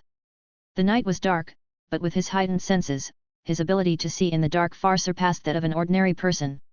He could vaguely see a blowpipe poking through the window paper and reaching in. A night attack with smoke, it really was a standard package. Du Ji suddenly shouted, startling the other party. The blowpipe quickly retracted, but it was too late. Du Ji threw a flying knife with a flick of his hand, and it was already flying towards the intruder. He hadn't specifically trained in hidden weapons, but Du Ji didn't need to be like Li Sunhuan, hitting the throat with every knife. With a distance of 3 to 5 meters, as long as the flying knife hit, it would create a hole in the person's body. Its killing power was not much worse than a pistol. Ah! A scream, and blood stained the windows and doors. At the same time, their whereabouts were exposed, and chaos broke out outside. The sound of broken windows came from the next room. Du Ji rushed into the corridor without caring about Feng Yunjie. He kicked open Wang San's room door and barged in. Wang San, who hadn't been alerted by Du Ji, was in a daze from the smoke and fell into a coma. At this moment, he was being carried on the shoulders of a black-clothed person, heading towards the window. Du Ji raised his hand and threw another flying knife. The black-clothed person was carrying Wang San and had his back facing Du Ji. Moreover, he never expected someone to throw a hidden weapon in the darkness. When he heard the sound of the wind, it was already too late to dodge. The flying knife hit him directly in the back, and with a scream, he fell to the ground.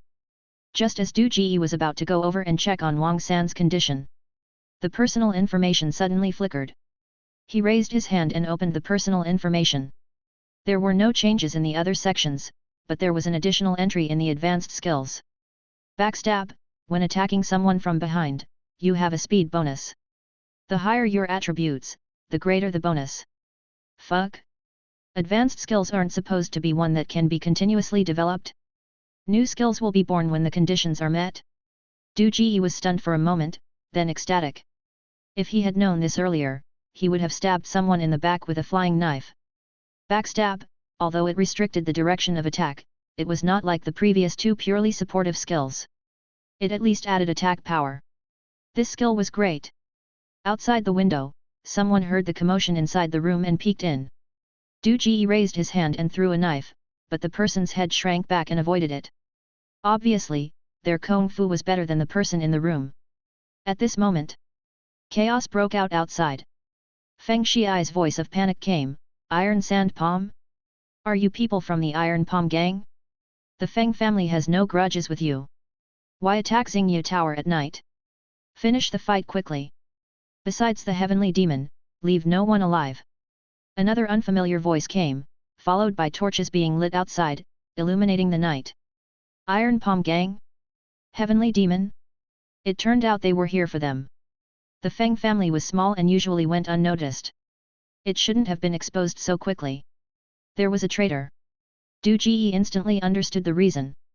He took 2 quick steps, picked up Wang San from the ground, and pulled out the flying knife from the back of the black-clothed person. He quickly left the room. Even though it was more dangerous outside, there was smoke in the room, and he couldn't stay for long. Even though his senses were heightened, he still needed to breathe. It was already impressive that he could hold his breath for so long. In the inn corridor, Feng Shiai and his nephew, along with 3 Feng family disciples and over a dozen black-clothed people, were struggling in a fight. Each of them was injured, and the 2 disciples responsible for night patrol had already fallen in a pool of blood. The opponents were numerous and their martial arts skills surpassed those of the Feng family. Apart from Feng Shiai, the rest of the Feng family were essentially being suppressed. As Du Ji stepped forward, another direct descendant of the Feng family let out a scream and died in the corridor.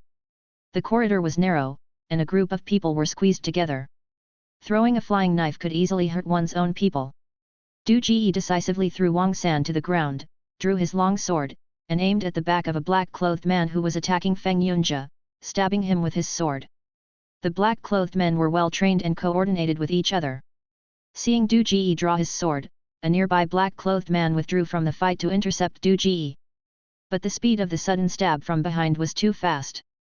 He had just retreated when Du Ji, like a ghost, was already behind his companion, piercing him through with his long sword.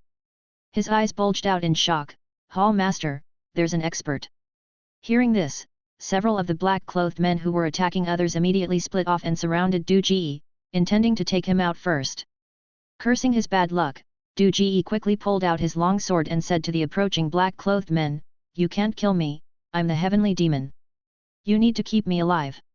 The black-clothed men seemed taken aback by his lack of courage and froze on the spot.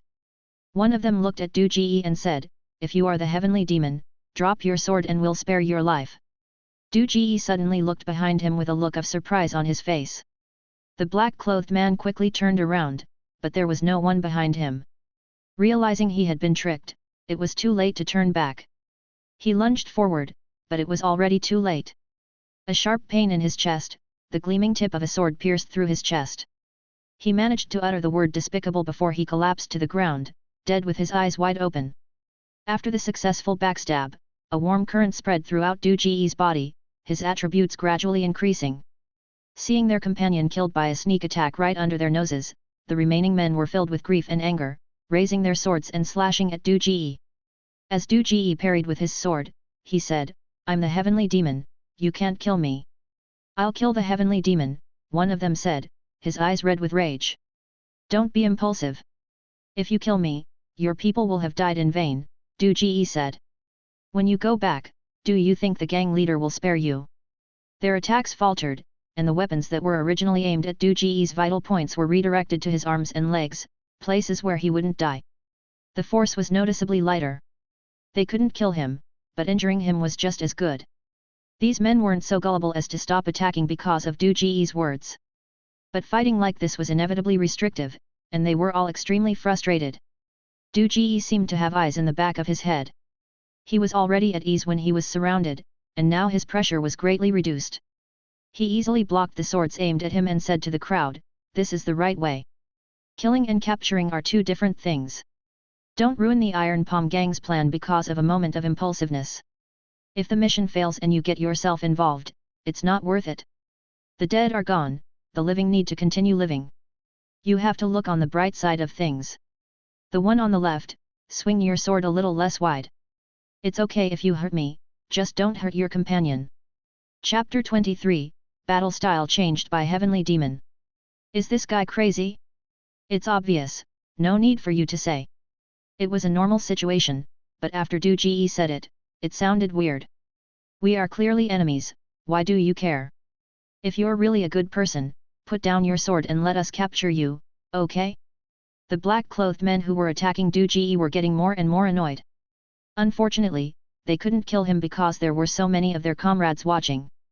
If they accidentally killed him, they would be in big trouble when they returned. During a life and death battle, once you have restrictions, it becomes frustrating no matter how you fight, especially when someone on the other side is mocking you. It's really tempting to kill him. Damn it! Bro, don't move so much, be careful not to hurt your waist. Brother, why are you so careless? You almost hit the other brother next to you. It's a loss for the Iron Palm Gang. Don't glare at him, we're all from the same gang. We should unite, help each other. Du Ji kept trash talking, making the few people attacking him annoyed and confused. They gradually lost their rhythm, while Du Ji found his own rhythm in the real battle. A bunch of idiots, just keep surrounding him. Once I deal with Feng Xiai, he won't be able to escape. The black-clothed men who were fighting Feng Xiai had already heard the situation here and couldn't help but shout. One word woke up the dreamer. The black-clothed men attacking Du Ji suddenly understood, and immediately slowed down their pace. They changed positions and trapped Du Ji, not letting him break through. They also realized that Du Ji's martial arts were mediocre and he fought without any strategy, relying solely on his agility. The previous ambush was probably just luck. One of them even laughed and said sarcastically, "Heavenly Demon, do you have any more wise words? Keep talking, let us have some fun." Du Ji glanced at him and smiled, "What do you think the gang leader invited me for? Going through all this trouble, it can't be just to make me a prisoner, right? Maybe by tomorrow, we will be on the same side. Who do you think will have a higher position then? Do you think I will feel uncomfortable remembering the words you mocked me with tonight? Bro, our relationship is getting complicated." The face under the black cloth of the black-clothed man was as dark as ink. He hated Du Ji to death, but he clenched his teeth and remained silent. "Do you think I don't know who you are because you are wearing a mask?" Du Ji observed his surroundings with his eyes behind his head, thinking of a strategy while continuing his trash talking. When important people can't figure out their target for revenge, they usually resort to collective punishment. "I may not know who you are, but I can definitely find out who was assigned the mission. I wonder if the brothers who fought side by side with you at that time will hate you." Fuck. The black-clothed man who had just spoken wanted to slap himself. He knew that Du Ji was eloquent, so he should have just surrounded him obediently. Why did he have to be so sarcastic? Ah! A scream came, and another member of the Feng family fell. The enemy was numerous and had high martial arts skills. The people from the Feng residence were already struggling to hold on. It was already difficult for them to last this long, but if they continued like this, they would eventually be defeated one by one. "Mr. Qi, save Yunjia and break through." Feng Xiai knew that Du Ji had only possessed his body for 2 days, and even though he had grown, there were limits. In this situation, even if he wanted to protect the Feng family, he was powerless. Right now, he only hoped that Du Ji could save Feng Yunjia by risking his own injuries. After all, Heavenly Demon had a strong recovery ability, and as long as he survived, Feng Xiai could break through. Second in command, is there a way to dispel the smoke? Du Ji saw the situation on the field and understood Feng Xiai's thoughts, but he didn't plan to do as he wished. He couldn't use lightness skill, and even if he risked saving Feng Yunjia, he wouldn't be able to run far. Moreover, there was no guarantee that he could save him. For the current situation, the only way to break the deadlock was to rely on Wang San, who was in a coma. He wanted to go to the Iron Palm Gang, but he shouldn't be captured, because there would be no benefit in that. He would have to start from scratch again, and without backstabbing, the attribute points he obtained from protecting the Feng family might be washed away. He couldn't afford to make a loss. It's already this late, why do you still care about Wang San? It's more important to save your life. Feng Xiai angrily said. Second in command, my attribute is protection. I can't abandon my comrades and escape for my own life. Du Ji didn't directly mention Wang San's role, but used a more tactful explanation, and also added a few attribute points for himself. Damn it! Feng Xiai cursed. He suddenly regretted tying Heavenly Demon and the Feng family together. These stubborn guys only brought disaster. It seemed that anyone with the word demon in their name was not a good person. However, in this critical moment, he could only rely on Du Ji. He said without a good tone, splash him with cold water. The hall master of the Iron Palm gang was in a difficult situation. Before he came, he didn't really believe in the Heavenly Demon, but now he did. Normal people wouldn't do this. Seeing that death was imminent, he was still thinking about saving someone. Cold water. It turned out that what was said in martial arts novels was true. When affected by a certain drug, you need a woman to detoxify, and when affected by smoke, splashing cold water would do. The experience of the martial world was indeed reliable. The inn had plenty of cold water. In order to prevent fires, there were always 2 large barrels filled with water in the corridor. Du Ji glanced at the location of the barrels and then looked at Wang San, who was lying unconscious on the ground. He shouted, Wang San, I'm risking my life to protect you. Remember my kindness. Sacrificing oneself for righteousness, if there was one opportunity, there would be a second. He wouldn't let go of any chance to increase his attribute points. But in the eyes of the black-clothed men, Du Ji's actions were childish and ridiculous. Just shouting wouldn't help him break free from being surrounded, right? But soon, they couldn't laugh anymore. Du Ji actually gave up protecting himself, swept his long sword, and rushed towards the blades of the black-clothed men. This reckless behavior startled the black-clothed men. Coupled with the trash talking from earlier, the black-clothed men intercepting Du Ji were afraid of hurting him. They subconsciously pulled back their blades, and Du Ji managed to break free from the encirclement unscathed. Du Ji was not far from Wang San to begin with.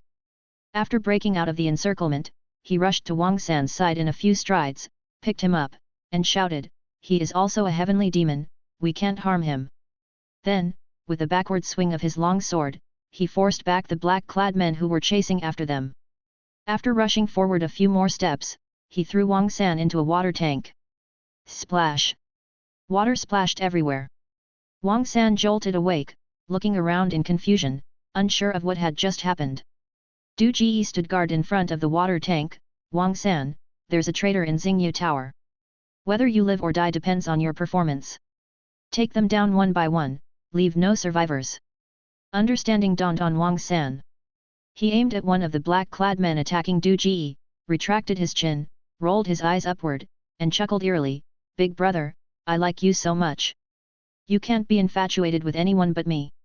The black-clad man's pupils suddenly contracted, an inexplicable fear seeping into his heart. He instinctively turned around, intending to flee. Thud. Du Ji's long sword thrust forward, freeing him from the sickly adorable slove. Meanwhile, Feng Yunjia heard Wang San's voice, shuddered violently, and was slashed on the arm by a black-clad man. Yunjia! Feng Xiai roared in anger, Feng Qi, what are you doing? From the corner of his eye, Du Ji clearly saw that after he killed the black-clad man, Wang San paused for a moment, quickly made a gesture as if opening a personal profile, and then a look of joy spread across his face. A series of reactions proved that he must have also developed a new advanced technique. But now was not the time to worry about that. Du Ji ignored the roaring Feng Xiai and urged Wang San, continue. Wang San suppressed his joy and turned his attention to another black-clad man, hysterically saying, Big brother, I love you so much, how could you raise your sword against me? Why can others receive your love, but I have to endure your hostility? Before this black-clad man could understand why his companion had suddenly turned around, a great fear surged in his heart. He wanted to escape, to get as far away from this terrifying guy as possible. But having seen the fate of his companion, he knew that turning around meant death. He forced himself to suppress his fear, dodging Wang San's gaze while fighting Du Ji, as if Wang San would pounce on him the next second and rip out his heart. His technique was completely thrown into chaos. Du Ji seized the opportunity and stabbed his sword into the man's throat, ending his life. In the blink of an eye, only 2 of the men attacking Du Ji were left. Wang San's words made their hair stand on end, but they didn't feel as much fear. However, seeing their two companions acting strangely and then dying, they knew they couldn't escape from the guy in the water tank. The two men exchanged a glance, bypassed Du Ji, and raised their swords to attack Wang San at the same time. Du Ji swung his sword to block them. Come at me together. At this critical moment of life and death, Wang San didn't dare to be distracted. He gave a wicked smile. My dear brothers, I love you so much. Let me dig out your hearts, swallow them bit by bit, and then we will never be apart. Jigigigi. A chilling laughter suddenly echoed. Ghosts, they are ghosts. Fear filled their hearts, they lost their will to fight, even forgetting about Du Ji's backstab. They screamed, dropped their swords, and turned to run. Thud. Thud. Two muffled sounds. Du Ji was right behind them, his long sword piercing their hearts, ending their lives. Chapter 24, Reversed. Wang San woke up, and the situation suddenly reversed. The hall master who was fighting with Feng Xiai was confused, but Feng Xiai was overjoyed.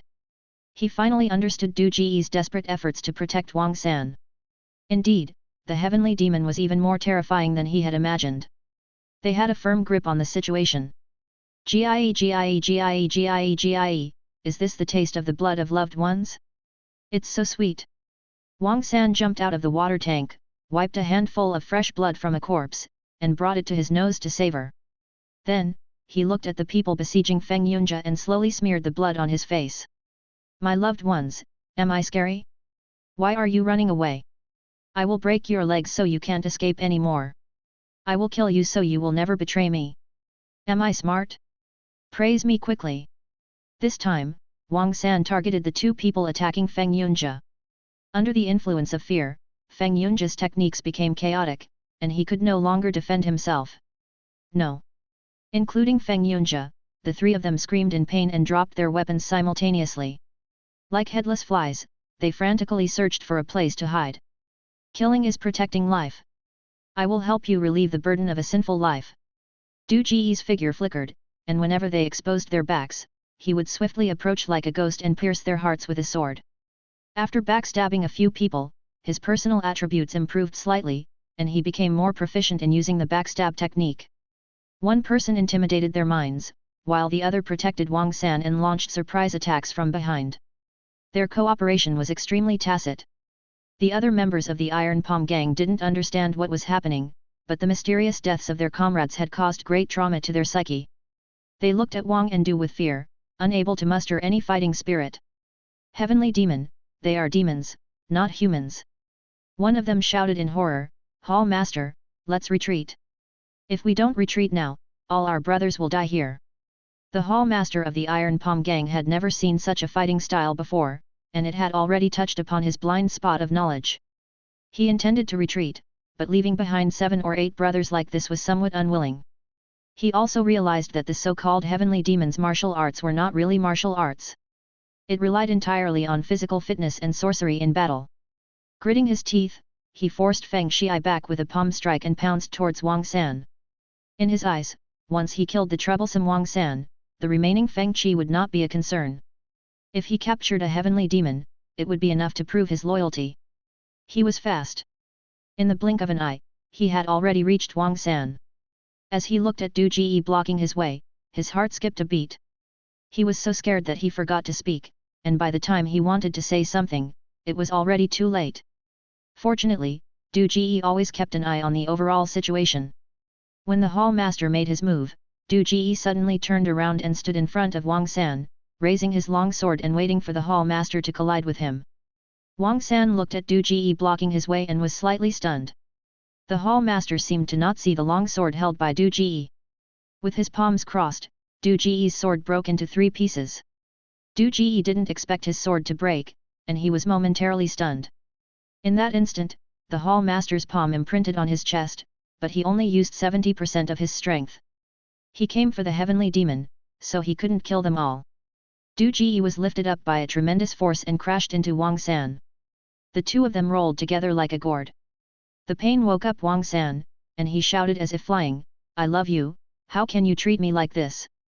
In an instant, an inexplicable fear struck the hall master's heart. However, his willpower was stronger than that of ordinary gang members. Suppressing his shock, he lifted his foot and stomped hard on Wang San's abdomen. In a critical moment, Du Ji once again pounced on Wang San, acting as a human shield. Intense pain came. Plop! A mouthful of blood sprayed out of Du Ji's mouth, but because he sacrificed himself to protect Wang San, his injuries quickly healed. If you want to kill him, you have to kill me first. Wang San's pupils trembled. How can you treat me like this? How can you treat me like this? I want to cut open your body and see your heart, see if there's me inside your heart. As Wang San spoke more and more, the fear in the hall master's heart grew stronger. He gritted his teeth, trembling, and lifted his foot again, but before he could stomp down. Boom! A muffled sound. His body suddenly flew out, struck by a palm strike from Feng Xiai who had arrived in time. A battle with a huge disparity in strength had turned around in an instant because of Du Ji and Wang San. The hall master now understood the importance of the heavenly demon and naturally exerted all his efforts to help the two of them. Especially Feng Qi, he proved with practical actions that he would truly sacrifice his life to protect others. Currently, he was still weak, but once he grew up and protected the Feng family in the future, the Feng family would undoubtedly prosper. Therefore, Feng Qi absolutely could not die. Only he could subdue the other heavenly demons. At this moment, Du Ji's importance had surpassed Feng Yunjie. Feng Yunjie could be reborn after death, but if Feng Qi died, there would be no hope. Without the continuous attacks from the Iron Palm Gang's hall master, Du Ji finally managed to stand up. Because his actions aligned with the keyword protection, his injuries healed instantly when he stood up. It had to be said. He had truly gained a great advantage in protecting. If it were another keyword, with such severe injuries and the inability to move, he would probably be facing death. The hall master was sent flying and rushed towards the staircase. With his increased fear and worsened injuries, he had no intention of fighting anymore. He just wanted to escape from this haunted place as soon as possible. The hall master had fled, and the remaining members of the Iron Palm Gang dared not linger in battle. They dropped their opponents and fled en masse. Du Ji's long sword had broken, and without a handy weapon, he simply pulled out all the throwing knives from his sheath. With both hands, he flung all the knives out. A sudden stab from behind, any attack from the rear would have an agility bonus, regardless of the weapon. In a short instant, more than a dozen throwing knives were flung out by Du Ji, his arms leaving after images. Thud! Thud! Thud! Thud! The narrow corridor left little room to dodge the flying knives. A series of screams echoed as the members of the Iron Palm Gang fell one after another. The hall master was also hit by a knife. The throwing knife plunged into his right lung from his back, burying itself to the hilt. He fell to the ground, convulsing, blood foaming from his mouth. It was clear he wouldn't survive. Those who were lucky enough not to be hit by the knives were chased down by Feng Xiai, who sent them to their deaths with a few palm strikes. Those who were hit by the knives but hadn't died yet had their necks snapped by him.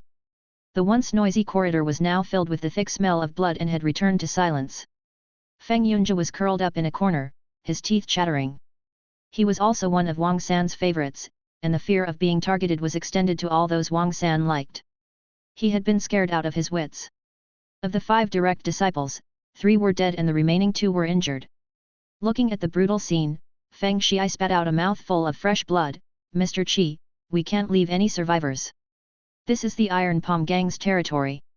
If they go back and report, none of us will be able to escape. Leave? Where to?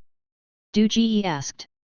Mr. Qi, the Iron Palm Gang's sudden attack on Xingyu Tower, and their precise target, clearly indicates a traitor within the Feng family.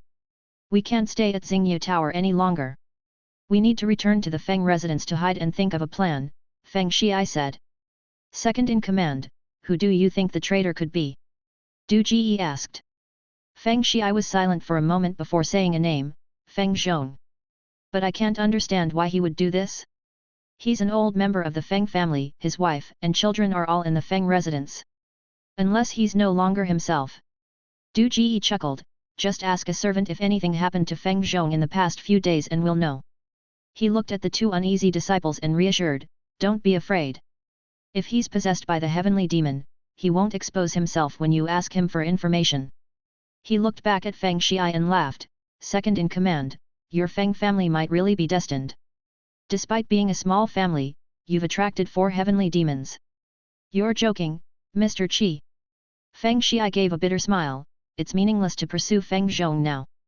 The urgent matter is to leave here as soon as possible. Otherwise, once the Iron Palm Gang reacts, it will be difficult to leave. Second in command, do you think Feng Zhong's betrayal would only sell us out? Du Ji smiled. Don't forget, there's also a heavenly demon in the Feng residence. Feng Xiai looked at the 2 disciples. One of them nervously said, Second Master, Feng Zhong did indeed ask us about the situation at home. Feng Xiai asked bitterly, did you tell him? Please punish me, Second Master. The man knelt down and defended himself awkwardly. At that time, I didn't know that Feng Zhong was possessed by the heavenly demon. I thought we needed his cooperation in Liuyang City, so I told him everything about the Feng residence. In an instant, Feng Xiai's face turned pale. Wang San glanced at Du Ji, feeling a chill. Feng Zhong knew his situation well. If Du Ji hadn't intervened, he would have been schemed against by Feng Zhong sooner or later. That guy was so decisive in using others to kill, he would most likely show no mercy to him. Chapter 25, The Advantage is on our side. Feng Qi stood firmly in front of him, blocking the knife for him, and then unhesitatingly lay on top of him as a human shield. The scenes of the battle involuntarily rolled in Wang San's mind as he looked at Feng Qi, feeling a bit complicated. He knew that Feng Qi keyword was protection, but in that situation, with just one accident, Feng Qi would be gone. If he really used the secret signal to find his partner, his keyword would also be protection. Could he do it? Wang San looked at Du Ji's back and sighed silently. Although Feng Qi was a bit domineering, he really wanted to cooperate with him. It was impressive how quickly he trusted a stranger in the simulation field. Wang San couldn't tell if he was smart or foolish. Perhaps, he could let go of his prejudices and cooperate with him to get through this simulation field. Their keywords could complement each other perfectly, and they might have a chance to break into the top 10. Unfortunately, Feng Qi flipped the table too early. If he hadn't made himself a target, Feng Zhong wouldn't have sent the Iron Palm Gang after them. Well, it wasn't because of him flipping the table. He had already been eliminated without any defense. After thinking it over, Wang San sighed again. He would go as far as he could. Meeting such a sincere partner was his luck. Even if they didn't make it to the top 10 in the simulation field, it wouldn't be a wasted trip. Feng Xiai remained silent and ignored the kneeling direct disciple on the ground. He knew it wasn't his fault. He hadn't been on guard against Feng Zhong either. Feng Zhong's disguise was too good, and there were no flaws to be seen. Another direct disciple went to investigate Feng Zhong's room. In the midst of the corpses, Feng Yunjie continued to tremble in the corner, even forgetting to bandage his own injuries. He looked helpless, like a child. For a moment, the corridor fell silent. After a while, the direct disciple who was investigating Feng Zhong's situation returned. He looked at Feng Xiai and shook his head. Second in command, Feng Zhong has escaped. Even though he already knew the result, Feng Xiai's straight posture collapsed in an instant. He looked at Du Ji in a daze. Mr. Qi, the Feng family is finished. Not necessarily. Du Ji shook his head. Second in command, we still have a chance. What chance? Feng Xiai's voice was hoarse, but his eyes lit up. It was as if he had grasped a lifeline, and he looked at Du Ji expectantly, his face filled with hope. The Iron Palm Gang may not necessarily launch a night attack on the Feng family. Du Ji said, first, the Feng family is relatively far away.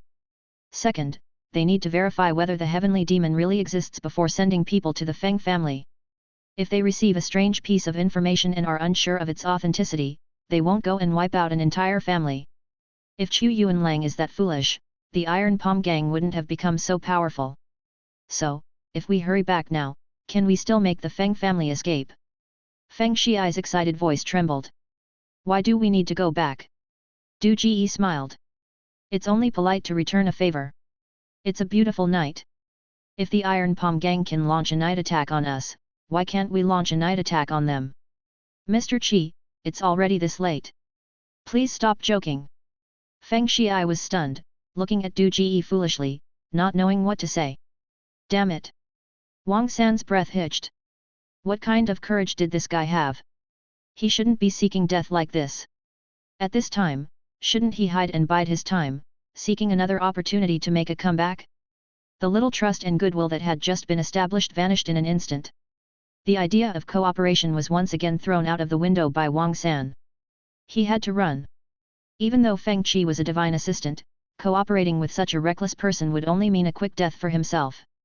Mr. Qi, you may not understand the Iron Palm Gang. Chu Yuanlang is a top-notch expert second only to the sect leaders of the 5 sects and 3 gates. He has at least 3,000 gang members, and a hall master like me is equivalent to his strength.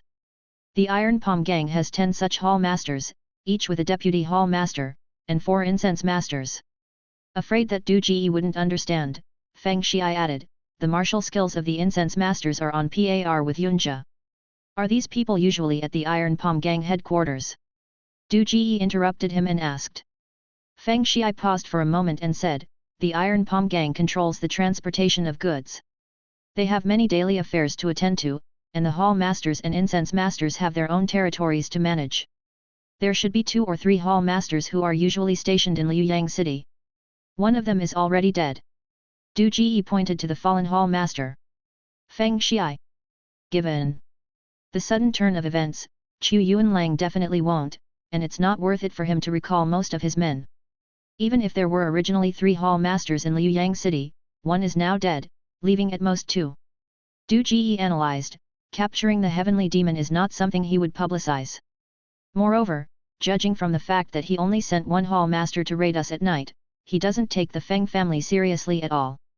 The other 2 hall masters probably don't even know what's happening here, they might be dreaming in some woman's bed right now. With our preparedness against their ignorance, our chances of killing Chu Yuanlang are high. Feng Xiai initially thought that the night raid on the Iron Palm Gang was Feng Qi hysteria, but after Du Ji's analysis, he suddenly felt that there was a possibility. Wang San looked at Du Ji in surprise. In just a short moment, he had analyzed so much. This guy wasn't stupid at all, so why did he only do stupid things? Du Ji looked at the excited Feng Xiai and confidently said, second in command, the advantage is on our side. Mr. Qi, even if we can infiltrate the Iron Palm Gang, Chu Yuanlang's martial arts are extremely high. Even I'm afraid, wouldn't last 3 moves against him. Feng Xiai thought for a moment, then shook his head, moreover, we are all injured, and Yunjia is second in command, we have Wang San. Du Ji put his hand on Wang San's shoulder, just a quarter of an hour ago, you wouldn't have thought that we would annihilate the enemy, right? Second in command, times have changed. The heavenly demon has descended, and our previous combat concepts need to be revised. Feng Xiai looked at Du Ji, then at Wang San, hesitating, Mr. Qi, if we fail, the Feng family will be in danger. Why don't we be more cautious and return now? We still have time to escape.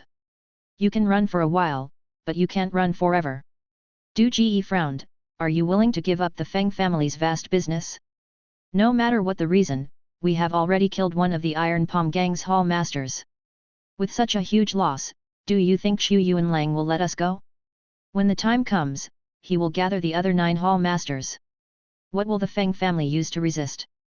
Moreover, the Feng family has weakened because of me. It's my failure to protect. My strength will definitely decrease greatly. Who will protect you then? Rely on Wang San and Feng Zhu. Feng Xiai fell silent. Wang San was a new addition, and without Feng Qi protection, he had already been killed by the hall master of the Iron Palm Gang. Feng Zhu might be suffering in the Feng family, it was already good enough that he didn't oppose the Feng family. To ask him to help the Feng family was simply wishful thinking. After thinking it over, Feng Xiai surprisingly found that Du Ji's proposal was the best way to survive in desperation.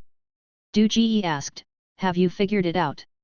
Feng Xiai took a deep breath, all right, let's do it. Good, let's rest for a while, then we'll set off. Du Ji was full of spirit, we'll catch them off guard. However, second in command, you need to find me a sturdy long sword, so it won't be easily broken by the enemy again. Wang San followed, find me a handy weapon too. Okay.